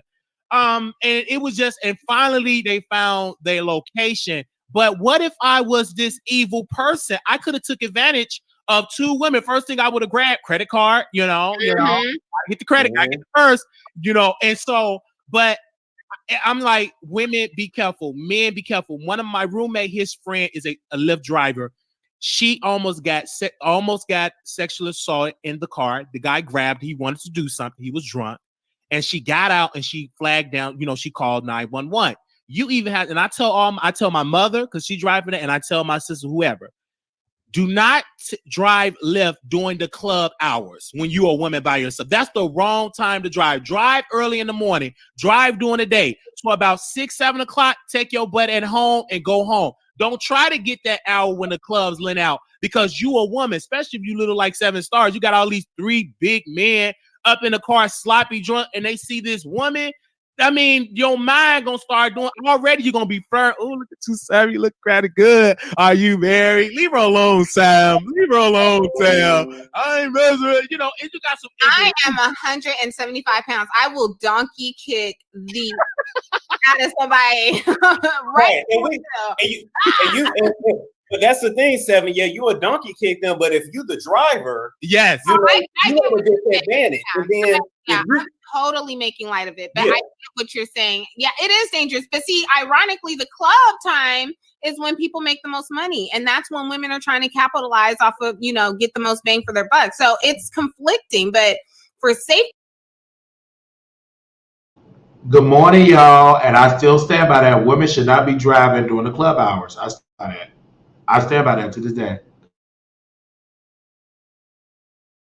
Reasons, I would have to agree with you. I wouldn't do it at night if I was a woman. No, don't do it at all. I've done Uber. I didn't pretty much had every damn job, but I've done Uber and Lyft too. And when you women get drunk, y'all done twerked in my seat. You done pulled your panties down in my seat. Yes. Hold Cardi B. Rub down on me. Like, people get aggressive when they drunk, and just imagine the man at the club, especially the ugly niggas. He ain't got none. Now he out the club. He horny. He drunk, and ain't nothing but him, you, and opportunity. Come on now. Absolutely. So that's why you have to be safe. I want to give a special shout out to Tasha K. She's in the chat. Tasha K. I want to say this. I want to thank you. Side note: has anyone seen Lioness of Judah? Because okay. Oh my God, I did see her. Looking for her. I saw. Okay. It looked like she came from the 70s. It looked like the time of thing. You wrong for that, Wiley. You wrong for the soul train. I'm like, my life, I has to fight. I mean, y'all are wrong for that. I'm gonna say this. Sometimes you see people's face and you be like, I see why you wore a mask, and I'm gonna leave that at that. I see why you was hitting in the videos. You just did audio. Yes, stay in the radio. Just like this. Baby. I said, whoa. Like, for real, push that shit back on. Like, whoa. No. Please go back and hide it, man. Please. I had a girl say, you want me to take my bra off? No, leave it on. Leave it on. Leave it on. Leave it on. Leave it on. Oh, Judah, we hope you okay, girl. We heard you was MIA. I'm about to put what they call it, ABB. Yeah, out on her because we ain't seen her. Oh my God, I don't know where she's at. Wow, that was quite that say you. I didn't want to touch it because they said she's going through things. And you know, people always get so sensitive. Don't do it, she's going, but she did talking about this mess. We all going through it. Tasha K was a hoe pregnant, Right.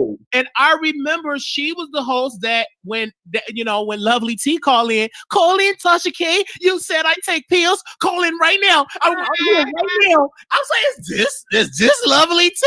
Like, what's going on up in here? We're going to and just when you said pills, call me right now.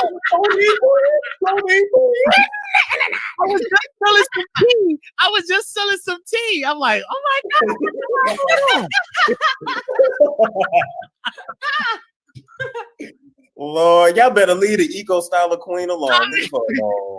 Leave her alone. I would never forget that episode because I was shocked because she said she's unbothered and she went on her child. I'll never forget it.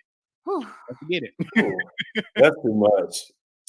So I do want to ask you, I have posed the question 2020. I want to ask which candidate are you supporting in 2020, or do you have a candidate that you are rocking with for the 2020 election? 7? No.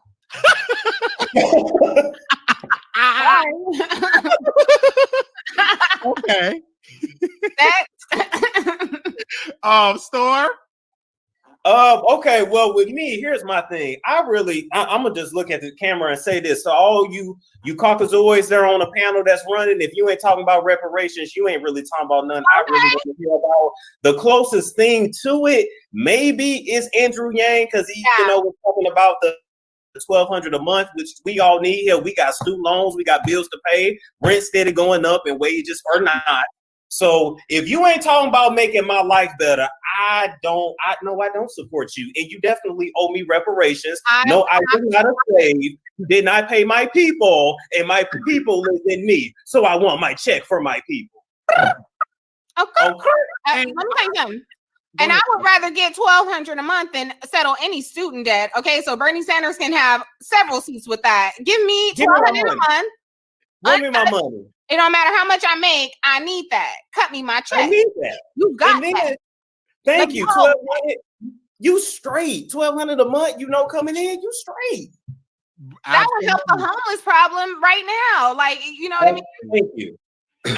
I'm with that because Andrew Yang is talking about financially $1,200 a month. But I also would like him to take it a step further. What are you going to tell the banks to make sure we get capital? If me and Storm and 7 want to go into business and we want to compete, how are you going to make sure that we get the capital that we need to be successful, because a lot of African Americans don't get enough capital to fund their business or don't get a piece of the pie. I just want to say this, shout out to everybody out there, but I heard this in an interview, I'll never forget it, is that $1 trillion pension fund government workers put in, not one black hedge fund control a piece of that, manage a piece of the. Of course not. So what candidate are going to do that? And if I interview Elizabeth Warren, Kamala Harris, I'm going to be very direct. I'm not going to say minorities, because when you say minorities, the new minority is gay white men. So when you hear minority, they're not really talking about. Wait a minute, that's real? Yes. That is real. And you can thank your boy Obama for that. Okay. Absolutely. So that's the new minorities, gay white men. So I'm very direct. What are you going to do for black people? Black people specifically, not minorities. Black people. Absolutely. Like black people, us. Absolutely. Because Angela Wright asked Elizabeth Warren a question and she was dancing around it. Yes, I have a plan for that. Well, you don't know. Give me a direct answer. Foundational black people, not all these Caribbeans and all these other people you bring up here to speak for us. Okay. And they're like second, third generation. No, I'm talking about people. Baby, I haven't seen that video, that live, in so long, because I'm sitting here watching, because I watched the replay, because I sit as a fan and be like, how can I have done better? Bitch, it was a perfect, well-oiled show. What I said in 2020, what is your direct plan for black community? The Democrats still suffer for that. President Donald Trump said, no tax on tips. So for black people that are servers, that are waitresses, that's going to benefit them. Especially when you're working just for tips.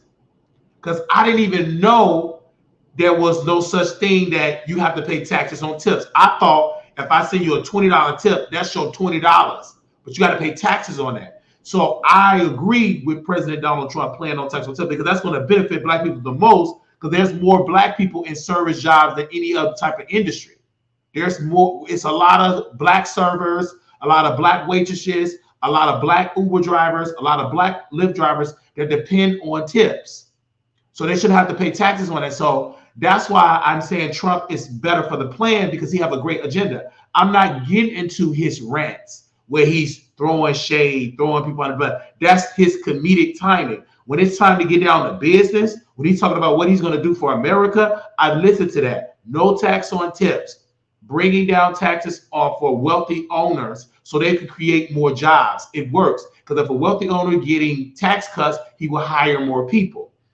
Helping black folks get into more capital to fund their business, he's doing that. Allowing the government to open up the purse to black qualified owners, not just to black owners.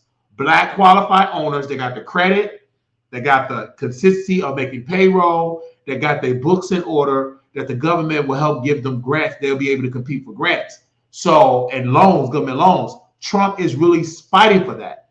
So the reason why a lot of people is fucked up with Trump is because y'all are watching him with Fox News. I suggest anybody, if any of my moderators in here, to post my station head. On my station head show, we are campaigning for Trump. We don't do it on YouTube because people get frightened when they see a camera, but audio, so you can hear me talking to drivers, interviewing drivers. I've interviewed so many Republican drivers, Democratic drivers, independent drivers, libertarian drivers. I don't care what political party they were all in. They all told me the gas is too damn high. The food is too damn high. And Uber and Lyft is not giving us a fair share. Now, I do believe that Uber and Lyft should make most of the money, but I think they should increase the share of the driver 5% extra, boost it up to 5%. They should be getting 40% of the money. It should be a 60-40 split. Meaning, if the ride was $100, that driver should get 40% of that. And then they take the rest, the 60%. That's what I believe. And that's what you negotiate. Then you negotiate at the table. Congress negotiate with Netflix and Uber. They negotiate with drivers, and y'all had it would be better under Trump. Yes, I will be running for Congress one day. Yes, I'll be running for a senator one day, but I'm not going to wait until I run for office to talk like I got sense. I'm going to do it now. That's how you campaign. When you want to run for office, you want to be out. I would love to be a Congress Wiley, but I'm going to show you how to campaign, talking to drivers, using my platform to interview drivers. And when I'm interviewing these drivers, they're telling me the real tea. This ain't sugarcoat. Then when I go and talk with the African Americans or with the niggers, I know how to talk that language. I talked to a gang member yesterday. He was talking about when he comes to Chicago, the gangs in Chicago told him, you can't put your gun on your side. You got to put it in your lap because you got to be able to grab it quickly. I said, you're not lying about that. Due to the culture, the gang culture is so prevalent, you got to have your weapon on your lap. I've known people have their weapon in their baby thing, their baby stroller, have number weapons down there. And that's why a lot of kids be dying because their parents be crying all that crying and then they be retaliated and the baby get killed. So I come from that experience. I know how to talk their language. So I talk to gang members because they still need to be talked to, because there's a reason why people join gangs. They don't just join gangs because they want to be violent. Most young male join gangs because they want family, they want love, they want community. My brothers joined a gang because their father left the household. So they was looking for validation and love in all the wrong places. So I talk to gang members. I'm not affiliated with a gang, but I will talk to anybody and tell them to vote for President Trump. I told that brother to vote for Trump. He said, oh, okay, man, I gotta register. I said, are you in Clark County? If you live in Clark County, go to the Clark County Election Department. Make sure you register. And Republicans have to finance Wiley. They have to send Wiley a check so I can continue to campaign for the Republican Party. The Republican Party, I'm going to send them an email. It is time for them to finance the Wiley Show. The Republican Party need to send me a check because I'm on the buses. I'm on the trains. I'm in Ubers and Lyft. I'm talking to voters. The Republican National Party need to finance me so I can crisscross this entire country. Just talking to black folks. I don't want to talk. I can talk to I want to talk to ordinary Americans, black, white, Latino, the working class. I can talk with the white folks.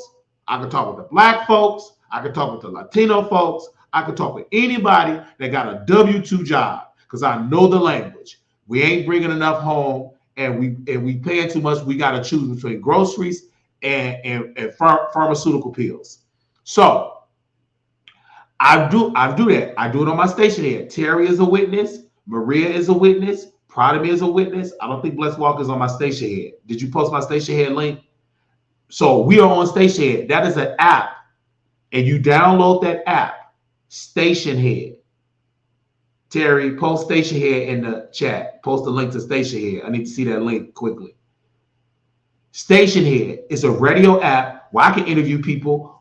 I have been campaigning for Trump for years. Thank you.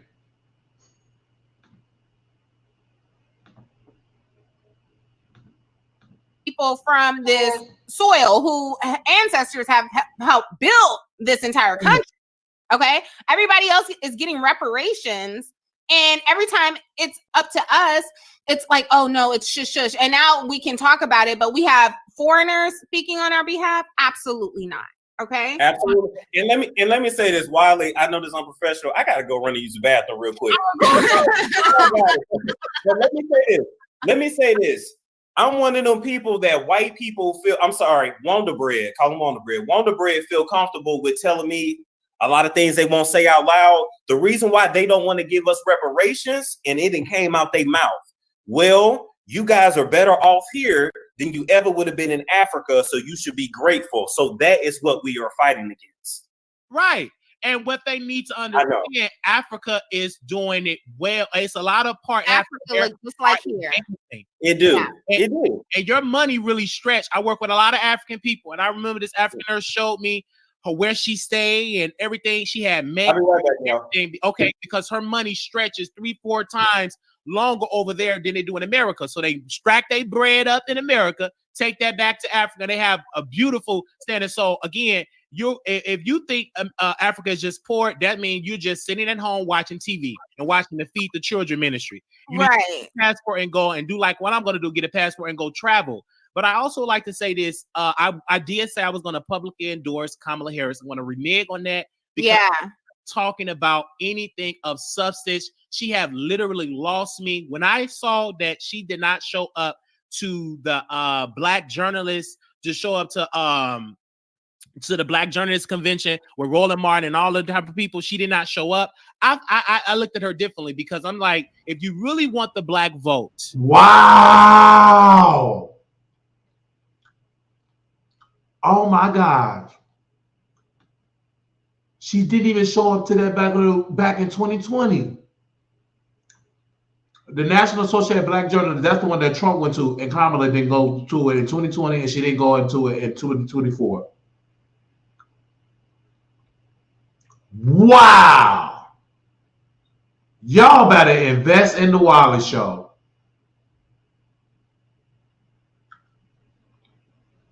Wow, wow, wow. We talk about Kamala Harris. Type Kamala Harris in the chat.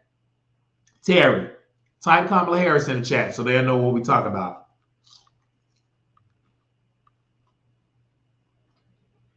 She don't care nothing about. Type Kamala Harris in the chat. I need to see Kamala Harris' name in the chat.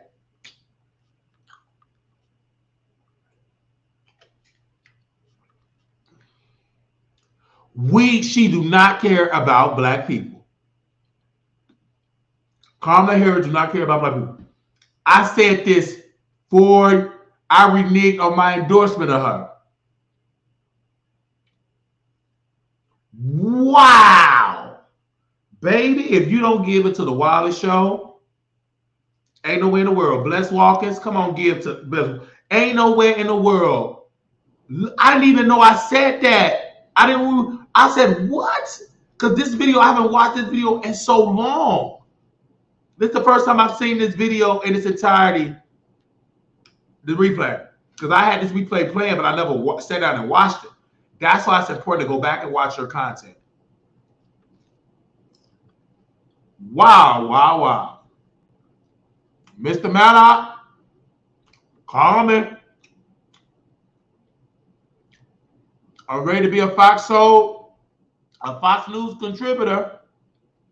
You can put me on Fox News. I mean, you can put me on Fox Soul. I'll take $1,000 an episode.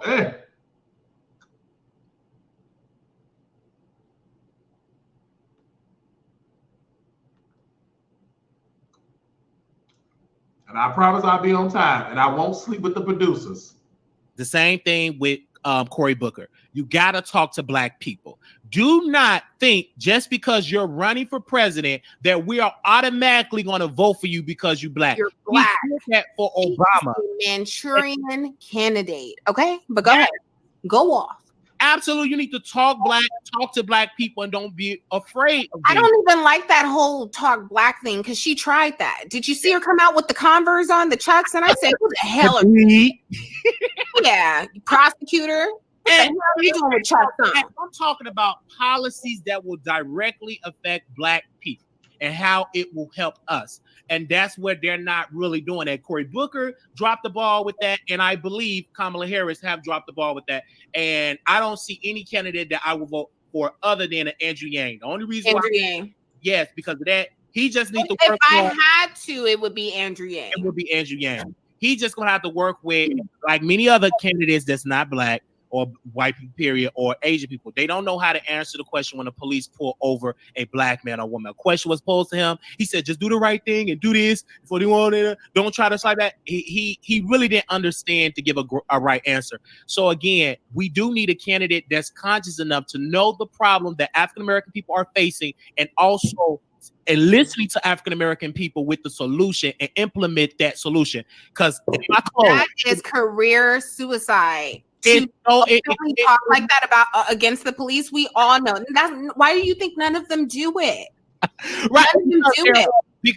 Because African American people, and I'm going to say this, and I'm going to let y'all get into this. We're not funding politics. We vote, but we're not giving. We're not giving money. Norma wrote if you all were running for president and vice president, I give you $550 million in a super PAC. Guess who call you gonna answer when he show up in there and say, "Good morning, Mr. President." The blacks are calling again. The blacks are calling. Yeah.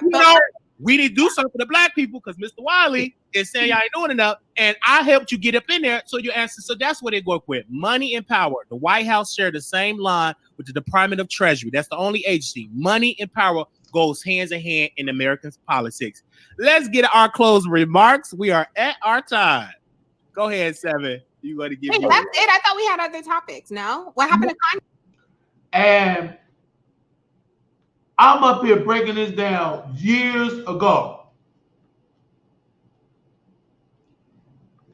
This is why you have to fund the Wiley Show. Ain't nowhere in the world. This is why we blessed. This is why He gave me just enough to give some chicken. But I'm on God, type of God, so I need to be wealthy. I've been stating facts for years. I didn't even know I said that about Kamala Harris.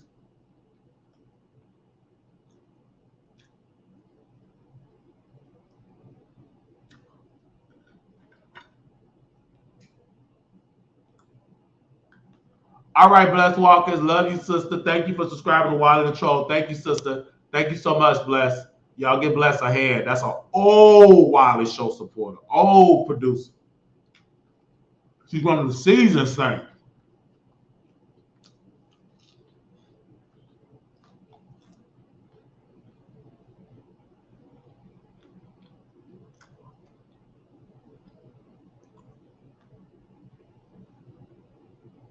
Thank you so much, Bless.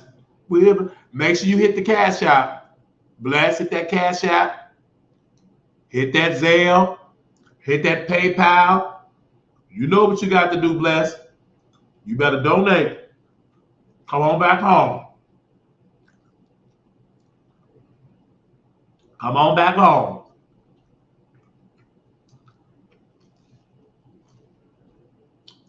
Post the information, Terry, in the chat. They said, "Are you tired of eating chicken drumsticks?" No. I would love to eat chicken wings and put it in air fryer, but I can't afford it.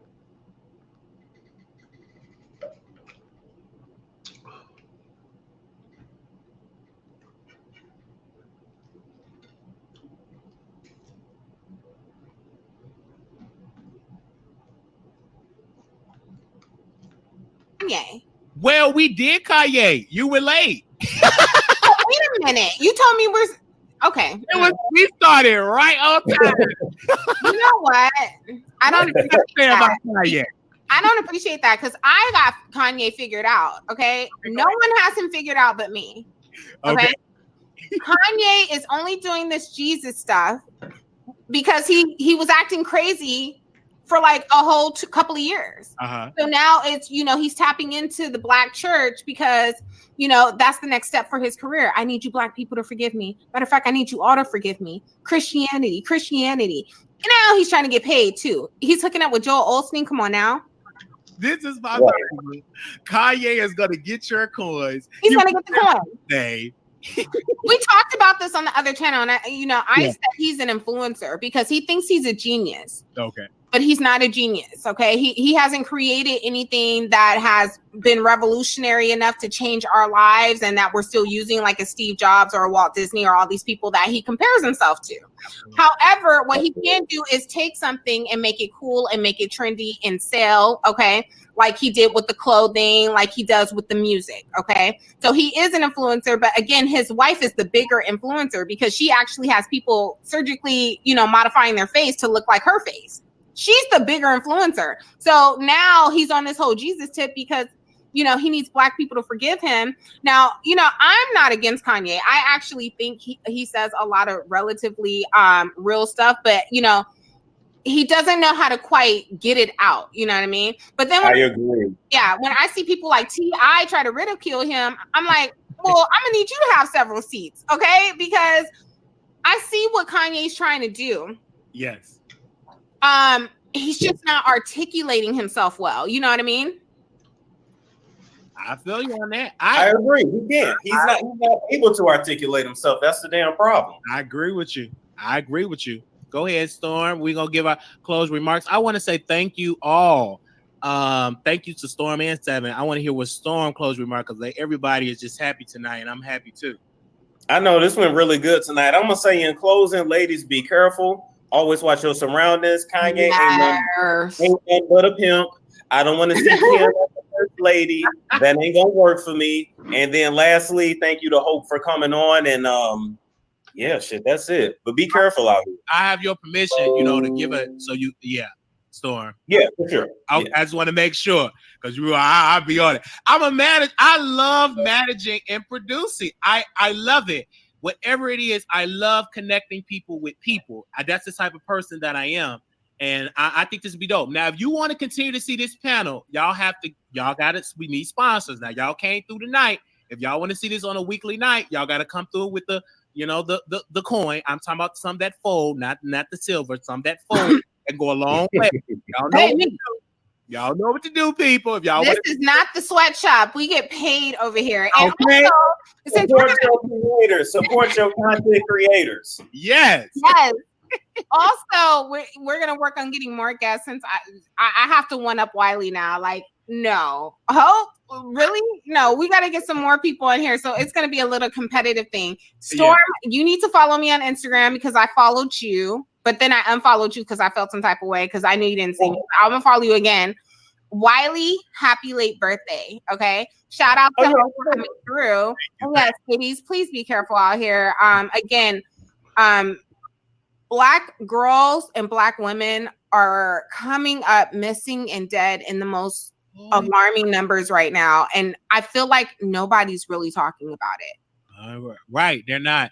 And what we see on YouTube and my clothes, you see a lot of men disrespecting women. Men need to stop being disrespectful and how to help women and use your platform, use your privilege. Because me and Storm, we have privilege as being a man. So again, we have to use our privilege to help our women. Those are our queens, those are our sisters, those are our mothers. We have to do that. I remember James Brown wrote a song, "This is a man's world," but it won't be nothing without a woman's touch or without a woman's love. So at the end of the day, we would not be here if it was not. So I just want to say thank you to y'all for tuning in and watching. One more thing. Shout out to our mom. We saw your picture, honey. You look like a magician out there. Did you see it? Yeah, come on, y'all. Being messy. Okay. When I see him coming in, be at the Whitney Williams, so I'm at work. I said, did you see the gums? I said, he is happy. I was at work, doing my work, taking care like a baker in that outfit, that Wendy Williams outfit. And then your crazy behind was like, I saw him all the way in the back row. He was in the Negro section. He was in that section back in the day. Sitting in the back. He was all the way in the back. Baby, when that camera went on, all you just see is him. And y'all just see that white shirt. Yo. Y'all are too much. I mean, I'm like, what in the world's going on? That man is way up yonder. That is funny. Yeah. I can't wait to see it. I just can't wait to get into some commentary. I'm just here for it. Listen, again, to the B&B squad, I'm going to talk about him because he want to be a celebrity. So I'm going to be a host and I'm going to talk to him like he a celebrity. He want to be one. Oh, baby, I'm going to make you one because I'm going to talk about you. Going to make you famous. Okay. All right. So did y'all enjoy that? That was two men and a lady. So we're trying to bring it back, but you got to get people that can be consistent for that. In closing, Storm Monroe linked up with Armand and he changed. And he went on a nasty campaign. And he's suffering financially. because of the lies he told. And when you tell these lies, nothing but evil gonna come to you. All right? Little black boy, you beautiful. It's only 10 a.m. here. Y'all be good. We're gonna come back live today. Make sure y'all go check out our website. We got articles up there. Shout out to our team that's helping us behind the scenes. Shout out to Proud of Me. Shout out to the writers that contribute and give their free time. I also want to say shout out to the moderators. Terry, thank you, sister, for coming through, for holding it down. And I think Latavia was holding down earlier today as well. And we want to thank Prada for holding it down as well. But we want to let you go, little black boy, you beautiful. Little black girl, you're enough. When times get hard, always remember to put God first. Make sure you all share this video, because we'll be back with some more content. Share the video. All right, y'all. Be blessed. Peace.